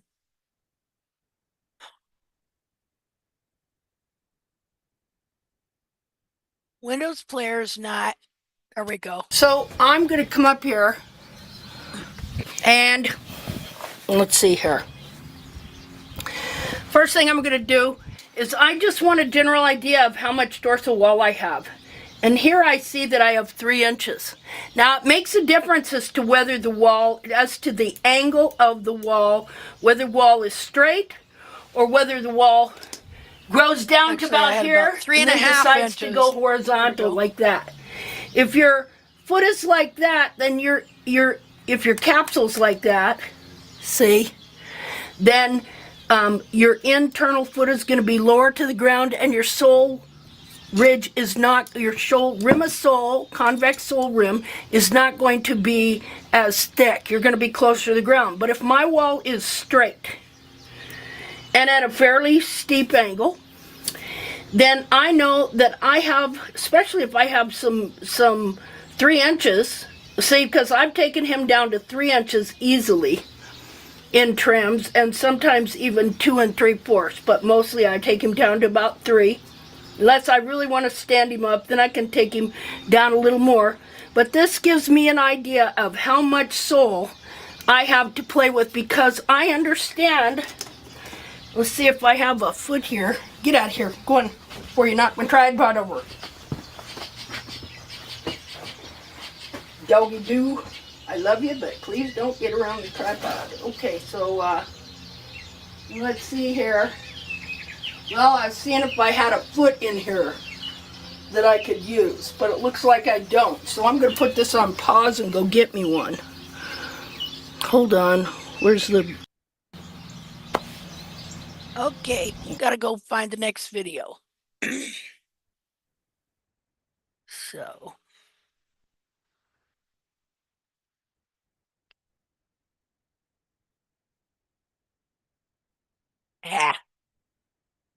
Thing.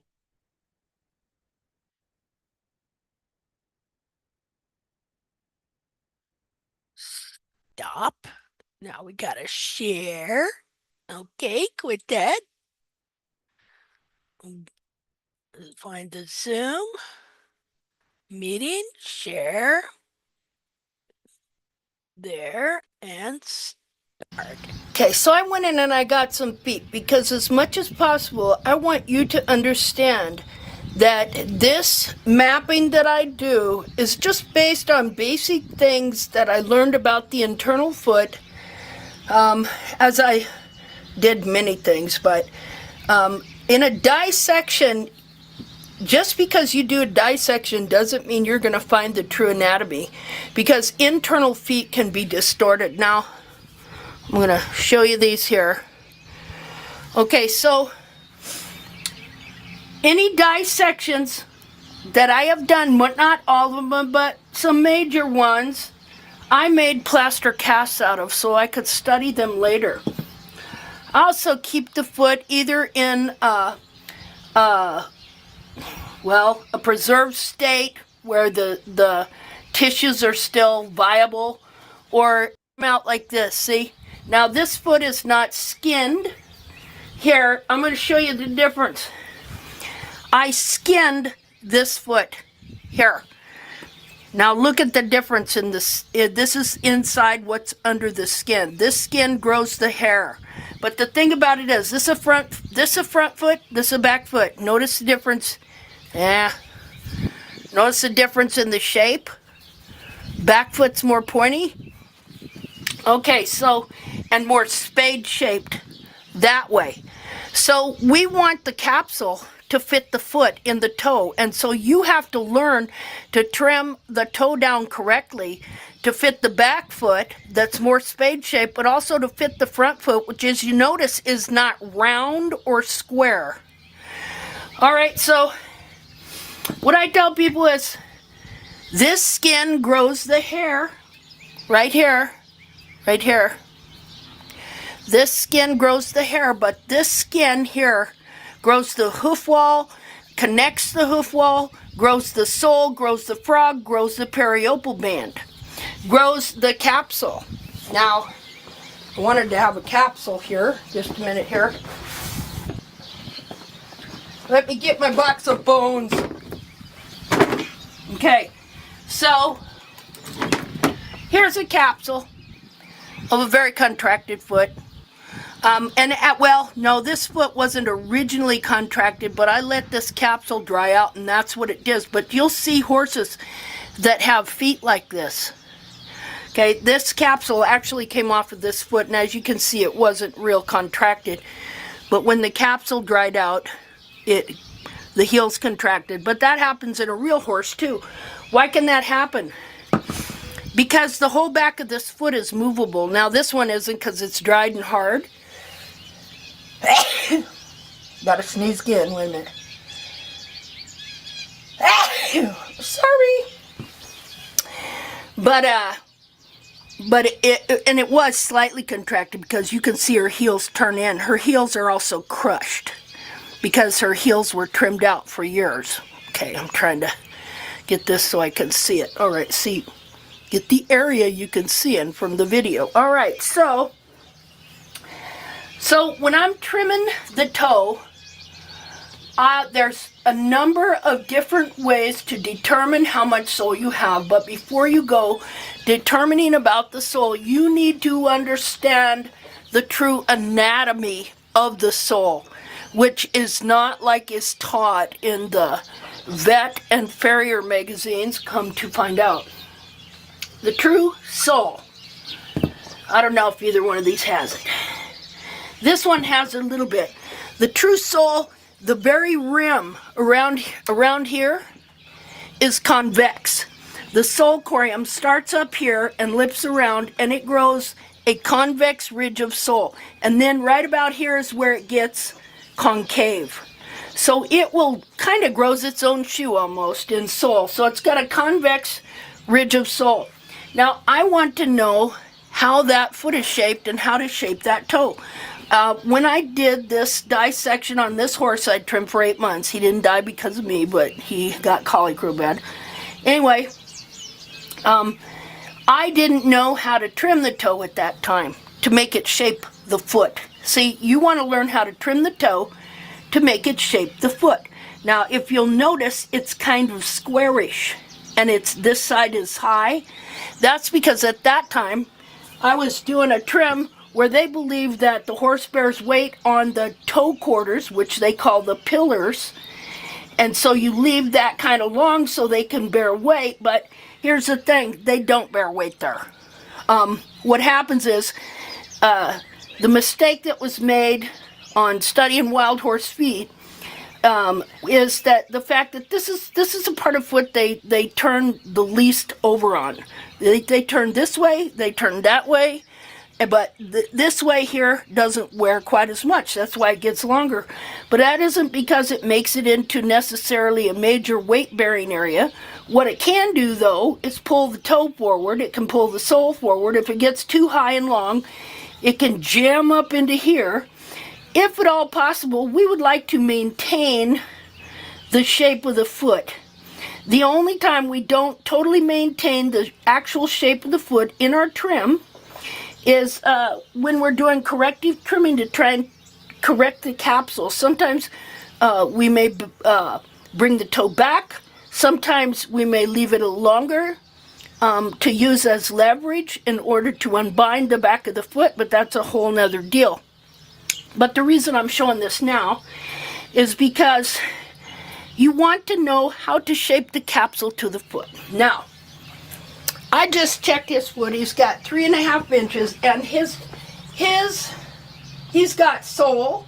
He hasn't got a stretched white line. He hasn't got a dished wall.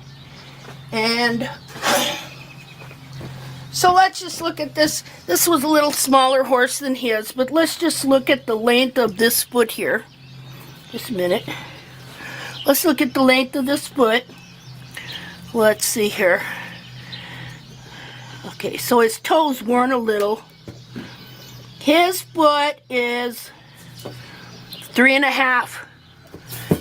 Nope, get on there. 3.5 inches. Okay, so then how far is the internal foot here? I'm trying to keep in camera view here. How far is, here's your internal foot. Here's your coronary band.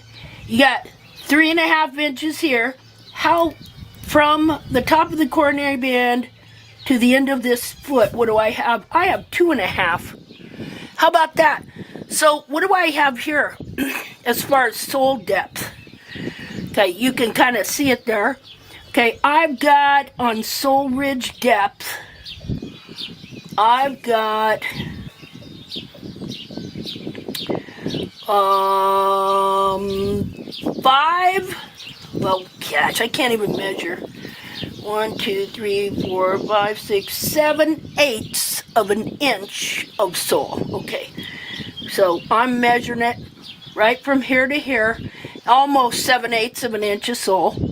And so about an inch here. Now, so that means I could take down easy a whole 1/4 of an inch down off this toe here. So again, I just want you to look at that inner foot. God, I can't even get in front of the camera there. Okay. Now, do you get the principle of this? That you're trying to determine how much of that toe you want to take down. See, whenever you take a toe down, you naturally usually take it back if the dorsal wall is straight, like so. Okay? Now, if the dorsal wall is dished, meaning it doesn't just grow straight down, but it grows down, like say to about here, and then it starts to flare out and go like this. Okay? See that? Well, then your foot is going to be lower to the ground, usually. And so the measurement is different. You don't have as much to play with, meaning play with, trim off. You can't trim off as much. So the object is eventually you're going to want to get that dish out of that toe. So, so you have a straight dorsal wall like what you see here and what you see there. Now, this is the internal foot. Look, again, here, this is a rear foot. So the capsule should be shaped like the foot. And you notice that since this is a rear foot, that this capsule is more shaped like that foot. You don't want it round, you don't want it square.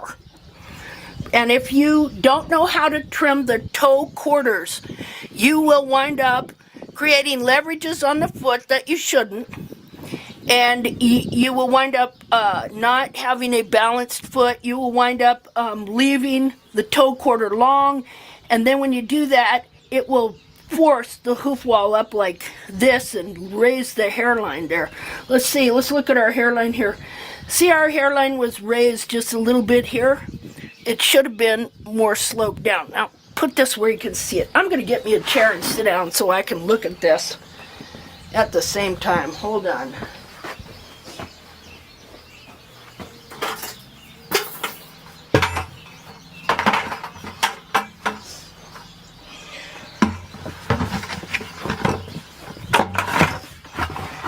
Okay. I hear my rear end hit that. Whoa. Okay, so this way I can look and see where I'm at. Okay, so now you see what you're dealing with when you're trimming these feet. But if you have separation in your dorsal wall, like it's like this and flared out, then your foot is closer to the ground. See, like let's say I have a 3.5-inch dorsal wall, but instead of being straight down, like you see this one, I wonder why this thing is showing me it's upside down. This stupid thing. Anyway, camera. Okay, so you see the dorsal wall is straight there. And so in some horses it's not. So what do I have here? I have 3.5. Well, that was on that other foot. Let's measure this foot. See how much it is. Okay, I don't have as much on this foot. See there? I have about 3.25. Well, let's put it all the way down. I have about, well, no, I have a little over 3. I have about 3.25 in my dorsal wall here. Okay, so let's measure the inner foot. How much is it to the end of the sole corium? 2.5 inches. How about that? This is a rear foot. It's 2.5 inches. I hope this thing is clear and not recording blurry. What a pain that would be. But anyway. All right. Let's measure both of these. Again, what do I have here? I have longer. I have 3.5. 3.5. Get that down there. I have 3.5, and what do I have on the inner foot? To the end of the sole corium. Come here. No. Come here. Yeah, you can't come here. Go on. No. Okay, let me get this down here. Kind of hard doing this all by hand. Okay, that is 3.5 inches from the top of the coronary band to the end of the foot. And so I have a 3.5-inch wall. I have a, go on girl, go on. Okay, and I have a 3.5-inch wall, and I have a 2.5-inch inner foot. So that tells me how far my foot is off the ground. And on this horse, I can look and see how much sole I have now. Something you need to know about this horse is this is a horse I trimmed when I was still doing barefoot trimming and trimming the heels down back to the base of the frog continually. And so what happens there is as you trim the heels down, it sets all these horn tubules at an angle going more forward, and then it pulls the whole back of the foot down. Now I want you to look at the coronary band on this foot. This coronary band is not supposed to come back like this and curve down and under. All right, it's supposed to come straight back to here. And the heel buttress, this heel buttress would have been growing like this. Now that's not what the capsule looked like. Look what it looks like on the side of the capsule. The heel doesn't look that run forward or bad. Well, this is a false heel because the real heel's been pulled under the foot. And so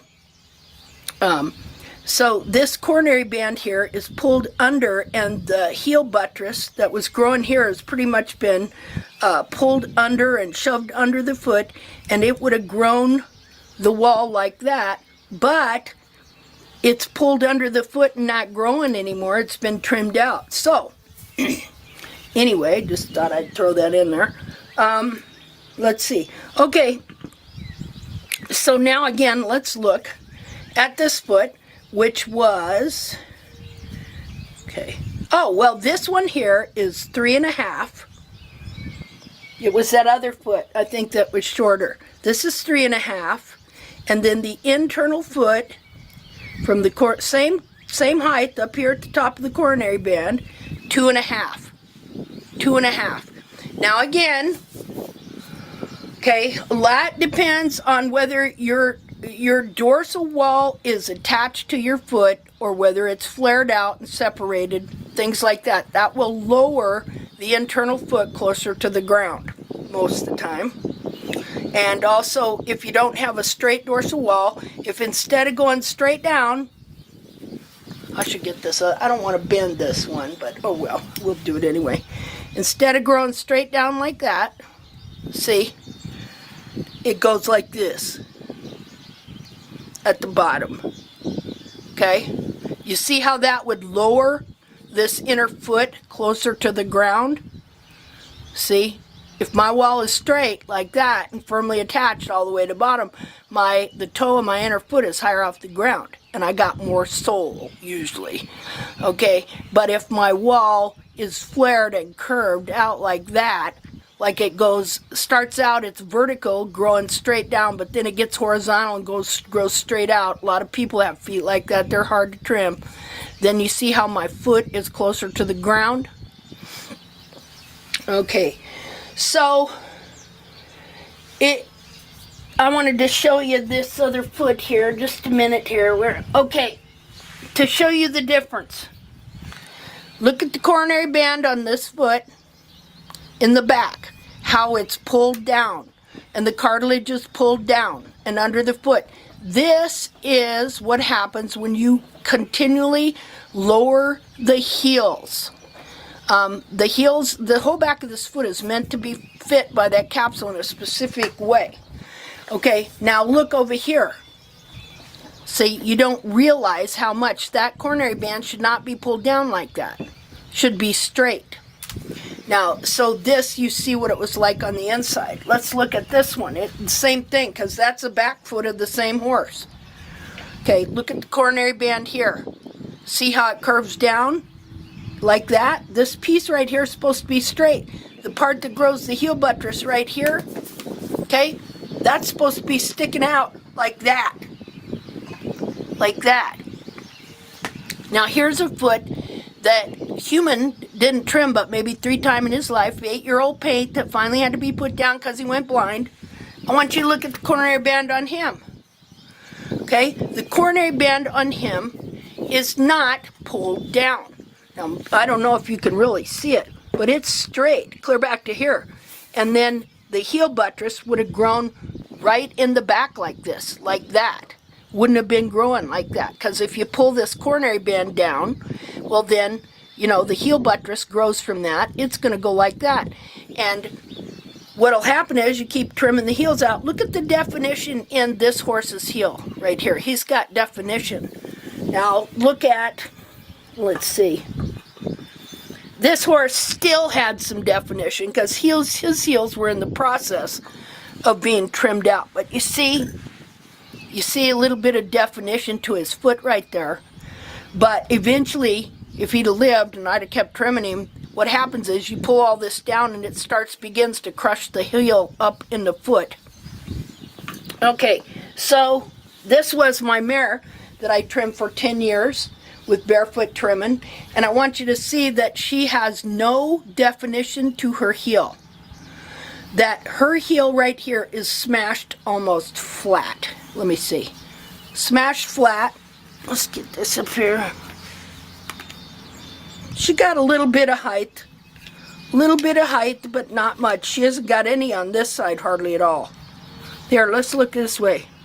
And you can see, well, her heels were smashed forward. I'm looking here. I've never looked at it quite like this. Anyway, the back of her heel that should be sticking up like so is smashed forward. And so because this is all cartilage, and so so if you trim the heels out and all this is pulled in and forward like that, it will smash the cartilage of this heel flat. Okay, let me see here. Well, so again, let's look at one more feet. Again, these were the back feet. I guess it's the same back foot. Is it? Yes, it is. I guess I made two. But anyway, this is the back foot. Now I'm wondering. Maybe it's two different feet. I'm not sure. Nah, I think it was the same one. I made two. This is before I knew how to pull a hoof capsule off. So I only pulled half of it off, and this is what I got. Okay, so let me see. How long is this wall? No, it is two different feet. Nope, it's the same foot. This is 3.5 inches. 3.5 inches with a 2.5 inch foot. Okay. Okay, so one more point I want to make is that when we do the mapping, so we want to measure the dorsal wall in the center so that we know about how much foot we can take down or mess with. Oh, gotta take a break. Okay, so I went in and I got some feet because as much as possible. Okay. Oh, just a minute. Okay, so now I gotta find the next one.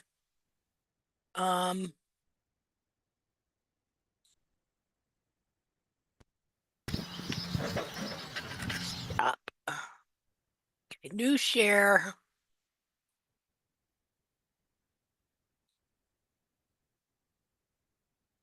There we go. Okay, so recording again. So the anatomically correct trim, tact, is based on tactfully looking at the foot according to the anatomy that we have studied, that I have studied basically in the last 18 years, and trying to come up with some general markings that will help you stay in boundaries of where to trim your bars to, your toe to, you're trimming your frog, heel height, things like that. And so all of this is based on the inner foot here. Of course, one that isn't totally dried out like this. Okay, but I want you to see that, I have taken a lot of time to consider all of this and try and do things to where I could help the horse fit his capsule to his foot, since he can't wear it off himself. And so that's what all the tact mapping is based on. Now, I just thought I'll show you this while I'm here. Usually this is all farriers look at, the bony column. Okay, I'm not really interested in the bony column because this is what I figure. I figure if you can fit the capsule to the foot correctly, that the bony column is naturally going to be in alignment. So I'm frankly not going to worry about it.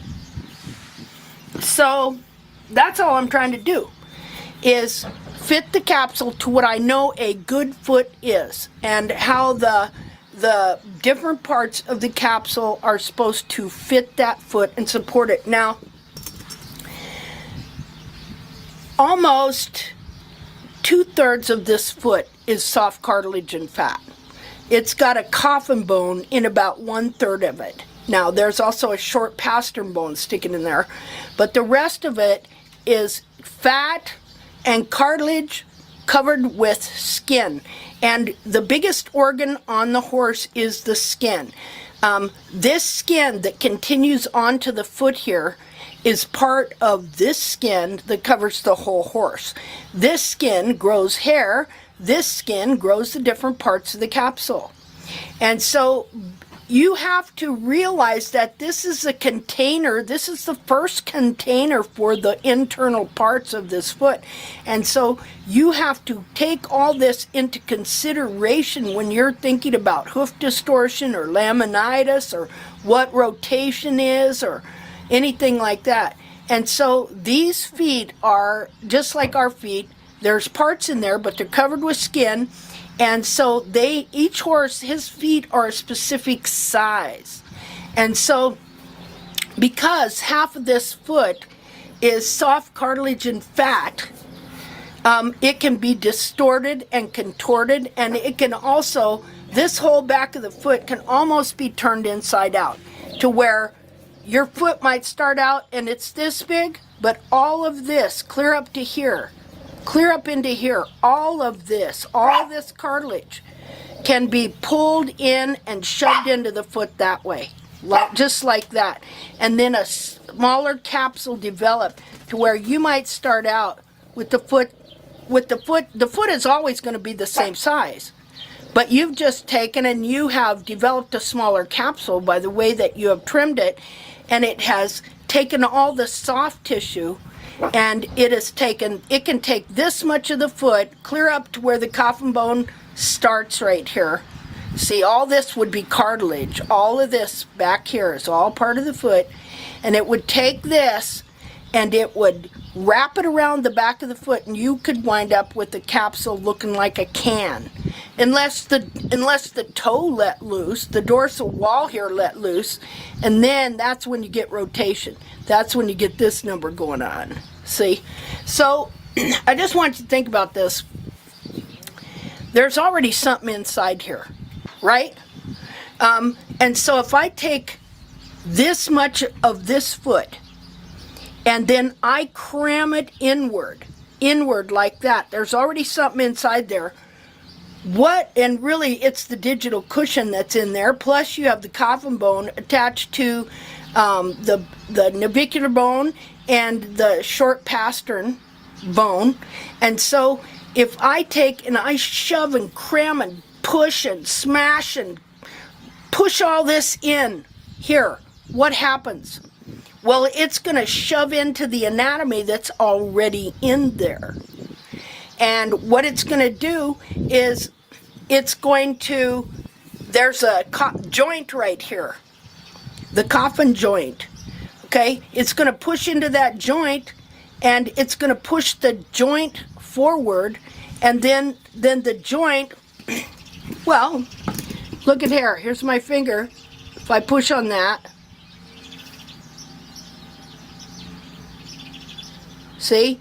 So imagine that this is your coffin bone. This part is the end of my finger is the coffin bone.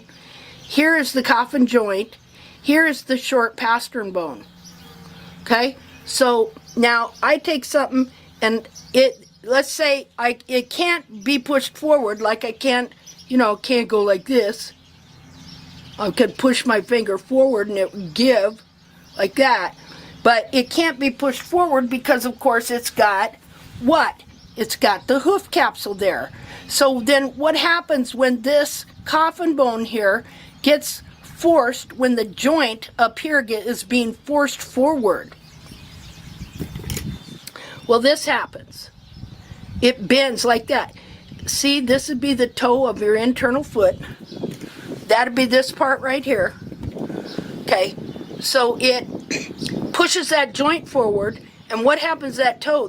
It forces that toe down, like that, down. What does that do? Well, it's forcing it down on the sole of the capsule. See, you got this sole here? What it's doing is, instead of the bone fitting in nice, well, it's hard to show that. Instead of the bone fitting in there nice and tight and snug, and there being no pressure and in weight-bearing equilibrium and unity with the capsule, well, now what you're doing is you're pushing this joint forward here, and it's making this coffin bone go down like that and forcing it against the sole. It's starting to force separation in the toe. And what it'll do is let's see if I could try and explain. Okay, so it's going to force, let's put it this way. Okay, let's see. Let's do it like this. Okay? It's going to force that joint forward, and it's going to force that toe down like that. Force that toe. And so what happens, because you're lowered the heels and it's taken all the anatomy of the back of the foot and shoved it into that joint, forcing it down like that. At the same time, since you've lowered the heels on this capsule, you set all the horn tubules at an angle going forward. And so what you've created in that foot is this kind of pressure. This kind of pressure. And so what'll happen is eventually it can create mechanical laminitis to where there's whole separation. What you actually have is you're starting to get rotation. See? And that is all from as you trimmed out the heels and it reduced the size of the capsule and it crammed that capsule into or it crammed that foot because the whole back of this is soft cartilage and fat. It crammed it and smashed it all together. Like a lot of times what happens, you're making a smaller capsule and then a lot of times this part will round out and bulge out because you've made a smaller capsule. So, I mean, you can't make the foot smaller. It's got to go somewhere. And so it's either going to get pushed up into that coffin joint, which is going to rotate that. Well, here, look at this. Push it. See? Rotate the toe down like that. Okay. Or it's going to come out of the back of the capsule. It's going to rotate up like that. That's so much pressure. That is mechanical laminitis from trimming. I call it trimming-induced mechanical laminitis. Okay, so with all this different understanding we got to have here. Now, another thing. Something that's vital is always finding the true apex of the frog. Okay, now the true apex of the frog, you got the apex of the frog. Let me see which would be the best foot. Oh, okay, let's show you on this foot. Okay, so you have the apex of the frog, which is right here. But then you have the true apex of the frog, which is further back, which would be right about here where the frog merges with the sole and where it's closer to the actual apex of the frog corium itself. So you actually got three apexes. You got the apex, the point, highest furthest point of the internal frog corium that grows the frog. And then you got a little bit of sole there, and then you got right here the true apex where the frog itself grows and is first connected to the sole. And then after the frog grows for a while and it grows up and he walks and it gets smashed forward, then you got this apex here of overgrowth. And so that is what, I want you to see how it grows over the sole. There. Okay, see it there?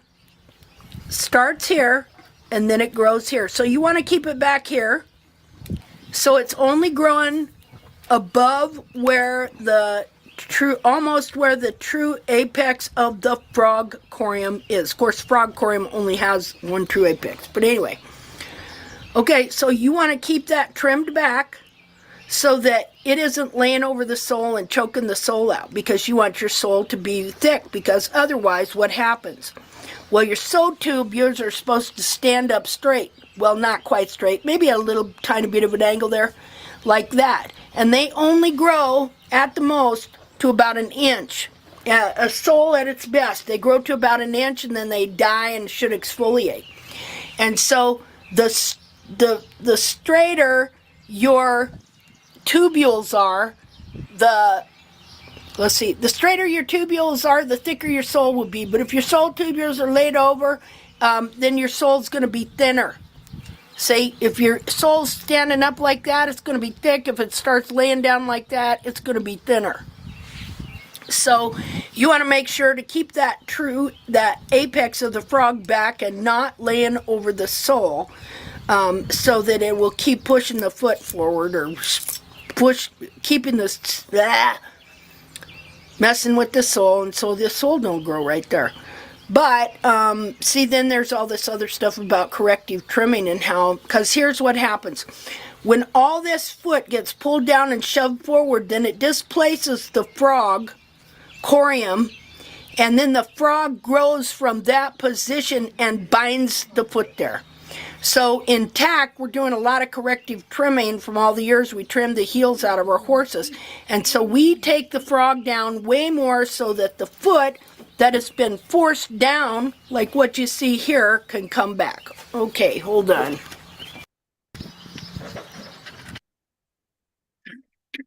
Okay, just a second. We'll go on to the next one. Let's see.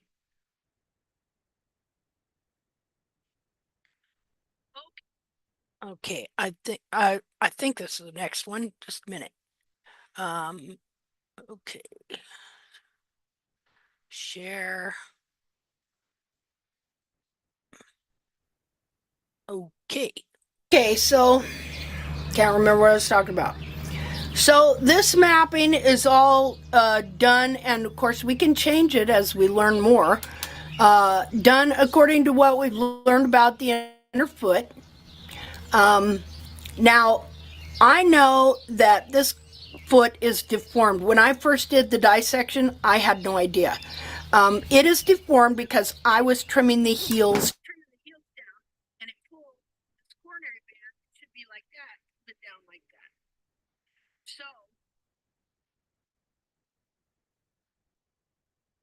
So anyway, later years, I found that out.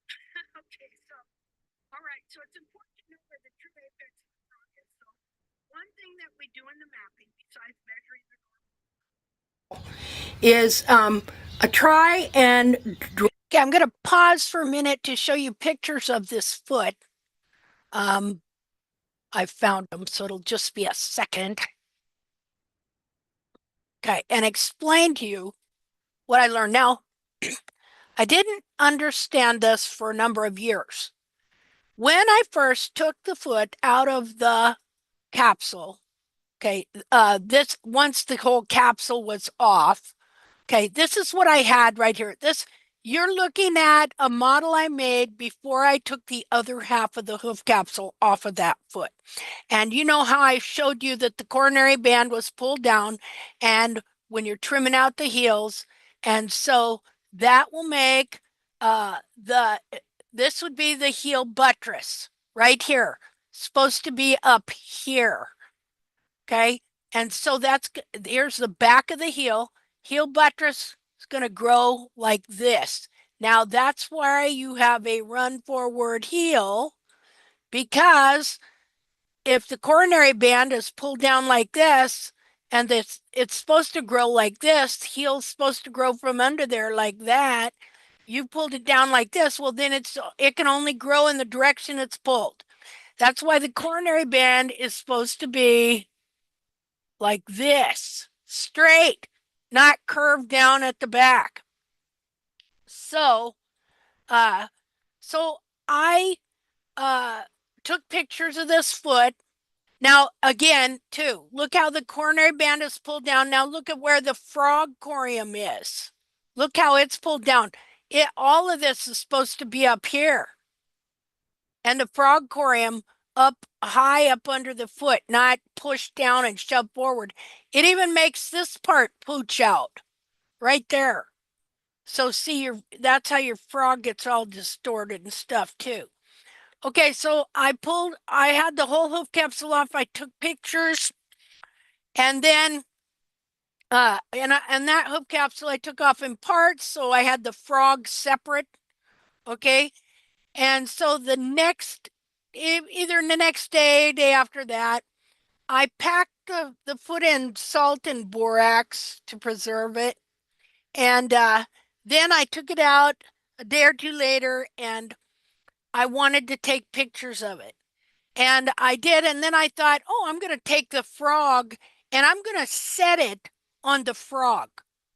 And when I set it on the frog, now you see the picture of it here. I've drawn what I did here. I drew how the change in how the foot had shrunk and moved back up to where it was supposed to be. Okay, and what I found was, why didn't it fit the frog? I remember thinking that, setting it on that frog and going, what happened? Why isn't it fitting the frog anymore? Well, so I took pictures of it, but then a couple years later, after learning about foot bonding, after learning we're turning the heels out, it's pulling the back of the foot down, stuff like that, I'm looking at the picture. I'm looking at this picture here, okay, without that red drawing on it, but just the barefoot of this picture. And I'm looking at this picture of that foot setting on that frog. And then I realized, remember, this is memory material, right? Even after it's dead, it will, if it isn't totally damaged, it will return because it's cartilage. Look, a chicken's dead, but you get a chicken breast and it's got that nice big piece of cartilage in between the breasts. Okay, the chicken's dead, but you can bend that cartilage and it'll flop right back to the shape it was, right? Same here with this cartilage up here. This is where it belongs. Now, come on. This is where it belongs. So it just pulled back up to where it belongs. And so, uh, okay, so now you can see how the heel was shoved forward and it was being pushed up into the foot. Okay, but look here. Now we've got a defined area where the heel buttress goes. And here is your defined, this is your defined heel. That's your true heel right there. This is your true heel. And so the heel buttress grows from under here. It attaches to the back of your heel. It has to grow down past the heel where it connects with sole so that you got at least an inch of sole. This heel buttress supports the whole back of your foot. And then you would have your sole, you know, like so. Okay, so that is the foot, the model, the plaster cast of the foot. And, you know, so what are we trying to do? We're trying to get this thing back up to where it's supposed to be, like this, so it can grow the hoof capsule correctly. Why did not my frog fit the foot? Because the foot had been gradually trimmed incorrectly, pulling the whole back of the foot down, pressing the frog corium forward. And so then when the foot went back to its correct position and I put the frog on, it wouldn't put it on the frog, it would not fit. Well, I want you to see something about this frog. I want you to see the way it's bent up into the foot like this. And look underneath here. It's not supposed to be bent like that. And so over time, what happens is then the frog is growing from the deformed foot like this. And so then it is going to hold the foot in that position. And so, in fact, this piece of frog here, with a gradual trimming out of the heels, this can get shoved way up into the foot like that to where you can even have a dead piece of frog that's way up there that's been there for years. And this will all bind the foot right where it's at. That's why we want to trim these frogs down. Now later, after the foot is correct and everything's in its place, then we can let things grow to their optimum fullness. But we also have to remember how the frog works, that the frog needs space, see, so that it can get stimulation from above as the pastern goes down onto the digital cushion and presses the frog down. See? Okay, so let me undo this. Okay, so now we'll go back to our video and I'll start to trim here pretty soon. Let's see, share.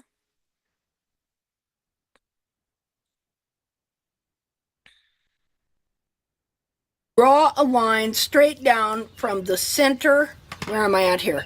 From the center of this, let's do this. From the center of this, straight down, like if you were coming through from here straight down to here. Let's see. Okay, I went right there. Look how that put me right about where the true apex is there. Okay, so you want to try and keep a general idea of where your true apex is supposed to be, because this frog corium will get shoved way forward, then it will get stretched forward, and you can wind up with what seems to be even a true apex of the frog way up here. And so we want to have more of an idea of where it's supposed to be. That doesn't mean you're going to absolutely cut it there. If you measure down the side of the foot and find that it's like way back here or something like that. But that means that's telling you that stuff in the foot is moving and that your true apex could be in a different spot. So again, what do? We come to the center of the wall here and then come straight down. Let me see if I can do it. It's just a general idea because you can't make it perfect. So kind of what I do when I'm sitting here is I come over to here. Let's see. I come right to here, and then I try and come straight down, so I'd be right there. Then I come straight down like that. Well, wait a minute. Like that. And then I would come over here and look at how that put me right at my true apex. So again, here's where your line comes down to, and then you flip it over. And looky there, that brings you right to the true apex. But this is just to give you a general idea. Like, if I took my apex back and I ran into where it was smooth with the sole, transitions seamlessly from the trimmed frog to the sole, and I had my line here, I'm not going to force it. This is, again, these mapping lines are general guidelines. Okay, so I'm going to find my true apex of the frog, and then I'm going to measure for, well, here, we'll just do it. What the heck? Let me find a marker. Hold on. There. Ouch. Moving kind of slow. Okay, here, just a second. You find a marker. Okay, here's a green one. There's a blue one. Here's a silver one. Okay, I got some. There's a black one. Let's see, here's a red one. All right. Okay, so I'm going to map on this. Oh, here we go. Okay, so this is what I'm going to do. So I want to trim out the true apex of my frog first. And so I'm going to try and determine where it's at. Okay, so we can see where the true apex of the frog is on here. All right, so what I'm going to do is first, again, I'm going to draw a line down the center of my foot, or at least measure it right here.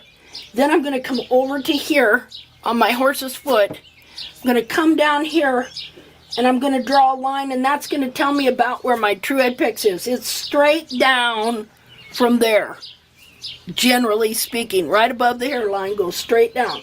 So I would come over here and make me a line, then I would turn my foot over. So I'm going to trim the apex of my frog first, so I can do my mapping. So, okay, so here's my foot. Okay, so I'm gonna, let's see. Let's see if this silver marker works. Oh, it does. Okay. Okay, so I've never done this on one of these quite like this before, so let's see. Okay, so right about here. Let's see. Nope, I still didn't get it. I'm doing better eyeballing it. Okay. Right here. Comes straight over. See? Comes straight over right to here. And then comes, I'm just going to eyeball it here. Straight down. Let's see. I gotta do it up here. I can't do it down like that. Okay, so see how I made that line? Okay, now I'm going to turn it over. I'm going to turn it over. And I got my horse's foot in the hand, and I'm kind of stretching my neck over there to where that line is. And I'm going to draw it on the bottom of the foot here. And looky there. It brought me right to where it's at. Now, let me see. Okay, but I may have gone a little far forward that way, but it's still given me a good general idea of where the apex is. Because you'll find some horses, they got a frog stretched clear up to here. You know? So, okay. Now, as I'm looking at this, I'm seeing my line is a little forward that way. Let's see.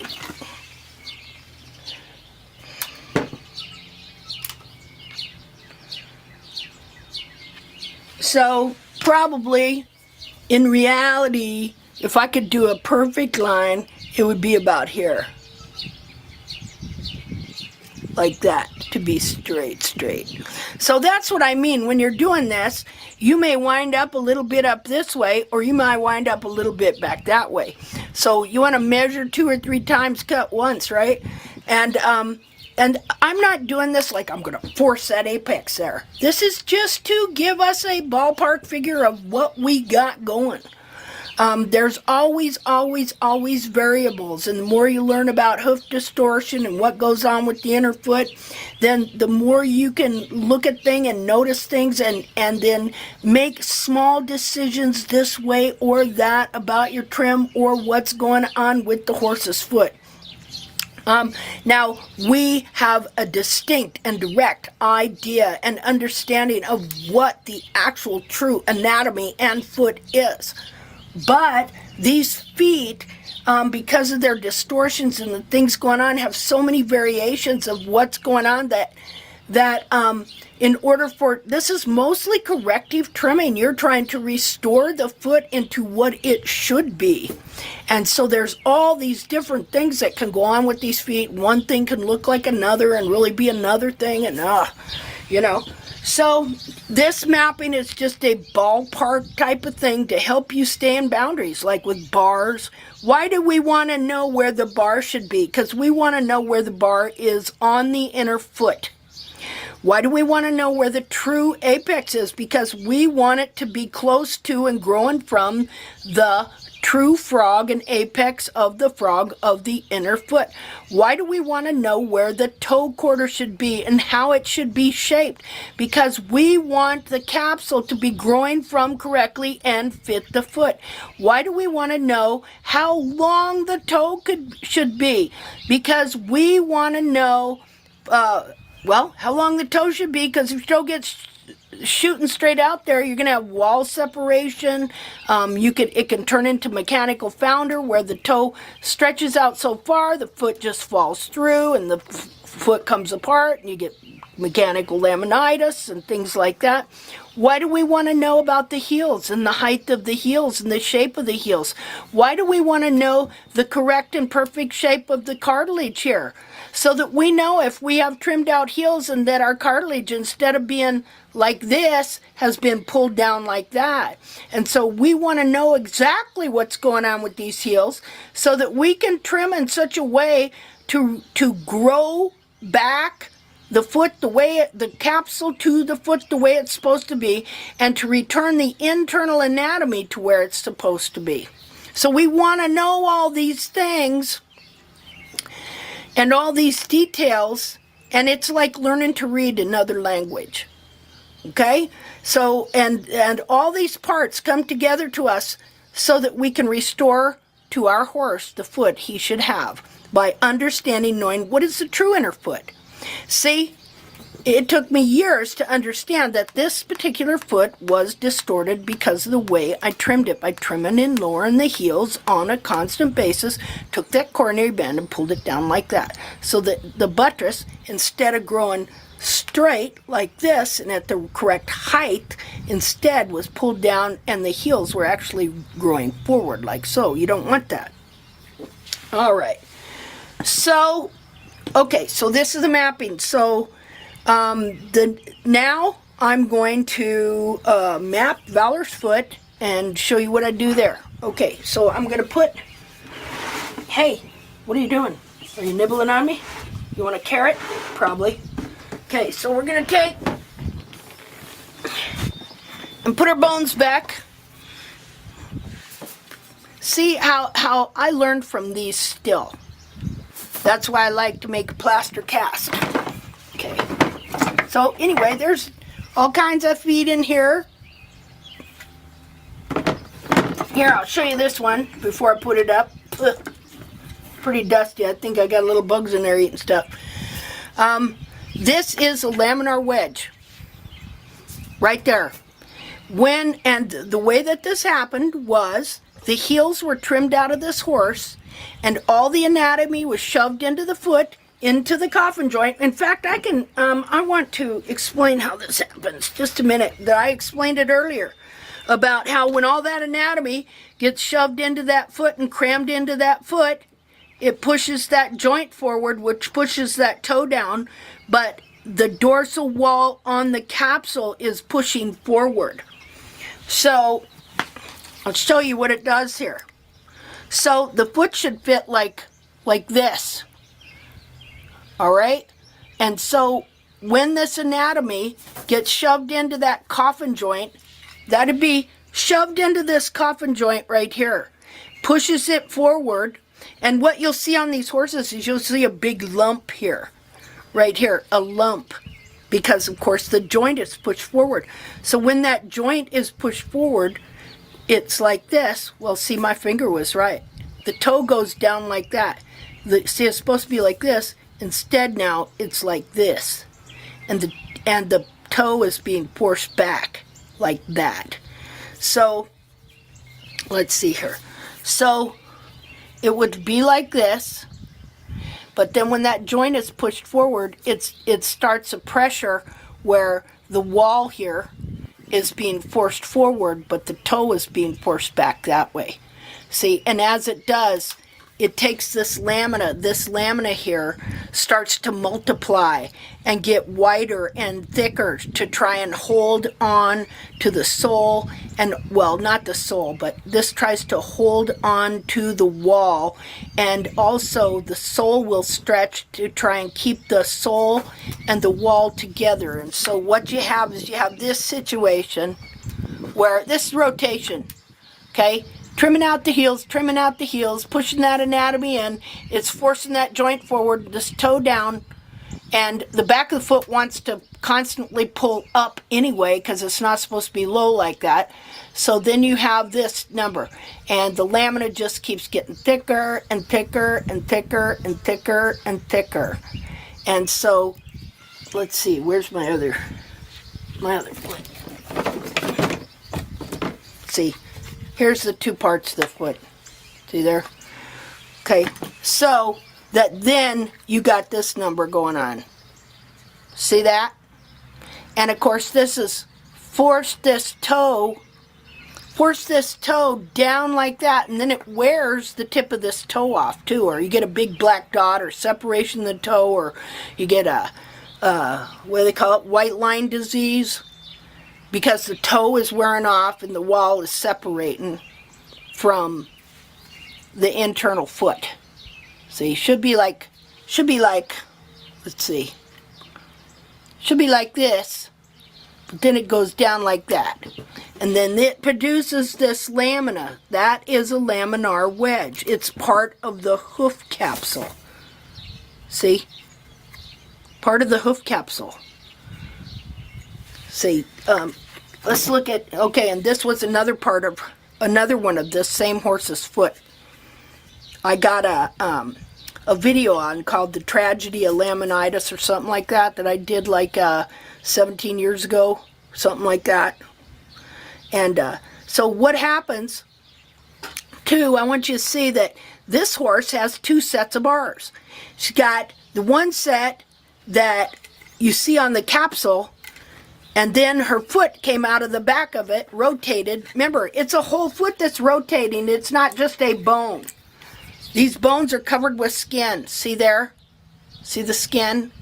I hope this thing, I wish this thing wouldn't get blurry like that. Okay, so there's another set of bars up here because the back of the foot, where am I? The back of the foot came out of the original bar, and then it started growing bar underneath. How about that? Okay. Let's see if I got something else in here. Maybe I can show you. Well, here's a wall that didn't have a laminar wedge. Right there, had a tight fitting coffin bone. And here's the one that does. There you go. And it's lamina. The lamina here is the same lamina that's in here. It's just that it kept multiplying and multiplying to hold on to the soft lamina tissues of the foot. Okay. All right, so here in the next part of this video, I'm going to map and trim Valor's foot.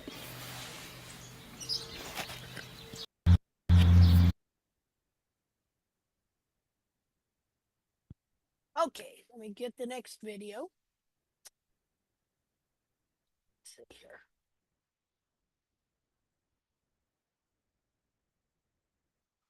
Dum, dum.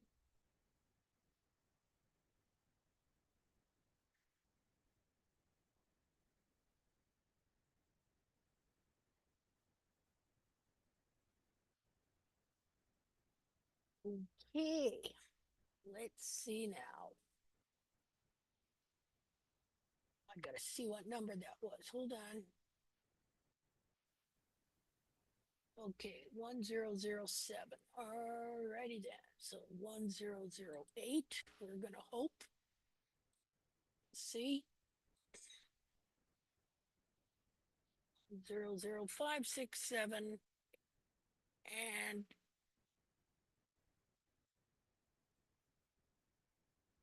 okay, I guess this is it. Here we go.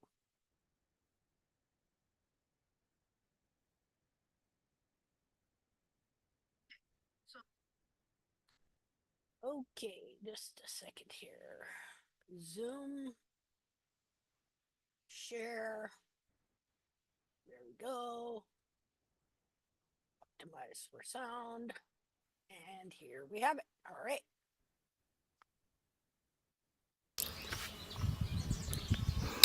Okay, so we got our mapping tools here. A marker, a protractor, and our sewing gauge.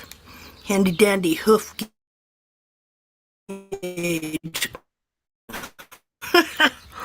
All right, so, okay, usually one of the things I like to do, don't necessarily have to do it, you can kind of mix and match this stuff around. There we go. Is I like to take and mark. First of all, I noticed that his apex has moved back. See, it's very grainy there. Pulled back. So that's a good thing, because this whole frog, we're wanting these bulbs to pull back and come up, and the whole frog to come out behind the foot. Okay, so I'm going to make a dot right there and a dot right there. And one thing I like to do, I like to draw a line right down the center as much as possible so I can see the two halves of the foot, because that way you can see how symmetrical your foot is. Another thing is, so I want to know where the center of the dorsal wall is, at least from here, so I'm going to draw a little line right there so that when I put the foot down, I can draw a line up the center of my dorsal wall and measure my dorsal wall.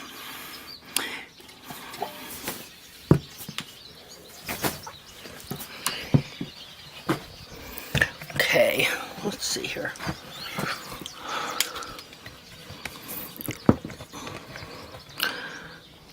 Oh, there we go. Okay. All right, so here's my line right here. Okay, and I would want to follow the horn tubule up. Well, it's right next to that black line there. That black stripe, right to there. And then, usually with my sewing gauge, I'm going to measure the length of the dorsal wall, which I already measured it, and it's 3.5 inches. Now, in some cases, I will I also want to find the toe quarters, because ideally, your hoof capsule should be almost 1/4 of an inch shorter when it comes to the toe quarter, because it should be longest in the very center of the foot, and then they gradually get shorter till they get to about 2.25 inches at the heel for the real foot. Okay, so another thing I'm going to do, so I'm going to go over here, try and go straight over here, and then try. It's not easy. I'm behind, but now I'm coming over here, and I'm going to try and go straight down here to find out maybe about where my true apex is, which, see, it's, you know, that's close. This is not precise. All right, so now I'm going to come over here and raise up the camera to right about there.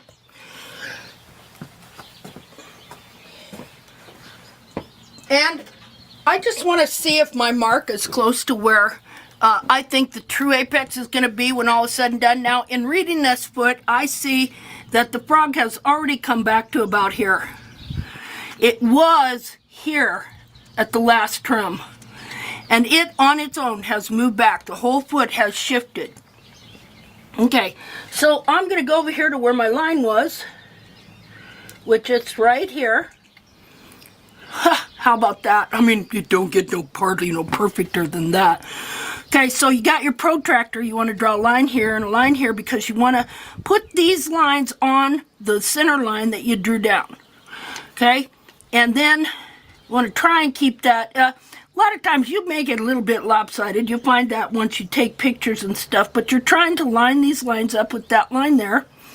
And I'm going to draw a line across here. Oh my goodness, look there how much my... See now, I don't know if that's straight or not. Wait a minute.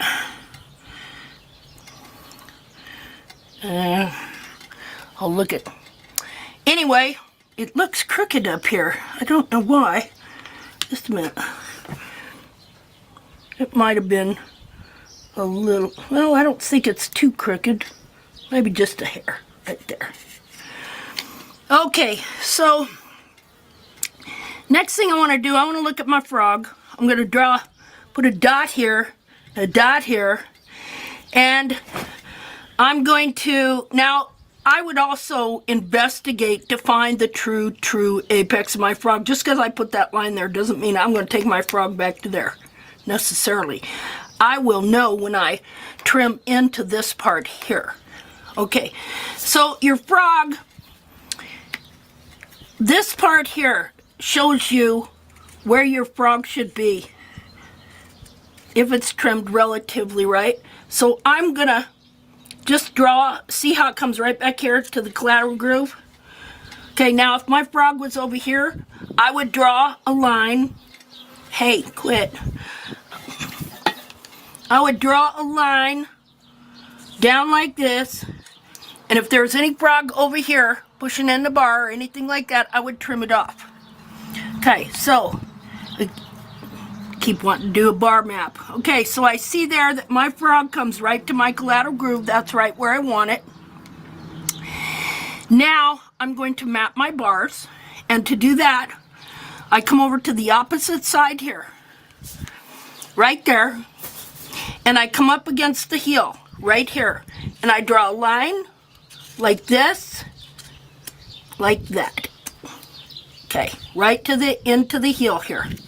Now I'm going to come over this side. I'm going to put my protractor right here on the dot. I'm going to come up against my heel if I have heel. You may not have heel. And I'm going to draw a line right here.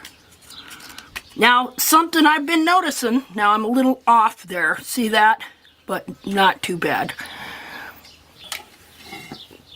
Okay. Now, I'm going to let him put his foot down. Because he's wanting to, you know, they get tired of standing. It's like I get tired of bending over. Yeah. Oh, are the fly biting you? Here, I'll spray you. Here, hold on. Gotta put this over the camera so I can spray the horse. Nasty biters. Nasty biting, dirty, rotten things. I hate them. Yeah, poor boy. Okay. There we go. All right. Now next we're going to measure the heels.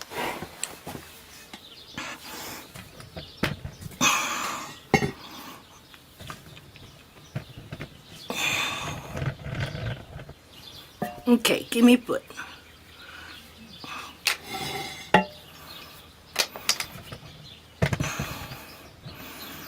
Okay, so next we're going to measure the heels. And what we're going to do is we're going to take on the heel there. We're going to draw a line straight down and then into the bulb right here, right up against the hairline. Right there. Here, let's put this back a little further. See that? Okay, we're going to do that on both heels. Hairline is right here. Okay, now we're going to get our handy dandy hoof gauge sewing gauge. Where did I do with it? Just a minute. Because I want to know exactly how long those heels are. I've already measured them. They're 2 1/4 inches. Because on him, I'm wanting his heels high because I want the back of his foot up so he is not tempted to roll his heels in. It's trimming out the heels is what contracts and rolls heels in because their foot still wants to stand up here, and so then the foot pulls up and it'll take the sidewall and it'll pull it around behind. Let's see here. Okay, so I'm just going to put this, like you just put this in here till you hit the hair, right there. And then I'm going to roll it. I'm going to put my thumb there. I'm going to roll it. And this is telling, my goodness, this is telling me that I'm almost at 2 1/2 inches there. Now, I'm going to put this here again, where you hit the hair, see? Right there. And then I'm going to roll it up here. And this tells me that I've got 2 1/2 inch heels, which doesn't bother me a bit, because I've also got a 3 1/2 inch dorsal wall.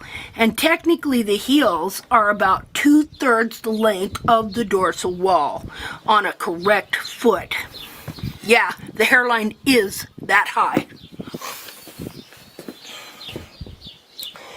So his foot is not totally correct yet because the bulbs have to raise up and widen out, and the frog has to come up and behind and in back of the foot. Because just the exact opposite happens when the heels are worn out or trimmed out. That is, the heels are worn down, the back of the capsule comes down, pulls the foot down that wants to be set up in the air further.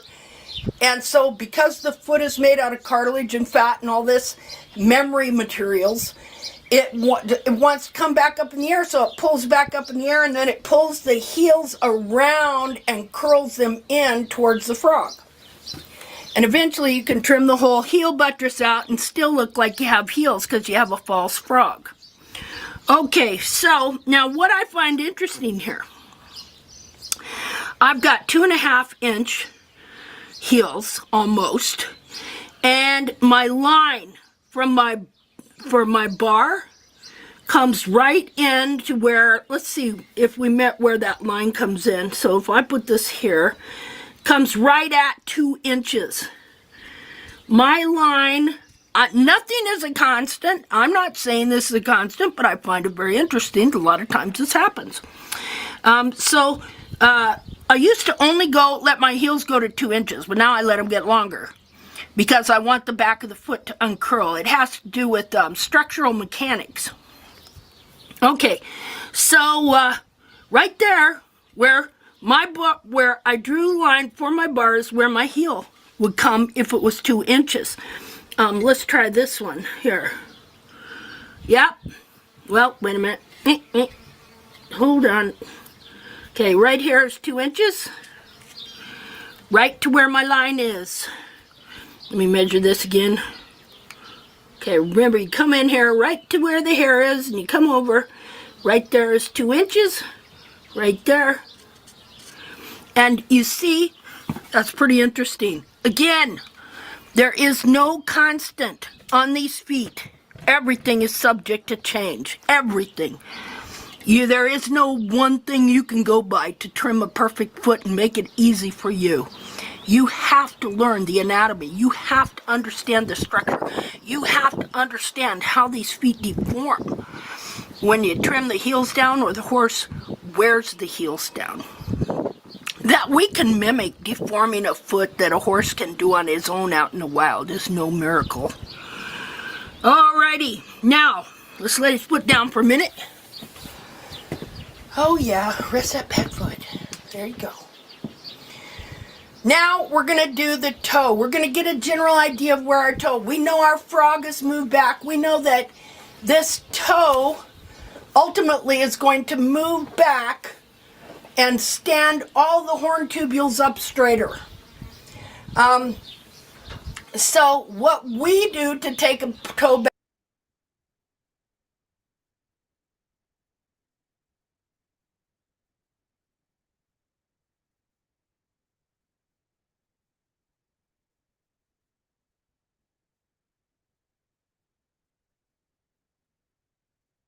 keep moving, just gotta keep moving over. Keep on moving. Alright, so here's where the apex was before. Right there to the white line. The white line is right here. And from where the foot was before, it's moved quite a bit. Here's where the apex was. See, you can see the outline. It is exactly 1.5 inches to the white line. And then 2 to 2.5 beyond that with the wall. Because he's got nice thick hoof walls. And the better your heels are, the better your sole get, the better, more placement, everything going into a place. You get more sole, you get better frog, you get better hoof wall quality, you name it. Okay, so, but now I know that really his true apex is going to wind up about here.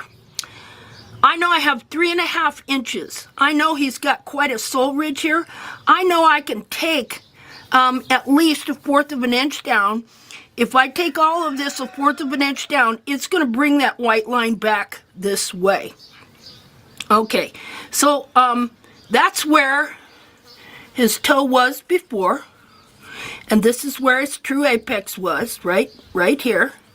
But now I can see just from the frog itself that it's moved back to here, even if I hadn't put that line there. Okay, so we're going to measure up here to 1.5 inches, which is right here. Okay, so now we need our protector. Is this thing still recording? Yes, it is. Okay, well, I got 4 more feet. If I screw up, I can still do them. All right. I'm doing this to try and help people. Again, I've been restoring this foot for a long time, so there's a lot of things this foot has that your foot might not have if your foot has had the heels trimmed out, including the amount of sole I get on this horse. Okay, and look, see, hard as a rock. Hard, nice, but the frog is flexible. See that? But sole, you can't even press that in. Hardly no give at all. That's good. Okay, so I'm going to put this up here, and that's 2 inches right there. Now, let's see, what do I got here? That's 4. Okay, this is 1.5 inches right here. So I want to come right here, and of course, there's my 1.5 inches. That's where I think my toe will wind up. Again, what am I doing? I'm lining this line up here with that line there and line in the center of the toe so I can get a straight line. That's the object of this. Okay. Now, I'm also going to line. Now your toe quarter is from here to here, around the deal here. Your toe is in the center. Your toe quarter goes from here to here to where the quarter is. Where it starts to really turn, right there. So, I think that's interesting. I'm just going to make some marks. I want to see where that is on the outside of the foot. It's been a while since I did that. Okay. Okay, let's mark this too. So we, well, yeah, that's whatever that is. But anyway. Okay, so anyway, there's your general mapping right there.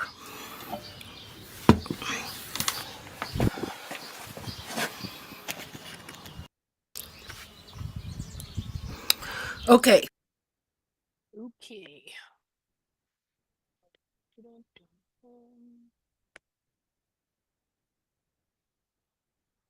So that was 10. Okay.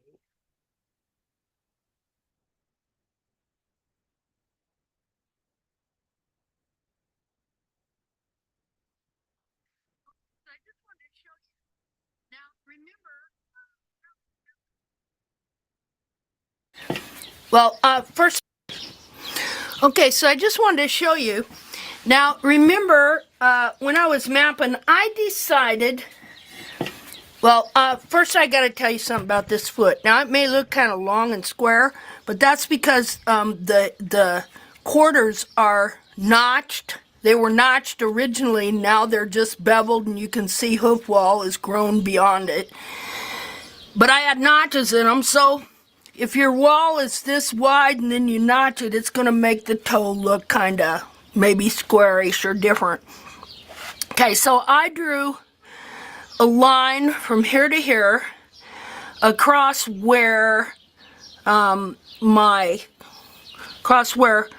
toe should wind up. Not my toe, my white line should be about there when all is said and done. Around there. I'm not going to force it into a specific spot because you want to read the fit too as you go. Again, this is not cookie cutter. This is not precise. This is to get you in the ballpark area of where things are. Anyway, I just thought, well, I'll draw a line across that toe like that. And I thought, I want to see where those lines wind up over here. And I just thought it was interesting. Let me get you over here. Okay.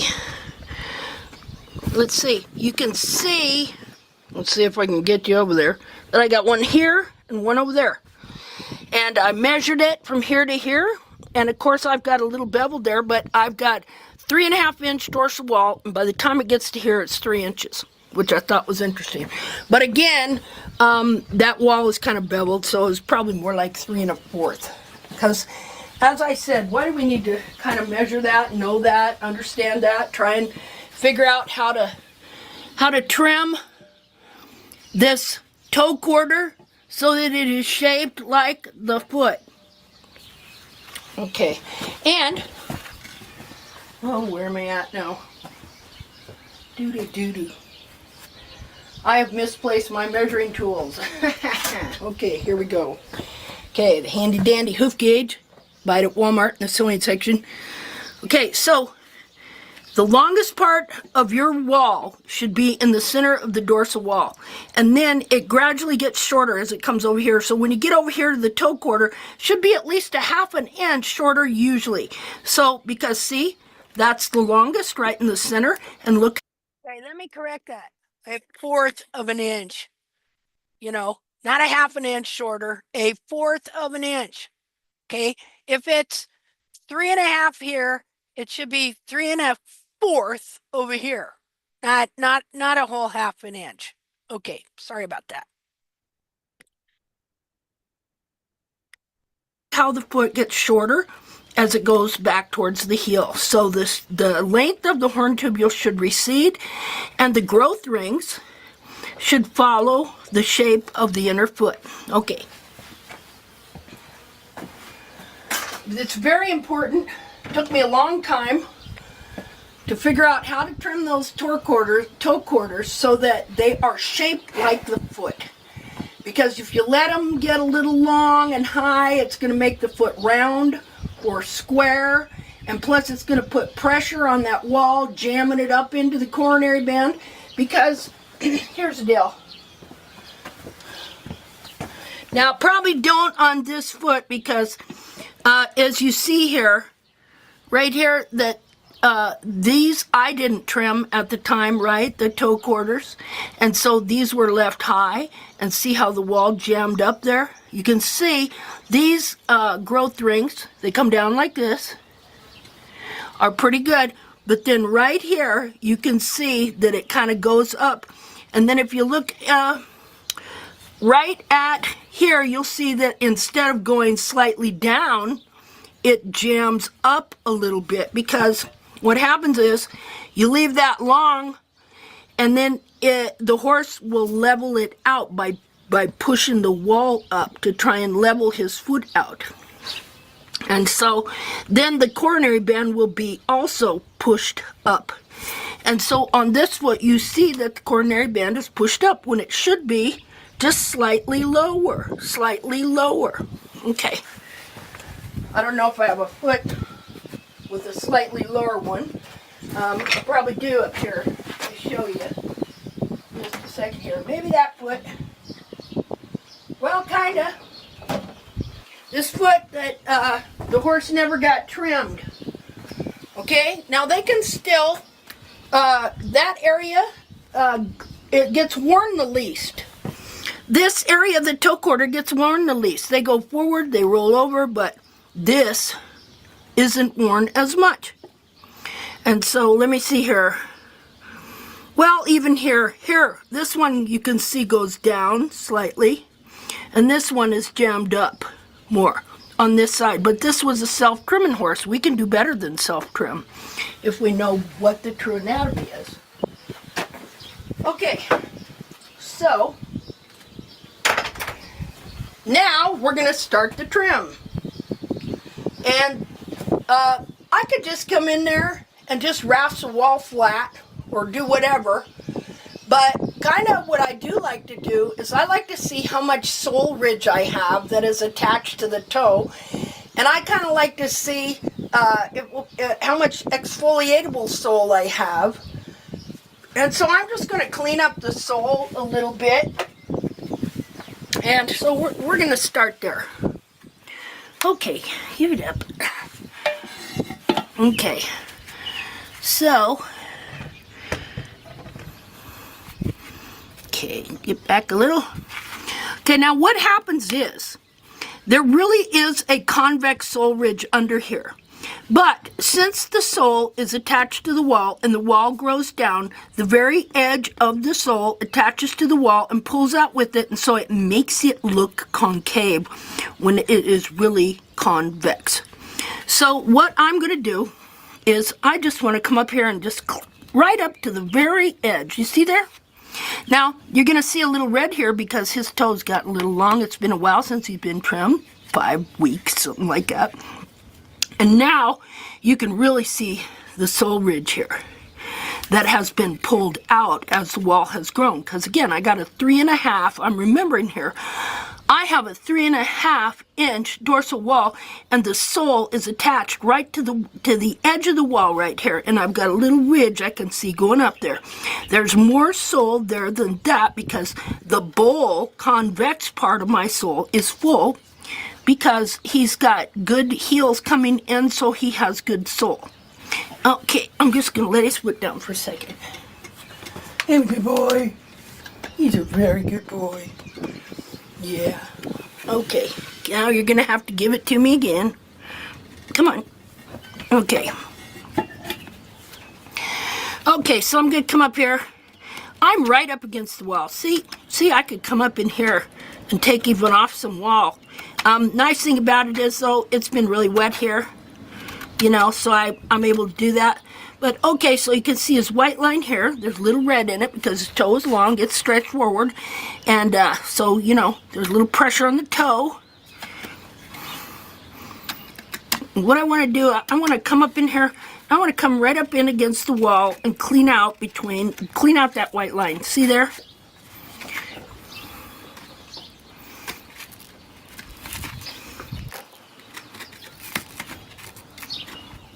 Okay, now I need to tell you that I can get a clean white line and you may not be able to. So that doesn't mean that you just keep taking it down, taking it down, taking it down till you can get a white line.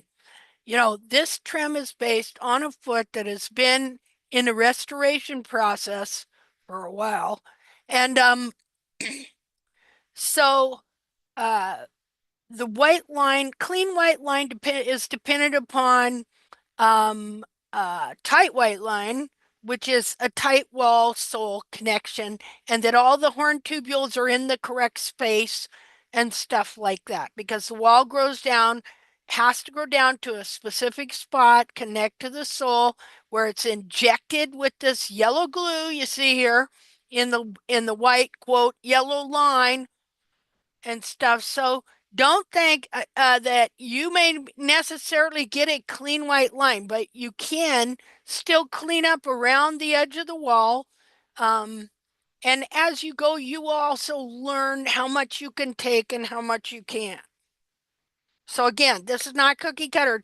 Just because I can do this to this particular foot doesn't mean you might do the exact same to another foot. But all the general principles do apply as far as cleaning up, trim, especially after you start to really get some sole.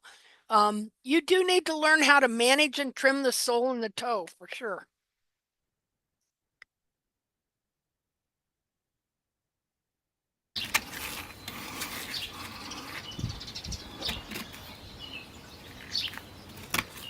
So you can see that sole ridge, but it looks concave, but there's a sole ridge underneath it. I'm trying to keep it low, so I'm just taking a little slice, see? Just thin slices up against the wall. There we go. Try and keep it level. Just taking a thin slice. Here. Hard to get in there.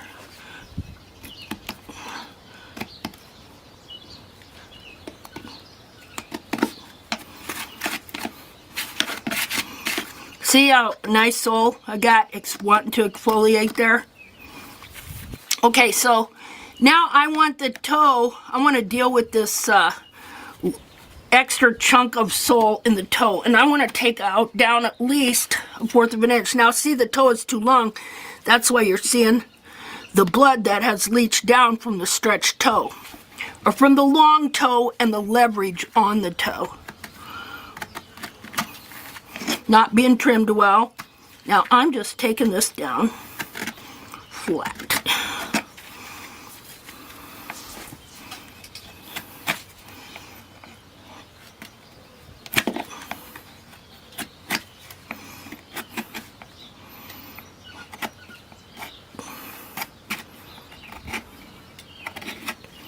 Now another way you can tell my toe is getting long, forward. See the forward grown toe. See this whole toe and wall will come back further and stand up straighter. The whole foot will shift. And so, here, we're gonna lay him down. And the whole foot shifts, everything moves. The whole inner foot is moving back into its correct anatomically position, because we're taking off enough here and there and leaving enough in other places that the inner foot can move a little bit and then start growing the hoof capsule from a different spot. Okay, give it here again.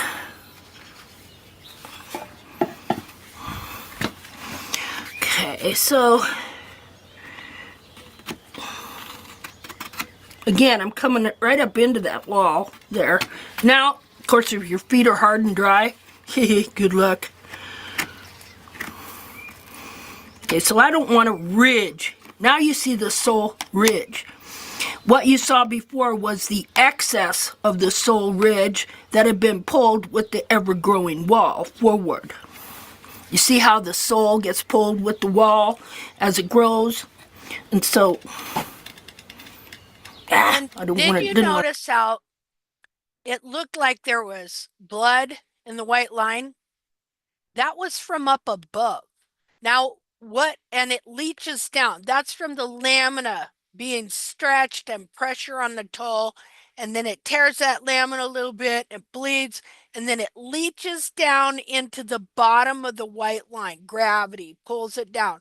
And so what'll happen is you may run into something that Well, then you take another rasp swipe or just another little trim of the knife and it's completely trimmed out. See there?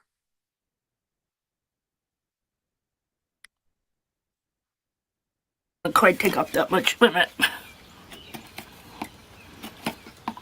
It's hard to go that direction. I don't want there to be a sharp ridge here. Just a minute here.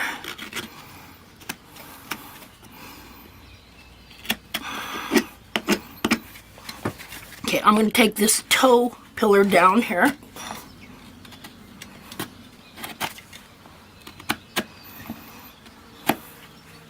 Now, what you find is to shape these feet, you have to learn how to take these toe quarters down, because if you leave them high, the higher they are, the rounder it makes the sides of the toe. So you have to learn how to take the toe quarters down so that you can find the true shape of your toe quarter and of the toe, which is never round and never square. You got to remember that. Okay? And so you're reading the shape as you take that down, and you're also reading the width of your sole ridge here, which you can see the width of the sole ridge. Okay.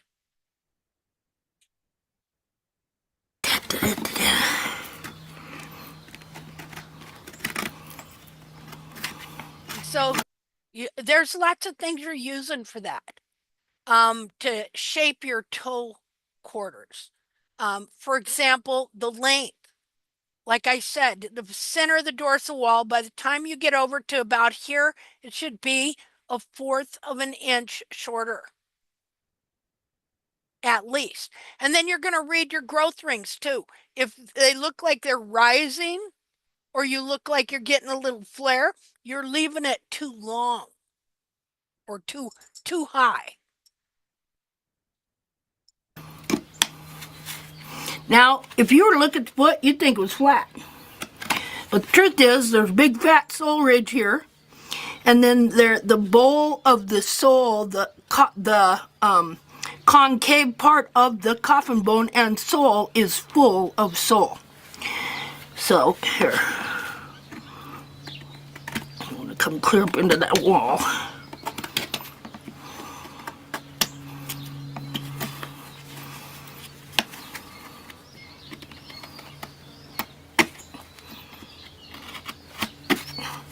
All right.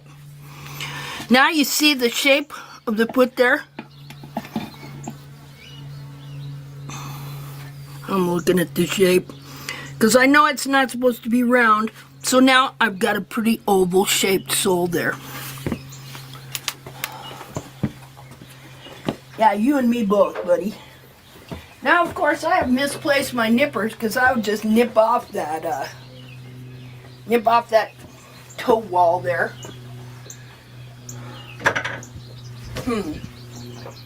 Trying to remember what I did with that, with my nippers.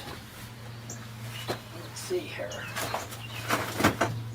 Okay, well, I'm gonna be back. I'm gonna end this video here and go find my nippers. Well, maybe not. Maybe I'll just rasp it. Maybe I'll just rasp that toe off. That's a lot to rasp.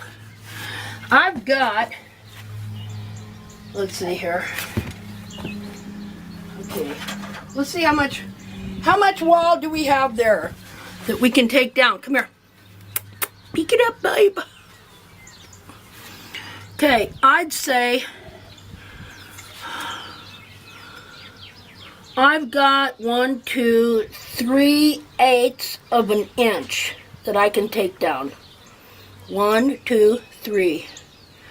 3/8 of an inch that I can take down there. So I can do that with a rasp. So I guess I'll just do that. Where is my rasp? Okay, give it here. Would have been easier to nip it off, but I don't feel like going and finding my nippers. Okay, so I'm not going to do this. I want to take this wall down flat. As much as possible, I'm going to leave this rasp flat, but I don't want to hit this heel over here either.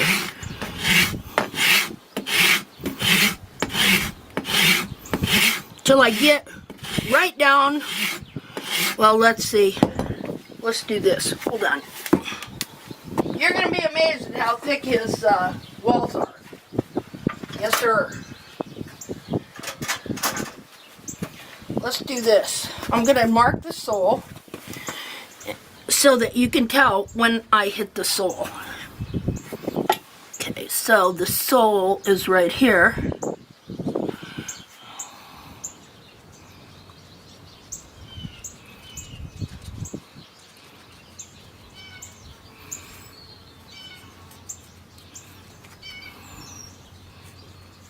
Okay, that's where the sole is. Yeah, it would have been way easier to nip this, but that's okay. Okay, I'm gonna put my knee up here.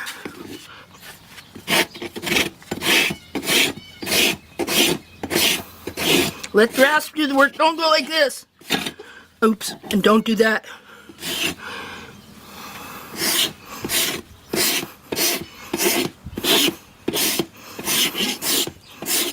Yeah, I said not to do that, didn't I? Okay. Now the whole wall would be that wide if I hadn't taken notches out of the quarters last trim.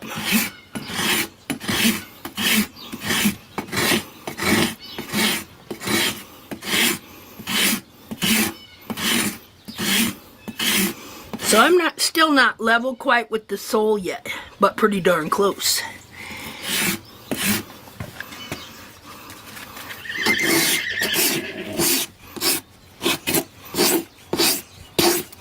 Okay, there. Hit the sole. See where it came off?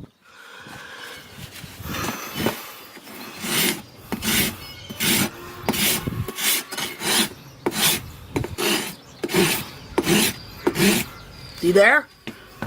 Now let's do this part.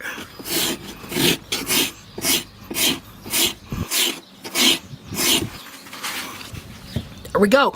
Now my wall is level with my sole. And I've got a big, thick, hard sole. So now I'm going to put it down and measure my dorsal wall and see exactly how much we took off there. Are we still recording? Yes, we are. Praise the Lord. Okay.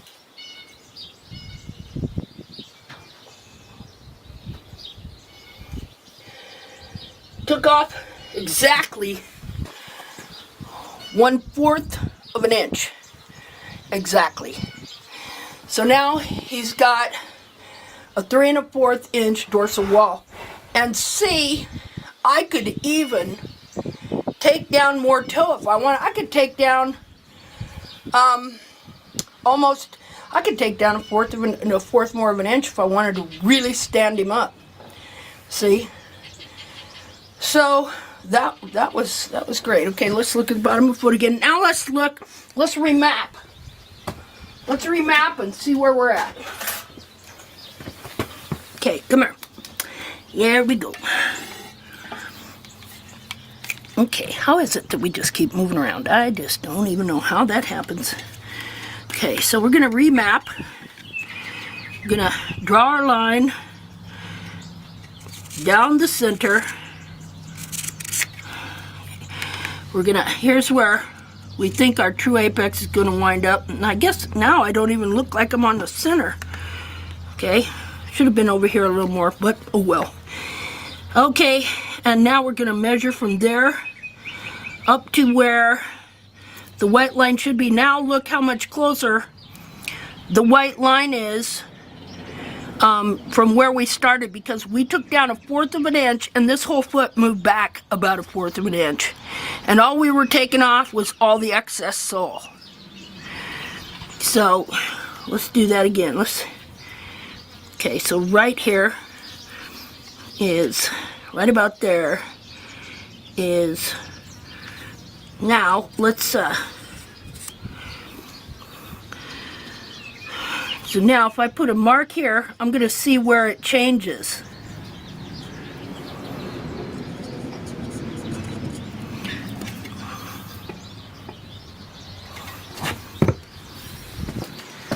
Okay, now see what I'm going to do.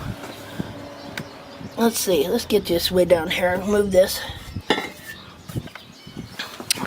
What I'm going to do is I'm going to find out where was my mark. Well, it's in the same spot, which is interesting. My mark is in the same exact spot, even though I took that back. That's interesting. So here is my toe quarter, right in here. And let's see, how long is it now? It's 3 inches. 3 inches to here. And this is about 3 and, let's see, what would that be? 3 1/4. 3 1/4 in the center, 3 inches in the sides of the toe. Okay. Oh, I got a leg that gives up. Okay, so I just wanted to... Okay.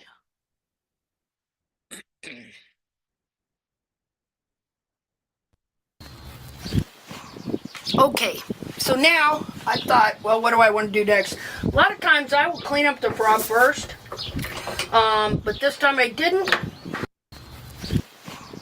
Okay, so now I thought, well, what do I want to do next? A lot of times I will clean up the frog first.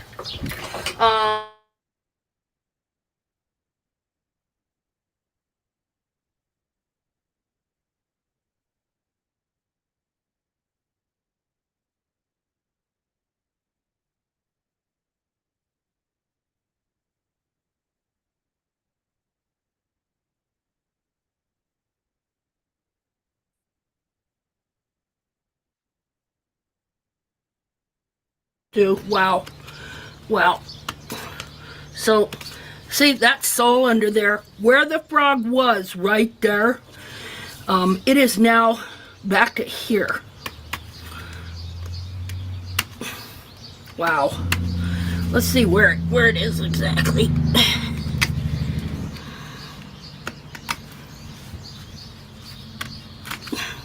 I'm gonna clean that. Now I want you to know that his feet, it's been raining here and wet for like 2 weeks. So his feet have been wet for 2 weeks, and look how hard they are. You know, look how hard the sole is. And up on the collateral groove. You know, this horse's feet have been wet for 2 weeks, and they're hard as rock.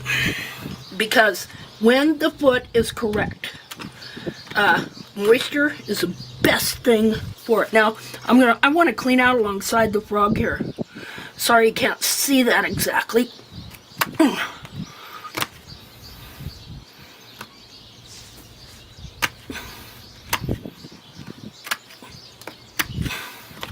See, he's got a ton of sole. I'm gonna clear back to here.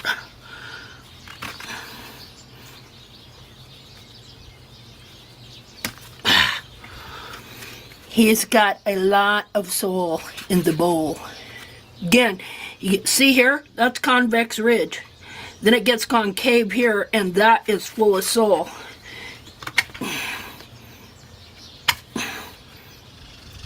Whoa. Whoa, whoa. So, I don't want him to have super thick soles because then the foot can't move. So I'm going to clean up the foot. Now, of course, this is a crappy knife for frogs. So, but while I'm here, quit now, quit. I'm going to take just a little bar off here. I don't want a lump there.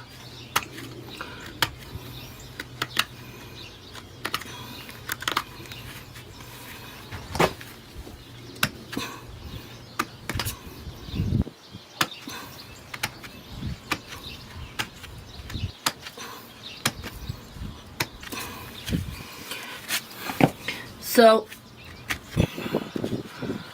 I want it clean along in those collateral grooves alongside of that frog, right there. Okay, so that's kind of where I'm at. Let's try this. See, just barely under that, you got clean, fresh frog. See there? Healthy, good, clean, fresh frog.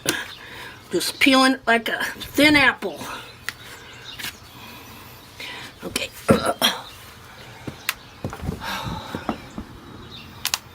Okay, let's rest. You rest, okay? Yeah, you rest. Because I'm doing all this standing up. Usually I do it sitting down. But for the video, I'm doing it standing up.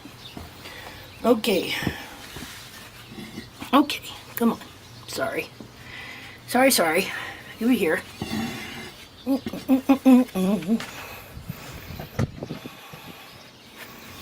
Let's see here.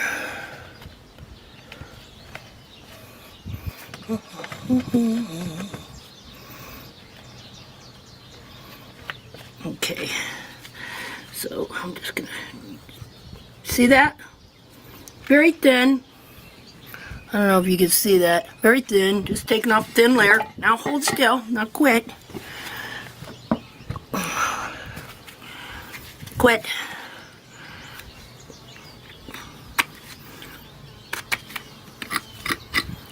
Okay. See, I just barely took off some and I'm down to clean, fresh, live, good frog. So this is good. Okay, I wonder if I can take out some of this or if I'm gonna have to do it with the... Now there's no central sulcus. People go, huh? Yeah, it's not supposed to be up here. It's supposed to be back here between the bulbs and in the back of the foot. That's where the frog stay is.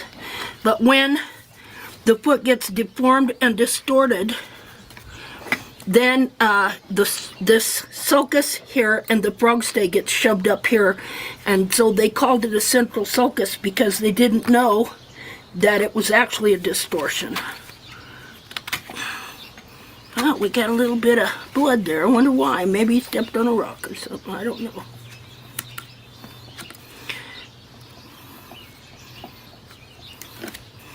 And so there, I got my frog cleaned up, but I'm going to finish it off.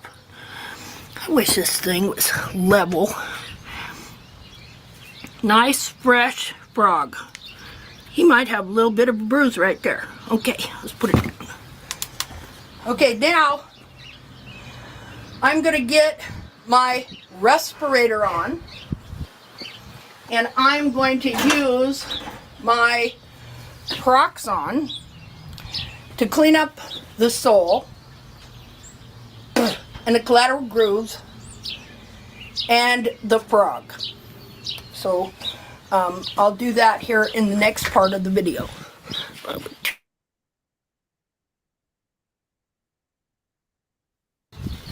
Okay, I got my respirator on. I hate these things.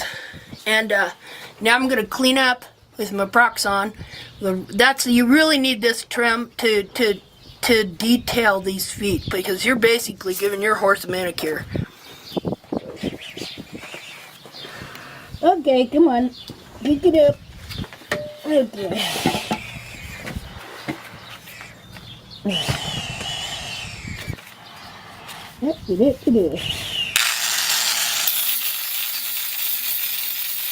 See all the exfoliatable sole in the bone of the shoulder?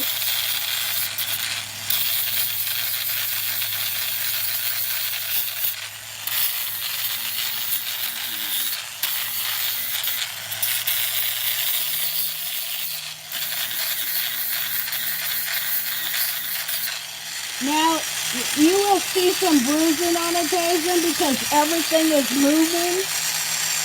But you don't know it, but a lot of times this stuff is there. You just don't see it because you never clean up the sole. See, that is all exfoliatable.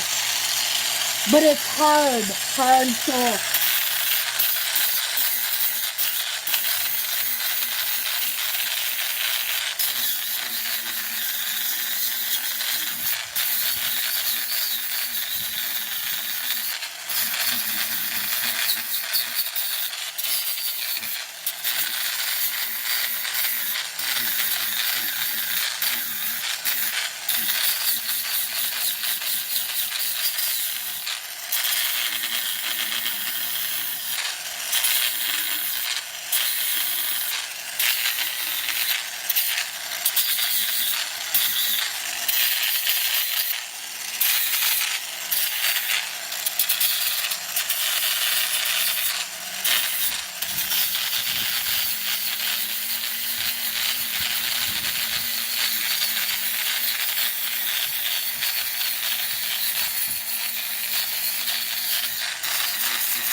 Okay, so the reason you are seeing the red in the sole is because the frog moved. The frog corium is attached to the sole corium, and so it will pull on the sole and you will get what looks like bruising. But what it is the foot moving back into place. Okay.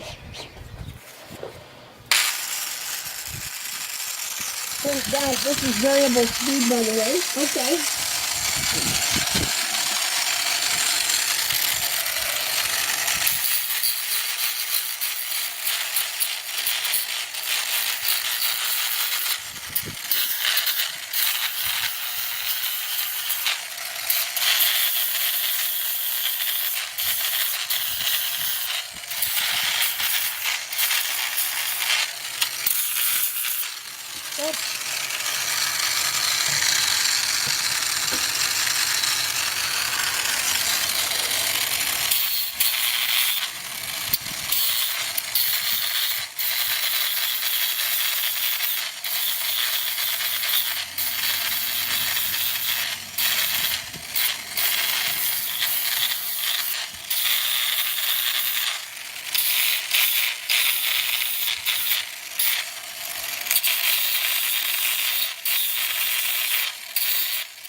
I may have to sit my rear down a bucket. 68 years old, what do you expect? Don't let that sound fool you. I'm light as a feather. Luke, I am your father. Yeah, I got this respirator on. Okay. Okay. Yeah, see? Gotta get that off the camera. Okay, give it here.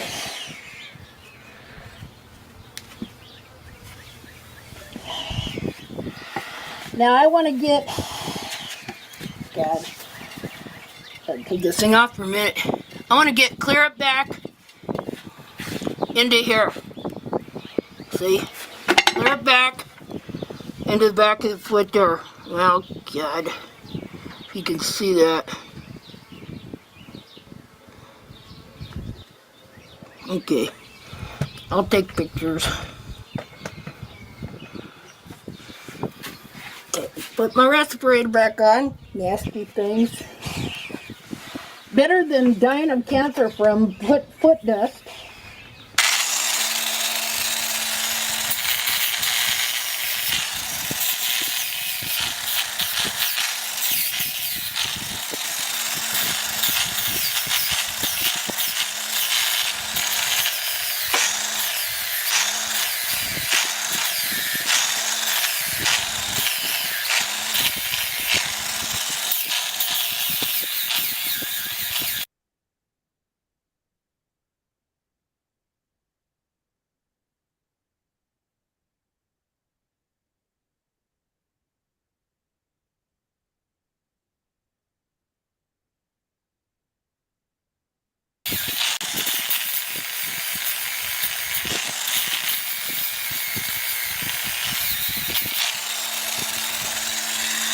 Now, here's the deal. You want to feel. You want this thing to be, you still want him to have protection, but you want to take it down as much as possible so that the whole frog can move and the bulbs can spread out. So I'll take my finger.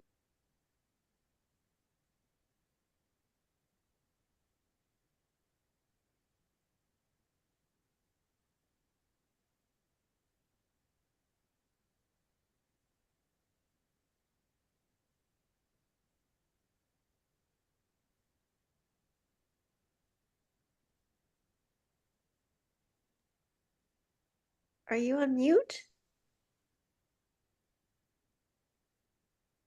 Oh, thank you.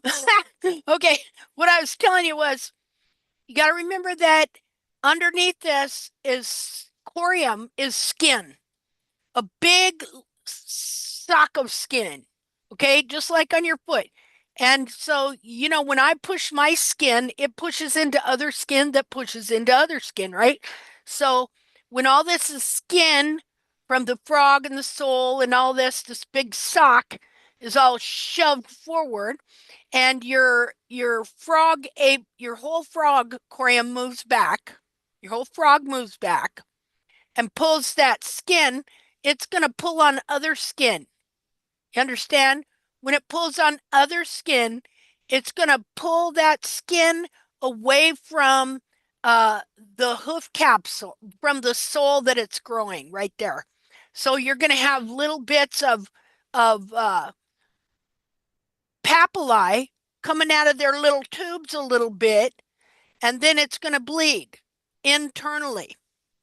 And so then it's going to leach down into the lower layers of the sole, because the sole, like the white line, remember the white line here? How it looked like it had really red blood in a couple spots?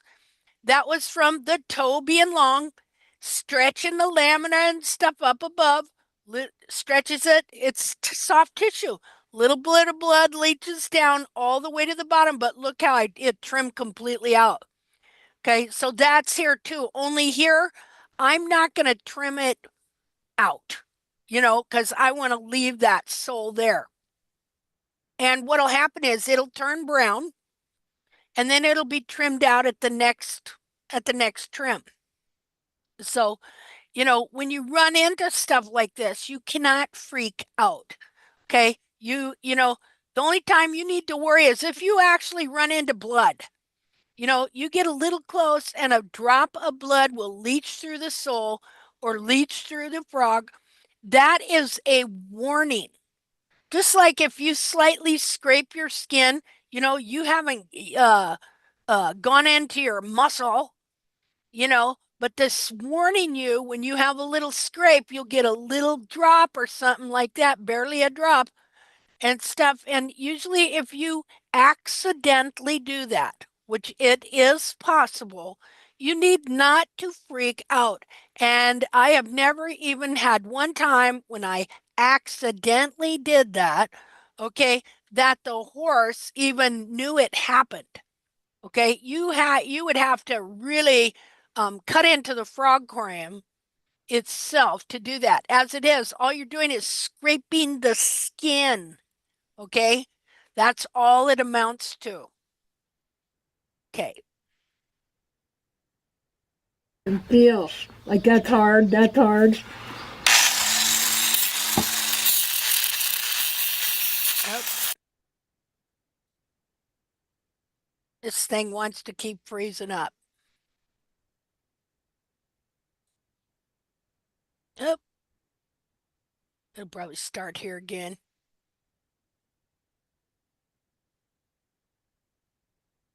There we go.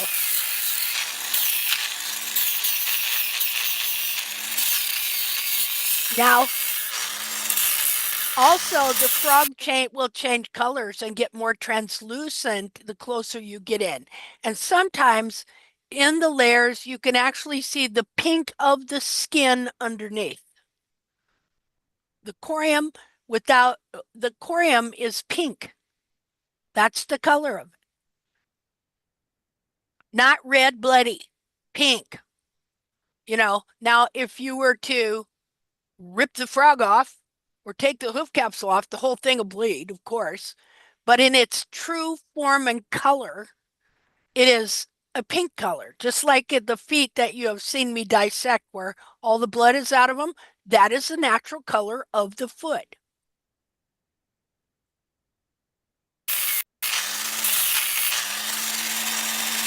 So hard. But I'm feeling anywhere where I think it's real hard, I want to lighten up on that because I want the whole frog to be able to move.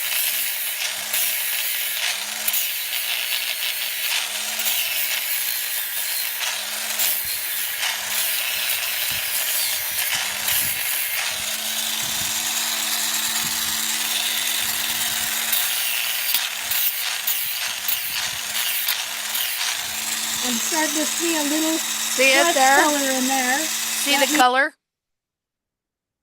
That's the color of, now it's still got a layer of frog on it. Okay? But that is the color of your horse's inner foot. The skin. That's the color of the skin on your horse's foot.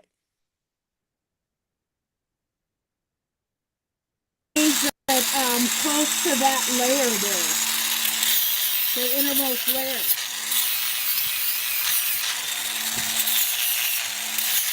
So I'm paying attention to the color and the feel. I want that frog apex back as And far definitely as I the can frog get it. apex, I want that thing back as far as I can get it. Just let me rest a second. Let me rest a second. I hope I didn't blur that thing up. Let's see. Do I have anything I can clean it with?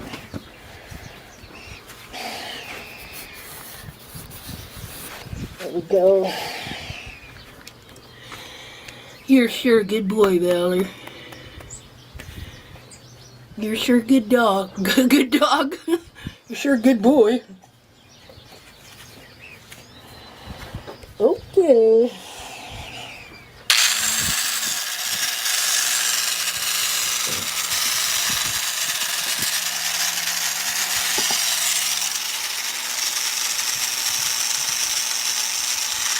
Okay, so I want to get back between here as much as possible, get that periople between the bulbs. Get the periople between the bulbs. Sorry you can't see hardly. So I'm getting up as far as I can between the bulbs. Being very careful. Don't want to go through the periople skin as far as on the bulb part. That's good nice and fast.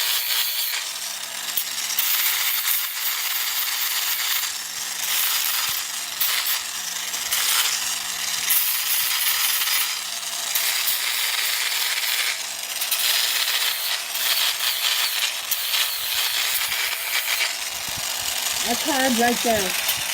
So they said that was hard.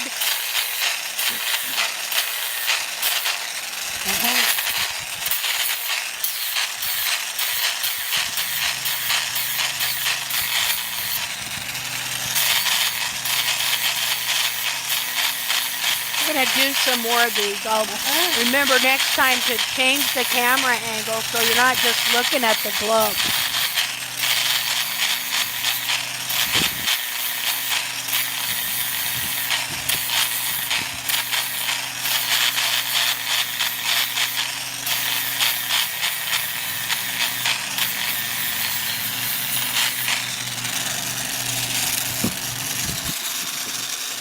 As his frogs have moved back, they have totally changed color. The health is totally different.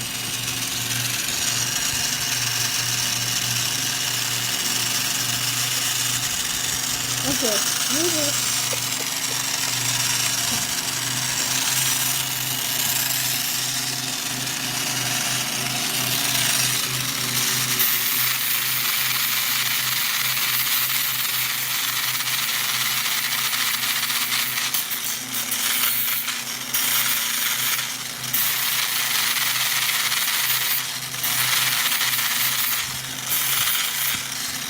See, I know where it's real dark like that is older frog. So I decided I don't want that holding the This is foot right hard, there. hard frog here that needs to come out. So I decided that needed to come down.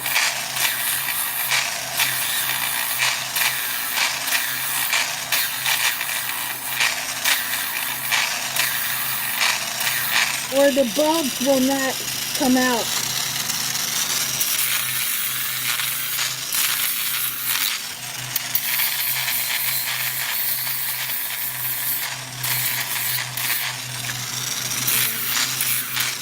You know, I'll tell you something else too. Because people never clean up the sole and never clean up the frog, okay, they don't realize that you're always going to see this color. And if these people that are trimming the heels out, I guarantee you, if they were to really clean up the foot, they would see even more red than this from the foot deforming. Okay, give it.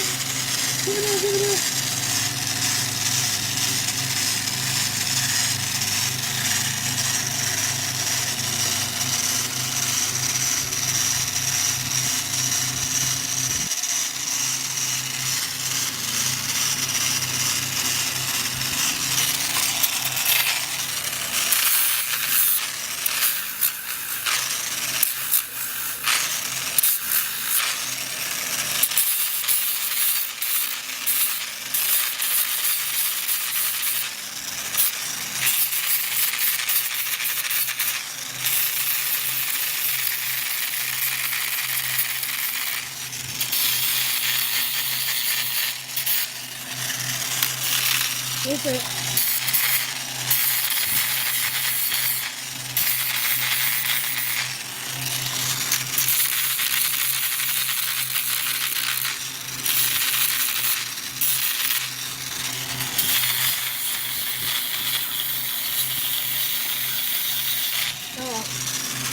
Well, you should wear eye protection too, by the way.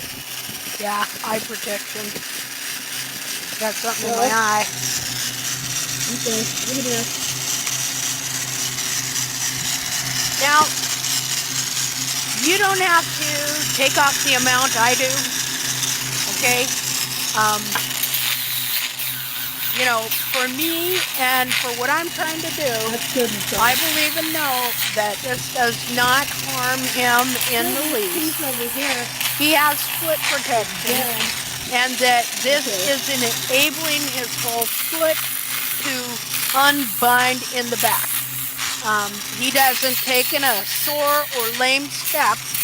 And of course, when I take the frog down this much, I put 2 socks on him as well as a duct tape boot that he'll wear for like 3 or 4 days.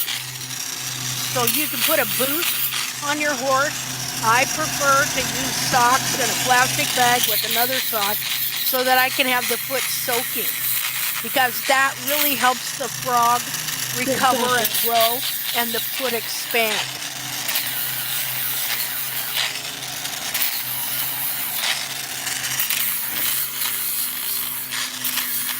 Okay, now here in a minute, I might get a tag close. And so you're going to see that because you're going to see a teeny tiny red spot. And so if you see that, you know that you've gotten a little closer than you want to get. But it's all about also learning how much to take off. Because if you do not learn to take these frogs down at least close to this, your foot is not going to move. Hard there.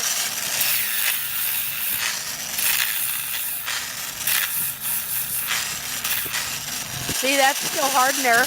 That means just that little piece of frog can keep the heels from moving, as far as I'm concerned, to where I want it to.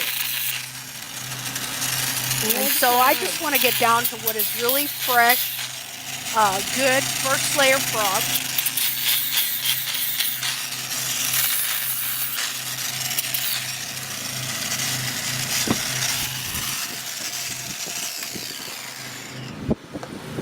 Now the purpose of taking these frogs down like this is because when the foot gets distorted in the whole frog corium, the whole frog, the real frog is the internal frog, okay? The real frog is this frog here. This frog here gets pushed forward,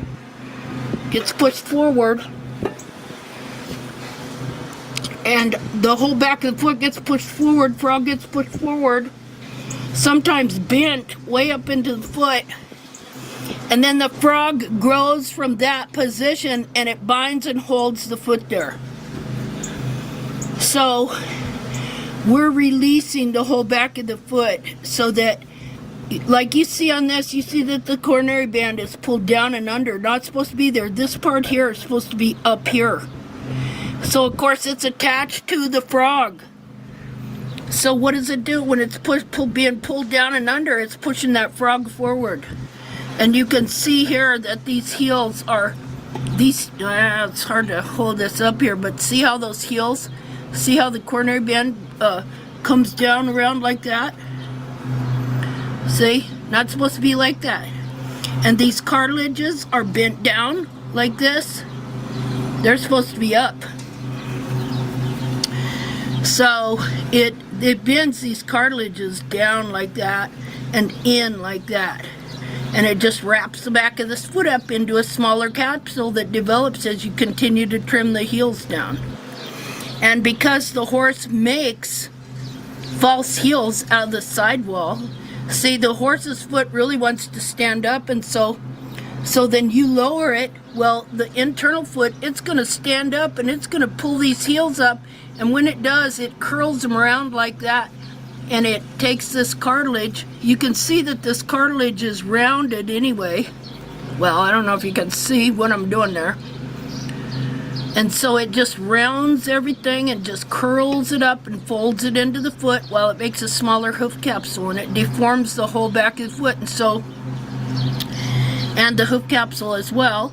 And so what we're doing is we're trimming, we're trying to trim down all of the hoof capsule in certain places so that this inner foot can move back.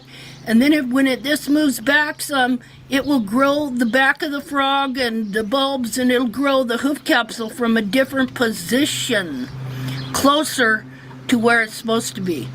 And so this is just back and forth, trim it, release it, trim it, release it. It grows from a different position, see? And so what it is this frog here will come back and come through the back of the foot and support the whole back of the foot. I know you can't see that very good. Okay. All right, well.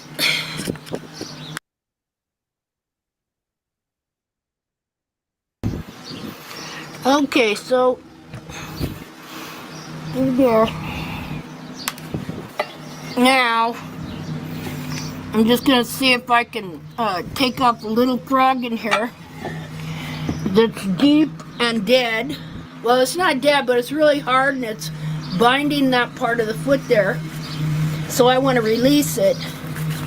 So I'm going to take off a little more frog with this knife, and hopefully I won't get too close. So far I'm doing good. I'm getting down good, and we haven't seen any red spots. So we're doing good. Okay, so I just want to come in and get, this frog is black. I just want to come in and just kind of clean it up with hair. There we go. Okay.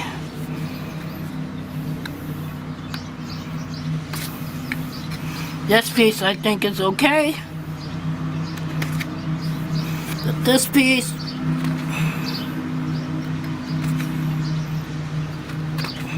it's kind of deep. See, it's because this has been in, the frog has been bent up into the foot. Oh, we did get almost a little blood there. Okay. All right, so that's enough of that. You want to, if it's stuck in a certain spot, you have to get it loosened. Okay, so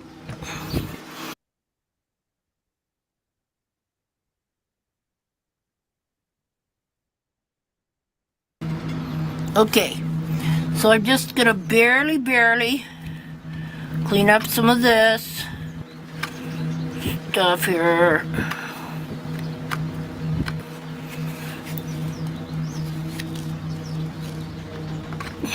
Let's see.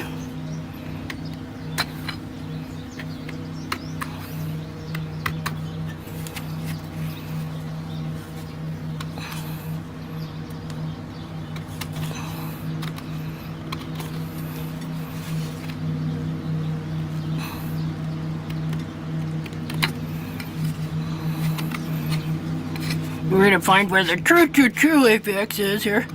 We want it as close to the frog. Okay, this all feels great in here.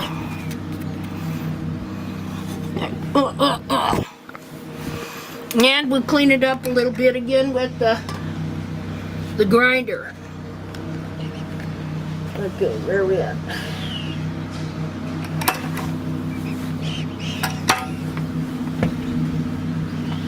Oh, here we are.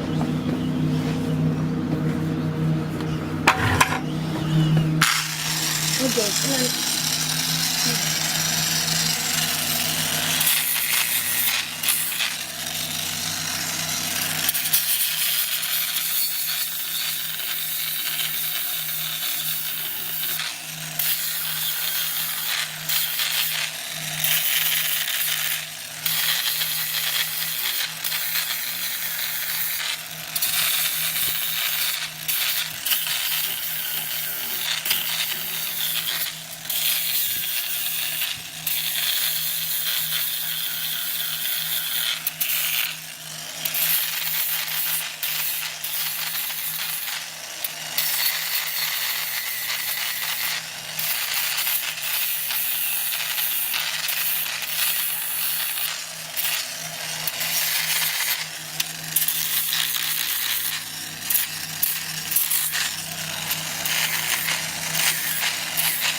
I think that's good.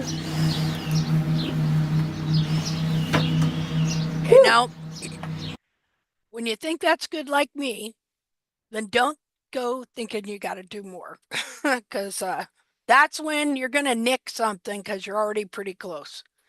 All right. So we'll play the rest of this. Okay. Now I gotta decide what I'm gonna do from here. So, what I'm gonna do right now is I'm gonna decide if I want to take that toe a little bit shorter and stand him up a little bit more, or leave it, or, you know, do a slight bevel on the rim of the wall here. Got one little drop of blood. One thing I'm gonna do, got a little close right there. We're gonna take some of this stuff here. We're gonna rub it over the whole frog.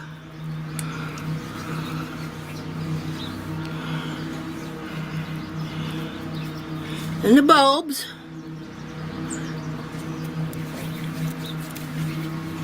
And I like to do the coronary band.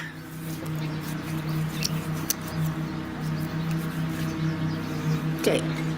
Okay. Relax there, dude. Rub that in.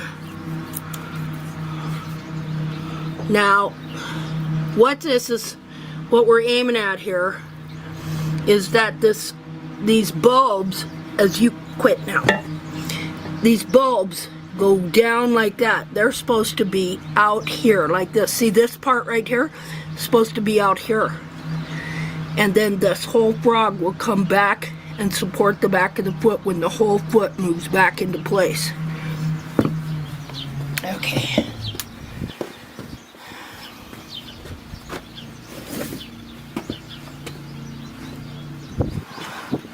Carrot time. Carrot time. These carrots. I've seen better carrots. There we go. They stink. I think I need to go wash them off. Okay. Sorry, Valor. You're going to have to wait a second.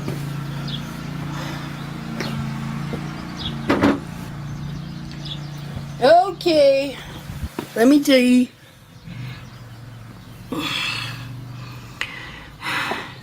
And so this is old here. Now look. Okay, now it's not soft right there. Just a tiny bit. Can push it in just a little, but really the rest of it is very hard. So there we go. Now we got to decide what we're going to do with the toe and with the heels. I would like to take this chunk off here.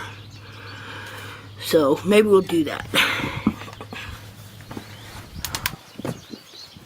Or leave it. I don't want the toe wall to be sharp.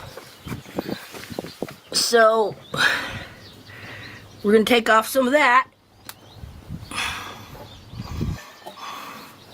Okay, so when I bevel, it's just my arm going down at the normal. So look at that nice thick water line and the hoof wall. Very nice, huh?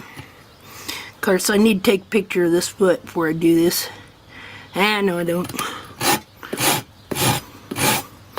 So I'm just going to take it back to the water line.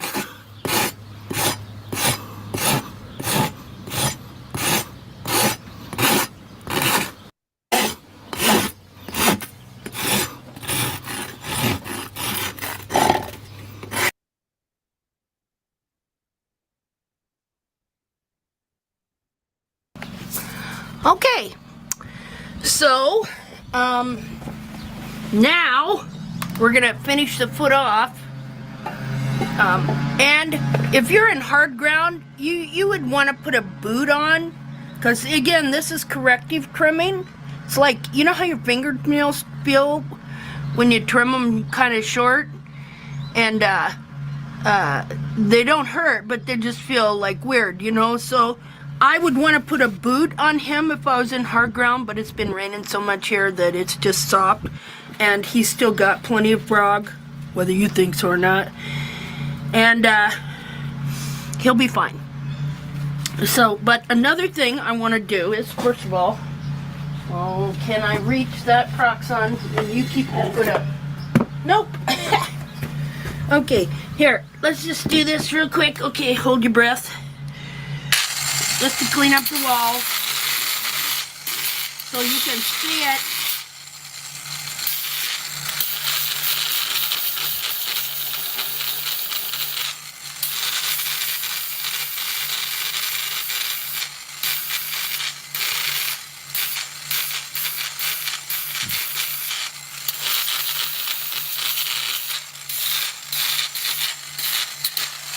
Okay, I want to just take out this sharp edge.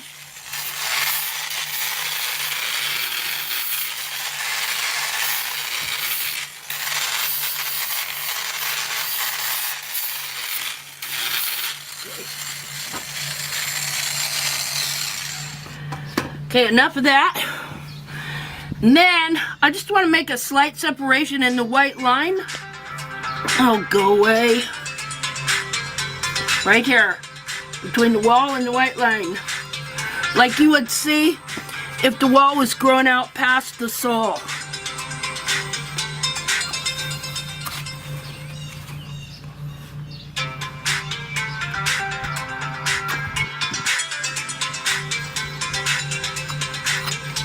There we go.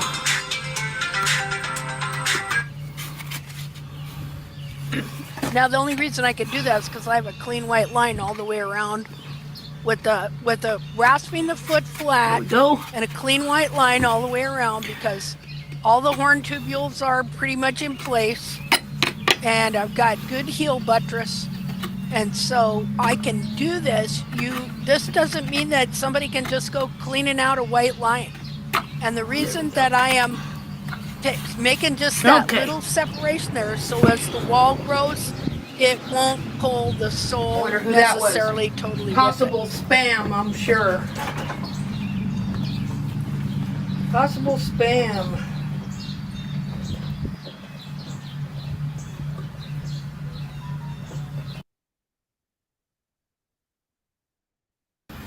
Okay, so I just want to share, so I'm not going to take any heel down right now or do any notches. I'm just going to let the foot rest. I'm going to put a sock on and a duct tape boot for tonight. But I just want you to see something about when you do trim the heels. Let's see here, just a minute here, I'm putting my gloves on. Or not when you do trim the heels, but when you rasp the heels. Okay? And I might take his toe, I might bevel his toe back some more as well.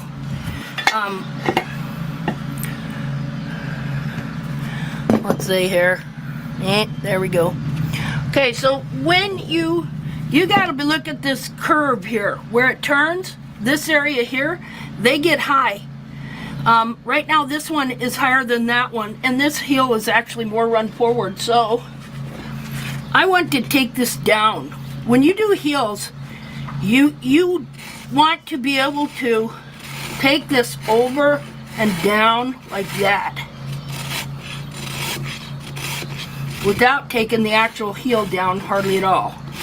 Let me look here. See, I'm looking at this area here compared to that side.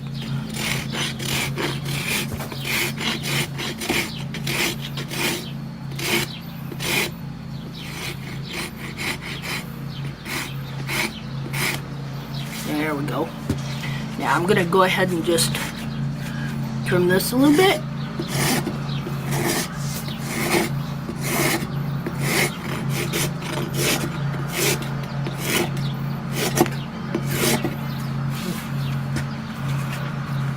You can see how these heels were curled in.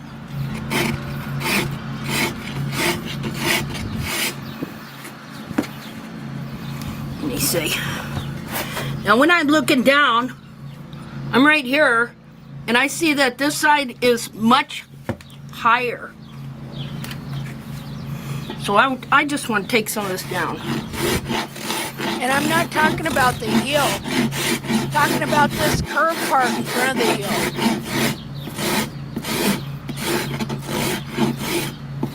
There, now, looky there. I've even gotten a clean white line there. Because what'll happen is, that'll also cause that side to flare out.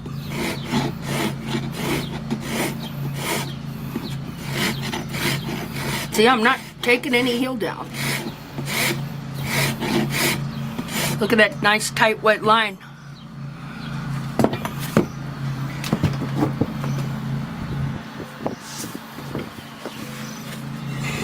Okay, give it here. Give it here, give it here, give it here. Now I'm looking at these two sides of the foot here.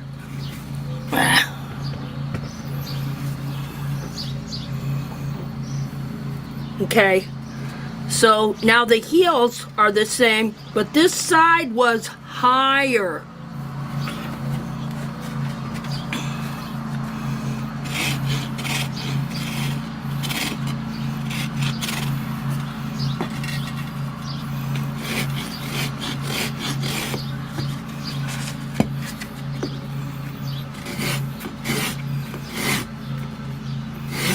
See how the toe is shaping?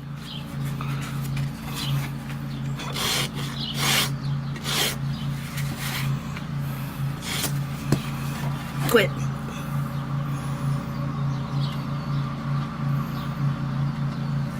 Okay, I want to bevel up a little more here.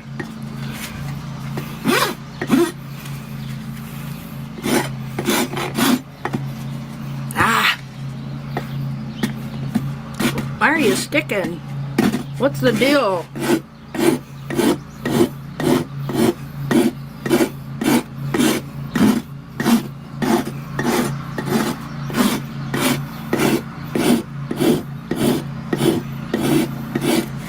And then, quit. I don't want that sharp edge. Okay, well, anyway, that's pretty close to it. Okay. Now we're gonna put a rubber boot on him with some moisture. Let that foot move and adjust. We'll come out in a couple days. We'll see what that frog, you'll be surprised how much frog grows. They're probably going, oh no you won't. He wants frog. Yeah, he does, but he's gonna have healthy frog that has moved back into place in a better spot. Okay. All right, well, thanks for watching, and I'll come up with some more tips, and I'm going to do all 4 feet, so you'll be able to see what each foot is different, you know, but we're all headed to the same place anatomically, which is what the foot really is. Okay, thank you. Okay, so anyway, well, we went quite a long ways. So I made him a boot. I had the boot on him for 4 days. I'll show a quick picture of that again. Let's see here.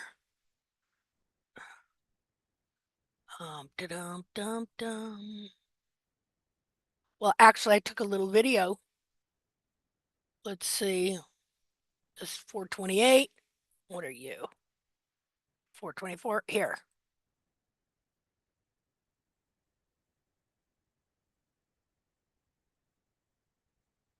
Oh, and of course, for some reason, it's sideways. Just a minute here. That's okay. We can turn our heads. Don't worry. Okay. I don't know how it wound up sideways.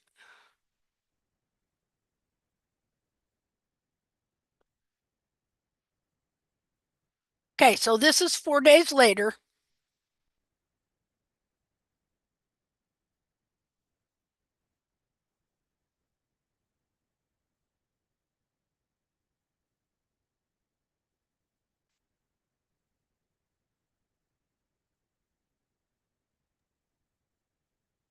And let me show you. Linda, I wanted to mention, I never realized that you used your proxone with removing the guard, and now I know why I'm struggling with it so much. Is that okay. Yeah, I removed the guards on everything. You know, it's like I'm the kind of person, if 1 pill's good, 10 is better. No, not quite, but you know, I'm gonna double up. So, okay, let me just show you a quick picture of what that foot did. again, and then we'll end this thing. Let's see here. Okay. Pictures, screenshot, FGHIJKLMNOPQRS. And Valor. And okay. Let's see. Zoom. And share. Oh, share. Well, wait a minute. Share. Okay, so I stood him up pretty good. I left a lot of heel, and I put him in a 2 socks, a bag, and then a duct tape boot, which he wore off in 4 days because it's been soft and raining around here. And I mean, his foot really expanded, and frog grew in quite a bit. See, and the shape of the foot is even different. I think the heel has uncurled more. And then from behind, what's going to happen is their feet are going to get wider and wider. And if you notice the conformation of this foot, those feet that, I mean, he's got a lot of ground space, you know. Let's go back here. Anyway, so this is where we're at. Now, what are we expecting? We're expecting these bulbs to come completely uncurled. This is still, now, let me show you a quick picture of where they were originally curled into. Let's see here. Pictures and let's see, Valor.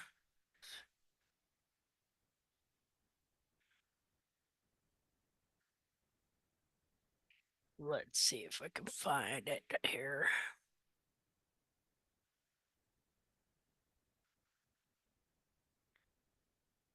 Oh, well, I found that other picture. What the heck? I mean, I looked and looked and looked and looked for this thing, right? Remember earlier I was looking for a picture where I said when I'm one of my first experiments in 2020 that I did on trimming out the periopal between the bulbs. Look at the color of his foot. This is the same foot that we're looking at now, but the frog was bound clear under the foot. So I was able to release the cartilages. There's no picture, Linda. Oh, sorry. Thanks. Duh. Okay. Share. Okay. So I was able to release the cartilages. This was a 4-day experiment where I trimmed out the periopal that had grown between the bulbs that were totally curled in, which I still didn't realize as much until I did this experiment. And so got from 2021, 2023, 20 or 12, 21, 23, 24, and you can see that the anatomy was pushed in this way, pushing the coffin joint forward, which pushed the toe down, which dished the wall and pushed it forward. Now you could have a long toe, which can make the wall look similar. It's going to kind of dish it, you know, and stuff. But this was solely due to the anatomy of the internal foot being shoved up like that into the coffin joint, pushing it forward. So trimmed out between the bulbs, lots of periopal, soaked the foot for 4 days in a boot. And this is like 2 days later. You can see that the dorsal wall has changed, the angle of the heel has changed, the cartilage has gotten bigger. And then this is a day after that where you see the dorsal wall is even straighter than it was over here. The heels have stood up and the cartilage is even bigger. But of course, because the frog itself was not moved, and didn't know about that at the time either, then as soon as that dried out, it kind of shrunk it back down again.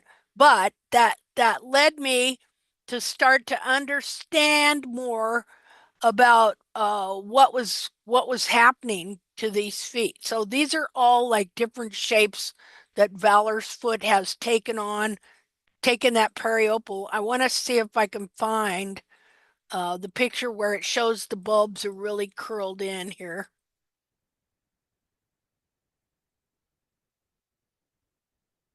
Okay, and this is back when I was trimming his heels out, 2007. There's your nice big fat frog from that starts developing when you're trimming the heels out. So hold on a second. So I want to see if I can find this where the bulbs are. Oh, well, I know where that's at. Just a minute here. Pictures. Why is this thing? Okay, just a second.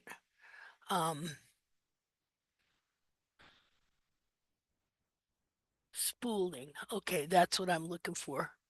I don't know if I have it on here. PQR. I'm in PQRS.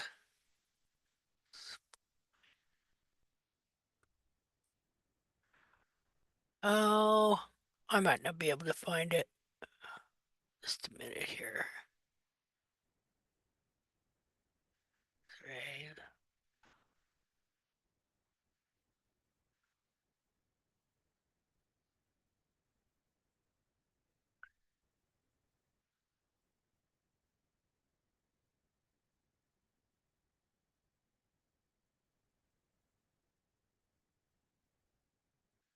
Oh, well, I'm not going to be able to find it because I've lost where some pictures are. Oh, darn, why isn't that picture here? That's so weird how I couldn't find this one before. But I seen the other one, and now I can't find the other one, but I got this one here. That is just too bizarre. Anyway, those bulbs get really spooled in way further than what you seen there. And so anyway, I guess that's all for today. Sorry we took so long, but I wanted to show this video, and I'll try and put it together sometime this week into a better format so you can watch it on YouTube. Otherwise, people can just zoom off to the back of this Hoof chat. This is like a weekly school. Literally, it's like school hours, you know, and stuff. So we have a school, a research school, and a lecture, and a throwing ideas around and stuff like It's that. fantastic. Oh, okay. Well, I hope that kind of helped you. You might think that's severe. I'm sure people freak out when I take that much frog off, especially people who never take any frog off, you know, um, and stuff like that. But I hope you understand the principles behind it. Well, here's kind of an example. Oh, this is from what I did that day. Just a minute here. Let's see. Zoom. Share.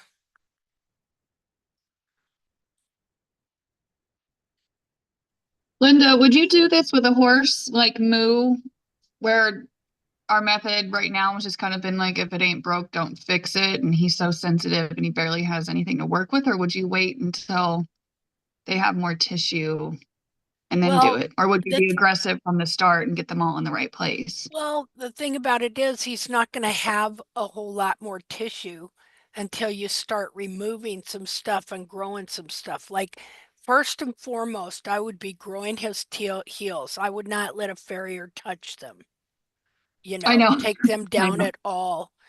Because that is key. That is key. You have to allow those heels to grow. But cleaning stuff up, just like if you get a Proxon and you just learn to lightly sand, not do what I did here today, because I mean I really took some stuff down to the brass tacks. But Yeah, I was getting anxiety. yeah, sorry. Thinking I'm gonna make you do that. No, no, no. Again, this foot is way further along than Moo's. You know, um, uh, I've always had more to work with on this foot because I let this horse go for almost a year and didn't trim him at all from 2014 to 2015. I gave up barefoot trimming in 2014. out of frustration of thinking that wild horse quality foot was right around the next trim and it never came. And then I come back in 2015, in July of 2015, and in January of 2016, while doing a teeny bit by bit illustration and figuring out every piece of hoof wall and the capsule, got to the back of the foot and realized we'd been led to trim the capsule out. So that's when I started regrowing heels and stuff like that. So I've been growing heels now. Well, okay, that was 2016. What year is it? 2025. So barefoot trimming for 10 years, destroying my horse's feet. And now it's been almost 10 years just trying to figure out what is the real foot of the horse.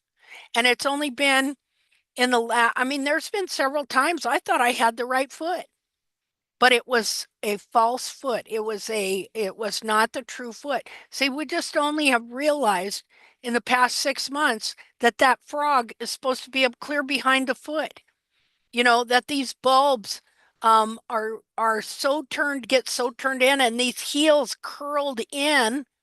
You know that picture you've shared, um, where you can see the heel buttress in the weirdest position I've ever seen. See? And so I know that. Are you talking about me? Yes. Oh, crap. Yeah, that dissection picture you've shared. The dissection? Yeah. Or who Oh, am I that wasn't me. talking to? This is Mallory with Moo. Never mind. That wasn't Okay. me. Okay. I was like, oh man. Who shared that picture? I don't think she's on The one anymore. today, Okay, that was well, I me. don't blame her. Oh, sorry. Okay. But irregardless, I've never seen a heel buttress in the weirdest place in my life that I saw that. So the back of these feet gets so distorted, and then, like as you have seen, the frog binds it there. See, so until you get rid of this, see what you're seeing here. This is that picture I just showed you of this is 12, 24, 20. Okay. All I did was start trimming out between this here, which I had never done before. Okay, like that. And it released the back of this foot. But again, this whole frog is distorted and pushed forward. And did not realize the full extent of how these frogs are pushed forward and binding a whole foot forward. I mean, we have this a little bit at a time, but now there's like a complete realization about where this frog belongs. You know, this periopal band shouldn't be any wider than right here. And then all of this should be frog only. All up in here, frog attached to the heels, frog clear up behind the foot. So, no, you don't need to do that to your horse. You know, this is just an example, and probably few people will watch it because who's going to go this far in that Swift chats? Hardly nobody. So, anyway, yeah, this is research, and you know, I think I've figured out what the real foot of the wild horse is and what the real anatomy of the domestic horse is. And so as I do this, I am seeing Valor's foot turn into it. You know, I'm just allowing his foot to go where his foot wanted to go to begin with. You know, just like when you push your nose over the side of your face, it wants to go back. And amazingly enough, for as old as he is, and as long as this has been going on, his foot is going in that direction. So, you know, it's quite different from what they teach in barefoot trimming, you know. But anyway, I guess but his foot is changing and things are working, and he's gonna have that foot as far as I know, unless, you know, God forbid something happens. But look at how nice and straight his heels are. You know, he does not have underrun heels. These are very straight, and they will come back straighter, and he will get more heel back under this foot too. So he's doing good. Did you take off that periopal or did you leave it? No, I left it. And I'm pretty sure when I go out, see, it's just engorged with water. You know, I had a bag on his foot here. I could show you here. Just a minute here. This boot I make. Because, okay, this helps their foot grow and it helps it expand. So let's see here.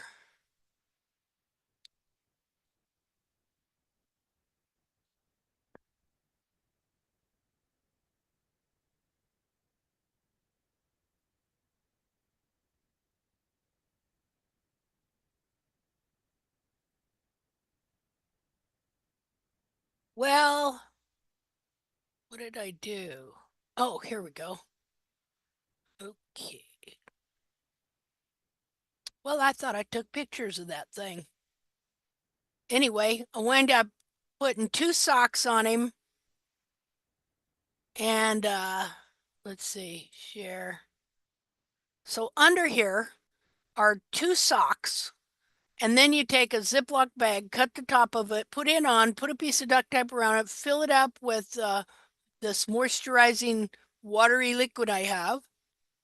And then I make a duct tape boot to put over that. So he had that on his foot for 4 days till he kind of wore the bottom off. And it's raining around here anyway. But I'll take a picture of the foot tomorrow so you can see again what it looks like. And I won't trim this foot again for another 4 weeks. You know, so let it grow and establish where it's at. I'm not going to trim every 2 or 3 weeks like a lot of people do. I want his foot to grow, you know. So anyway, that's kind of where we're at. I could show you where we started, which is not good. Just a minute here. So while you're looking for a horse like Moo, would you suggest doing nothing for a year like you did with Valor? Well, see what I need to now I'm going to have to look at his feet. Okay? Valor's feet, see if you've seen Valor's feet, they were trimmed down to the nubbin, trying to force him into being that one dead wild horse's foot. That cuz that picture was put in my head, burned into my brain. So I no, I'm going to have to look at those feet. Let's see here. Let me show you what The problem with Moo is that if I let him go for a long time, then his toes, like everything will run super forward and then he gets really high digital pulses and he becomes we really don't want ouchy. that. See, that didn't happen to Valor. I mean, everything did run forward, but he had a pretty strong foot still, which your horse's foot is a lot different than mine was. And he was the one that I showed you guys a couple months ago where he was so ran forward that it looked like his whole capsule was coming off. Uh-huh. It was like almost falling off in the front. His heels fell off basically. Yeah, see? No, you couldn't do the same thing that I did to him. Here, I'll show you what Valor's foot was like when I quit trimming. Let's see. Yeah, Linda, I think that your plan that you told me the last time I was in here was to leave his capsule alone pretty much and then just focus on his frog and bars. Yeah. And at time you're going to want to take that toe back a little or keep it back, not take it back, but keep it back. So like this is where I quit in 2014. I trimmed him that day. See how I'm trying to get that hairline down and trying to make it look like that foot, you know. And so I trimmed him that day and I remember when I went to lead him away, he leaned way, way back and he moved his foot way, way over, and that was it for me. You know, so I didn't, and so now you see what he grew. This is the reality of what you're really trimming. This is the reality of what this foot really, really is. That's why they have to trim them every 2 to 3 weeks to keep them from doing that. Okay. So I maybe just cut off high parts and took no pictures for a year till I came back. So that was 714 and 731. Okay. And then I saw that and I was mortified. I was like, oh my goodness, but I didn't know about heels yet. And I just thought I would grow the heels so that all the horn tubules could kick back, lift it up, and then I would trim the heels down again. But in the meantime, I found out that horses need heels. So then I just started growing heels, But see, over these years, it's taken a long time to learn a lot of these things and try and figure out what the heck was really going on, because these horses have so many versions. That foot can have 100 different versions. It's all survival mode, but there is only one true anatomically correct foot that he was born with and meant to have. Doesn't mean that every horse is going to be able to take him back to that, but you can that's where they want to be. That's where their body wants it to be. The whole body, no foot, no horse. And the whole body is built to function correctly, only correctly when the feet are correct. And so, the whole body is pulling for the foot to be correct, you know, and stuff. So for the capsule to be correct on the foot, yeah, that's it. For the capsule to be correct on the foot and for everything to function correctly, again, stimulation comes from above down, not from under up on that frog.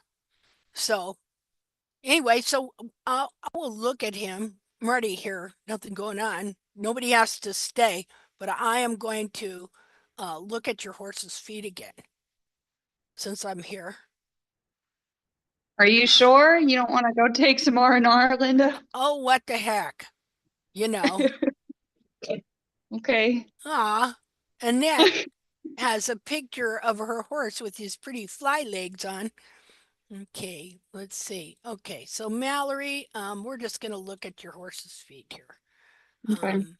And I think that I've sent you, I sent you before pictures. I think that they were in a link or something. In Messenger. Yeah, and we've made a ton of progress. Let's see. Okay, now I'm lost. Oh, there we go. No. Let me know if you want me to resend anything. Okay. Let's see. Okay, I think I'm there. There we go. Okay. It just has to load. It's taken a little bit.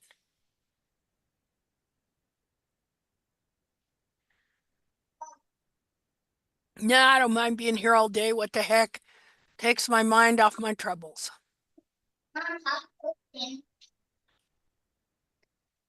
Takes my mind off them hospital bills. You want to hear something kind of more? Yeah. Okay, hold on. You're kind of cutting out. Oh, that's weird. One of my horses threw a shoe, and I had this big trail ride that I wanted to go on with my girlfriends, and my farrier couldn't come out and do it. Nobody else could do it. So I contacted my husband's cousin, who was the first one to come out and shoe moo, and he did a terrible job. He was fresh out of school. But I was like, I still have the shoe. Could you just come back and tap it on for me? And he was like, yeah, let me chat with you later. And this is my husband's cousin, right? And he's like, yeah, let's work that out. Let me get back to you. 2 hours later, his niece dies, and she was 18 months old. 18 months old? 18 months old. She drowned in my husband's grandmother's pool. Oh my gosh. Oh, that's horrible. Yeah, this was like 2 weeks ago. And at the end of the day, his name is Chase. Chase called me and he said, "Hey, I'm sure you know what happened. Do you still want me to come out and do your horse tomorrow?" And I was like, "No. You stay there with your family." And he's like, "Well, I kind of want to." Yeah. So it was kind of that, Yeah. I was like, if you want to come out and hit something, and like get away from everything, I get it. But I was like, no, I can't take you away from family. But because I mean, that's how I work too. I want to get away from stuff and keep myself busy and keep your mind off stuff. Yeah. Well, that's a sad deal there. Oh my goodness. Oh yeah, that was awful. We had the funeral last week and 18 months old and wandered over into the pool and drowned. Yeah, mom was in the shower and she had Oh two my other kids gosh. and Oh my gosh, that poor mother. Yeah. Yeah. Oh my And I goodness. found out about it on Facebook because I followed the scanner page. Uh-huh. And it showed my husband's grandma's address, where they live. And I had to tell my husband, and then my husband reached out to the family, and then he called me back crying. But yeah, the cousin just wanted to come out, the next day to do my horse. And I was like, I get it, I totally understand, but what would the family think? Hey, where'd you get my dog? You have a dog well, like he that? died, but now I see he's right there. I'll have to find a picture of him. He always photobombs. That's Toot. Our dog's name was T-Bone. Looked exactly like T-Bone? him. Yeah. Yep. He's a big meathead. Yeah. So is T-Bone. He was so funny because we worked on ranches for years, and so he's a heck of a good cow dog, but he liked to go by and grab their tail and swing on it. Okay. Oh yeah. So he'd go running by, he'd grab that tail and he'd swing out there, and then he'd go flying, And well, bet then the cows love it. he'd get hair in his teeth like dental floss. All right. No. So then he'd have to stop and he would take his paw and he would put it on the hair and pull it out of his teeth. Gross. I know, it was funny. He was a character, that dog. He was just a real character. Yeah, Toot's pretty good. He'll go on like the long trail rides with us, and I do have to bring one of those collars that'll beep in case he gets too close behind. Oh yeah. Somebody. Yeah, he likes to nip. Yeah, he's a cutie. Yeah, I'll have to find a picture. He looks just like T-Bone. Oh my goodness sakes. You should share one. I just sent on Messenger the pictures from where I started. I don't know if you want to show everybody how bad he was. So the progress this is that we where have he was made shot. is kind of fascinating. Look at that. Isn't that insane? Yeah. The way, like his hoof is just hanging out the back of the it was coming off. Yeah. Yeah, his capsule's coming off. So we've made progress. Oh yeah. Yeah, for sure. He has a foot that's not a mile away anymore. Yeah. It's not in a different area code. And farriers wonder how barefoot trimming got a hold. Right. And look at how small his frog was. Yeah. Yeah. This frog looks like a belly button. Yeah. Well, let's see. See now, don't let anybody take any more heel off there. No, I know. I was like, please don't take the heel off. And I watched him. I was like, God damn it. Yeah. Okay. Whoops. Well, believe you me, I'm no angel, dear, just so you know. So, is this the trim he did? He just took them heels back to the base of the frog. Okay. Yeah, and then he rounded off his toes a little bit, and then he rounded off the quarters. Okay. So he's trying to, he's doing the farrier version of the barefoot trim. He went to farrier school. Yeah, and the way he explained it, I mean, he explained it. He's really pessimistic. He did. Yeah, and since I don't really know what I'm talking about, oh, okay. Yeah, He's I'm giving him a explaining bigger it. foot. It looks true. It looks true but look at what it'll do. And now the horse's bulbs will want to rise up and pull up and get more bulb skin. Because look, the bulb skin in reality, okay, you can already see that he is already pulled up out of the capsule. Because the bulb skin in reality, this is all the wider the bulbs are. Okay. Right. But So you got he's this. going to You go into have the this. same. See, you got it twice as long. So he'll pull up again, and then you'll have this. And this So is he's going to repeat. Yeah, all bulb skin when it's only supposed to be, this minute here, only supposed to be this wide.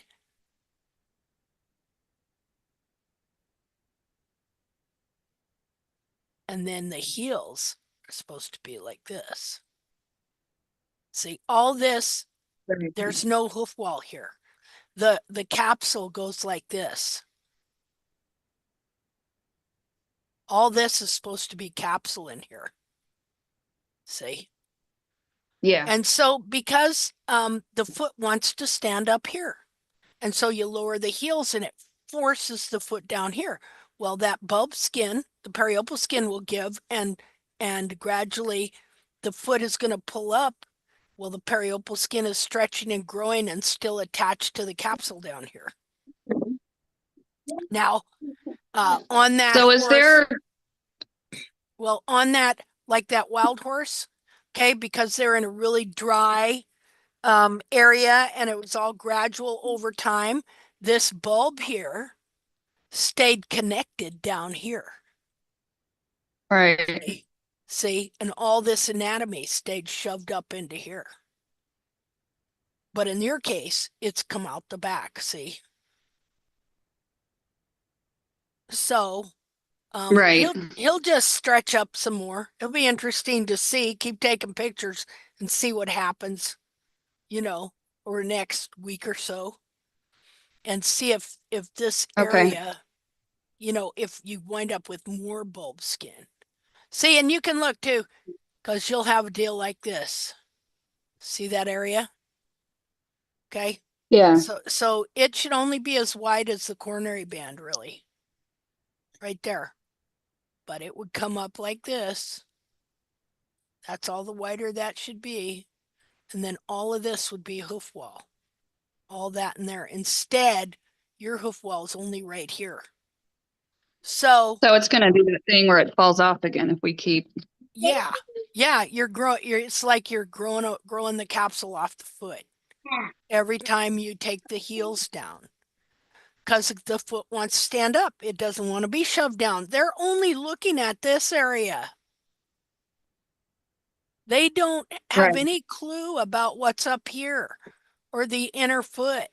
And they don't realize that because they take the heels down, it's making the foot smaller and smaller. So they just keep taking it down and taking it down, keeps twisting in and twisting in the capsule, and a lot of times. I got a big sense of doom when you were talking about how distorted the foot was on the inside and how much smaller the inner foot got.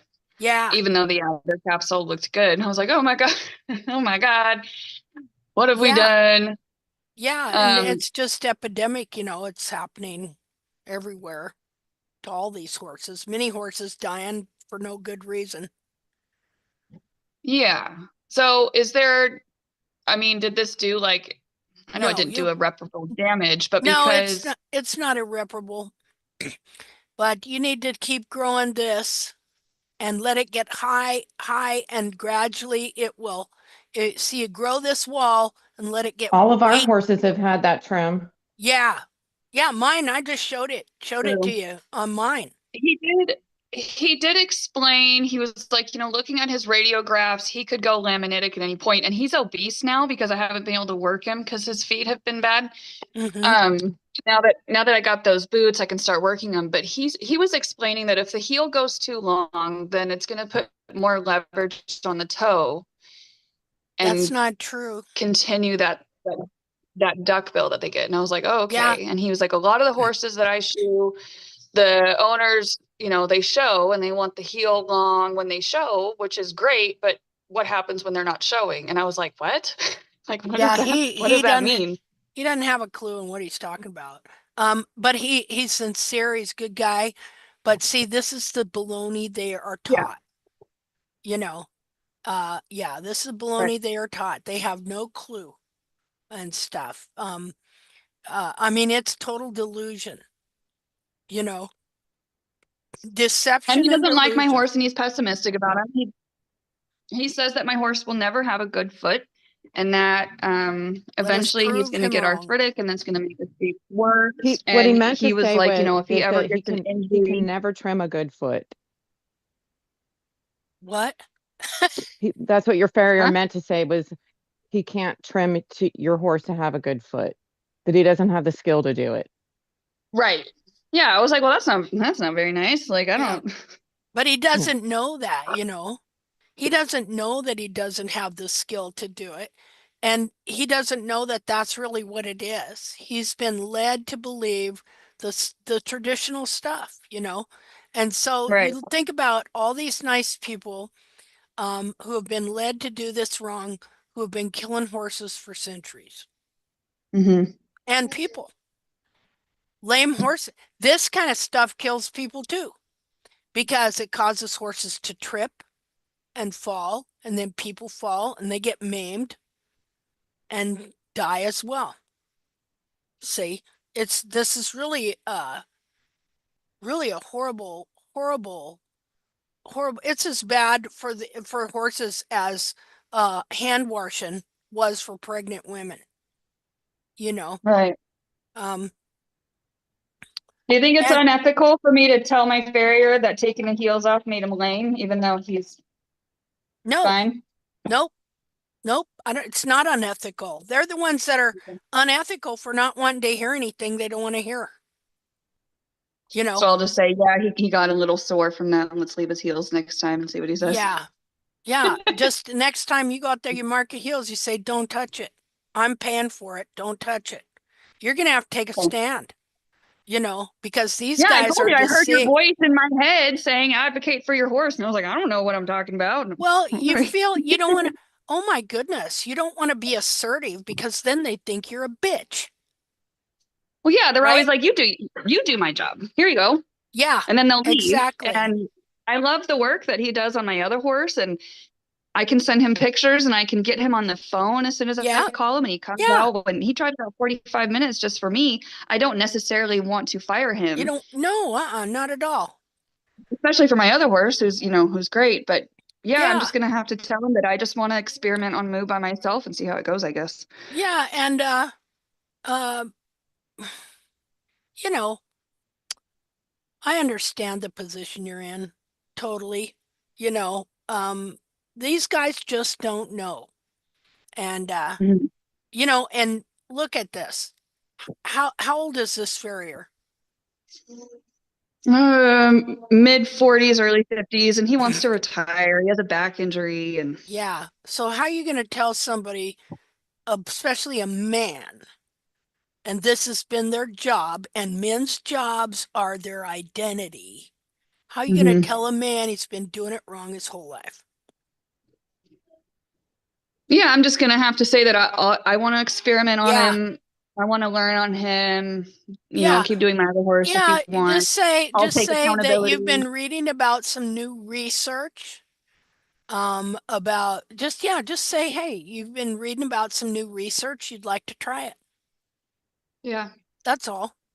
About restoring the horse's feet and growing a different kind of capsule. That's all.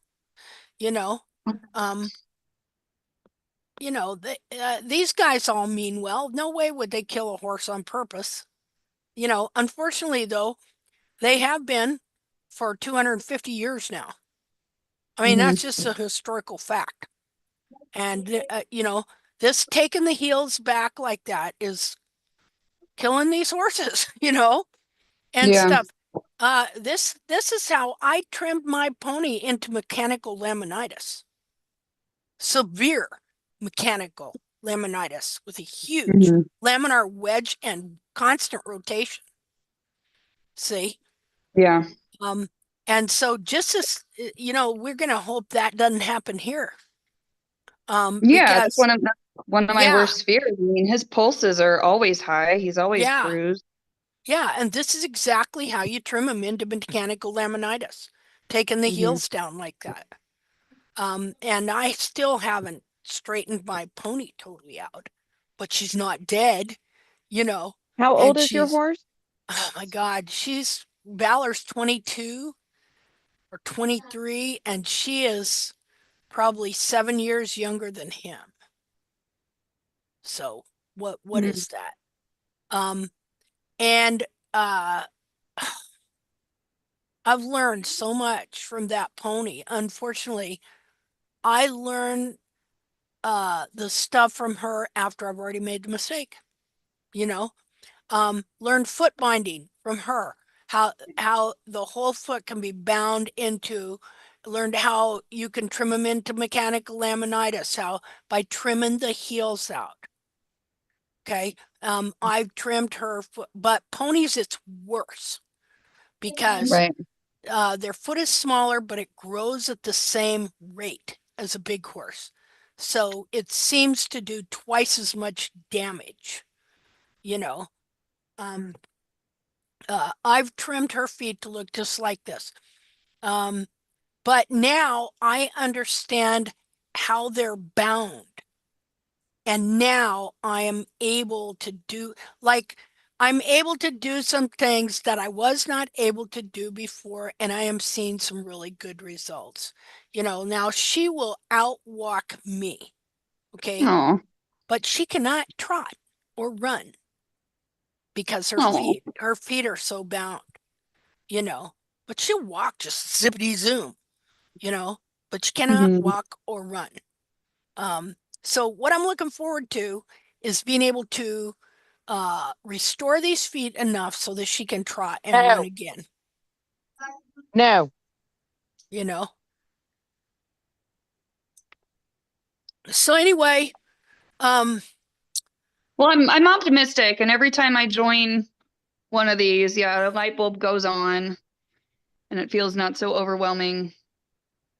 It's just trying to get the guts to go in there and actually do something. no, I understand. No. I was brave enough to go in there and rasp where he was starting to crack at his notches, at his quarter Yeah. notches. Yeah, I was like, that's oh, good. like I don't really know. I was like, I don't really know That's what I'm good. doing, but let me try. So Yeah, that's good. yeah. And so he took the heels down, so I see these bulbs want to come up. Right. Sam, can you kind of tell? Yeah, I actually And honestly did not notice that until you pointed it out. you know, Like, oh shoot. yeah, I know, because thank God it isn't like this one, and I think you've seen this one. Um, let's see, where's it at? It reminds me of that drawing that we were going over earlier. Oh yeah, let's see here. Let me undo this. Inner Don't foot. be afraid of doing your own work though, because you can see how much Linda took off today, and it didn't hurt her horse. And Yeah, Right. with doing especially if you mark up the hoof and you just do one hoof a day, you don't have to do all four hoofs, so you don't have to stress out about like getting tired. Just work on one hoof. It's probably going to be the left front, just like it is for me and Linda. Mm-hmm. and Yep. and you just work a little bit. One day you just do the frogs. One day Yeah. you just work on the periopal, and eventually you'll get more confidence and take lots of pictures so you can see your Oh own yeah. before and after, your own progress. Make sure you take it from different angles because look, Mhm. the different, just having a slight different angle on the camera can make it look like the hoof is distorted when it's not, and vice versa. Yeah. But I learned that with um, confirmation photos. I was like, why does my horse look like a bus? what does it look like, a bus?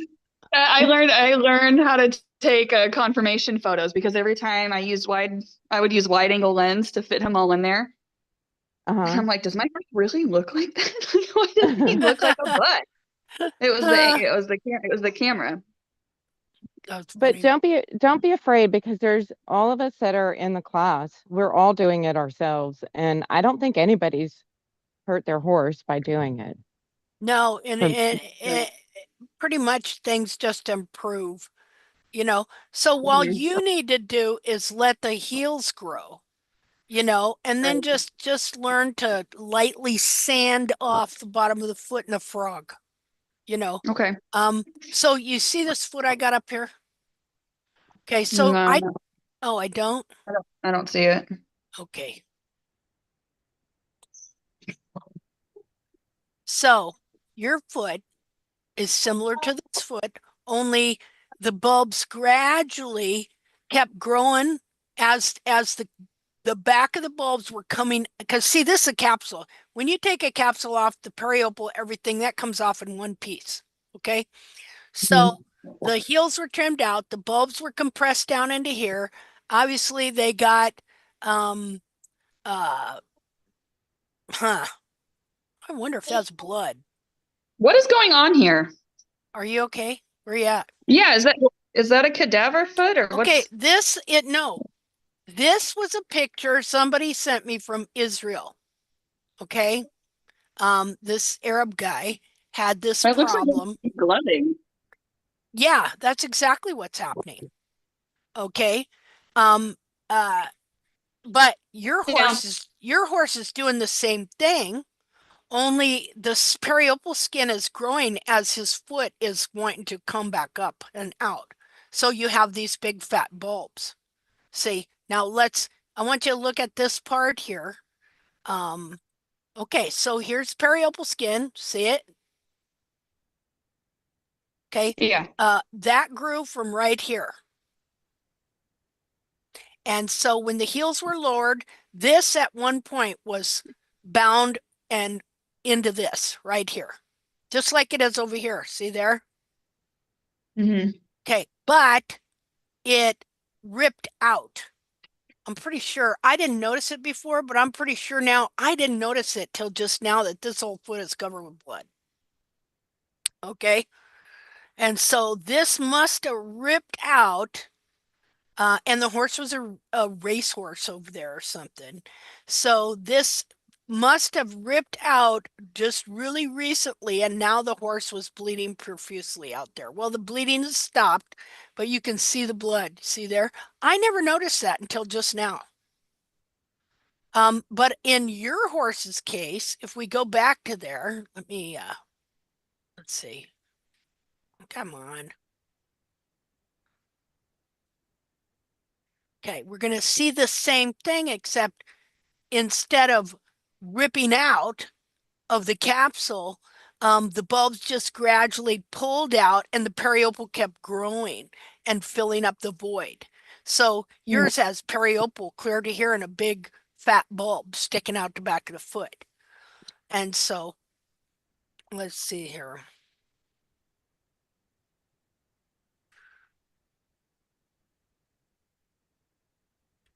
Okay, see it? See the bulb? I'm gonna save image as and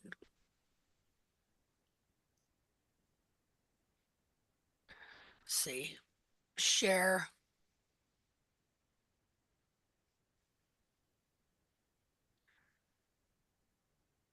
Okay, see the bulb, see the wide bulb skin here?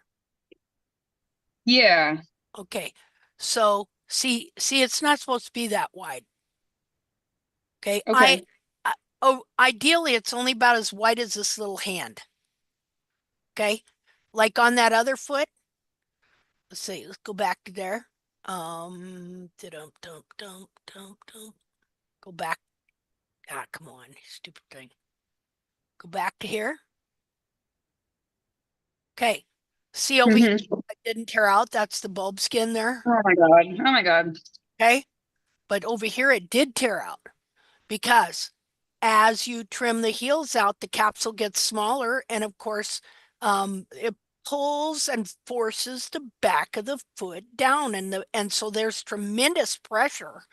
And finally, They just trimmed out enough to where the foot couldn't stand it anymore and erupted out of the capsule. See? But in your case, let's see, go back to here again. In your case, all that happened was, well, darn you thing. Why is this? What is going on? How So come his I can't? periopal stretched like a pair of elastic pants. Yeah, see there? Mm-hmm. Wide bulb to where, let's say it didn't, the same thing could happen right here. If the periopal hadn't grown or whatever, then the back of the foot could pull up and pull right out of the capsule, pull it out of that part of the capsule. See? Well, cool. Now I've got a new nightmare. Thanks, guys. You're welcome. Yeah, Didn't even know cool. that could happen. So Knowledge neat. is power. You know, the truth hurts. It's So sweet then in your does Basically a mouth. muffin top.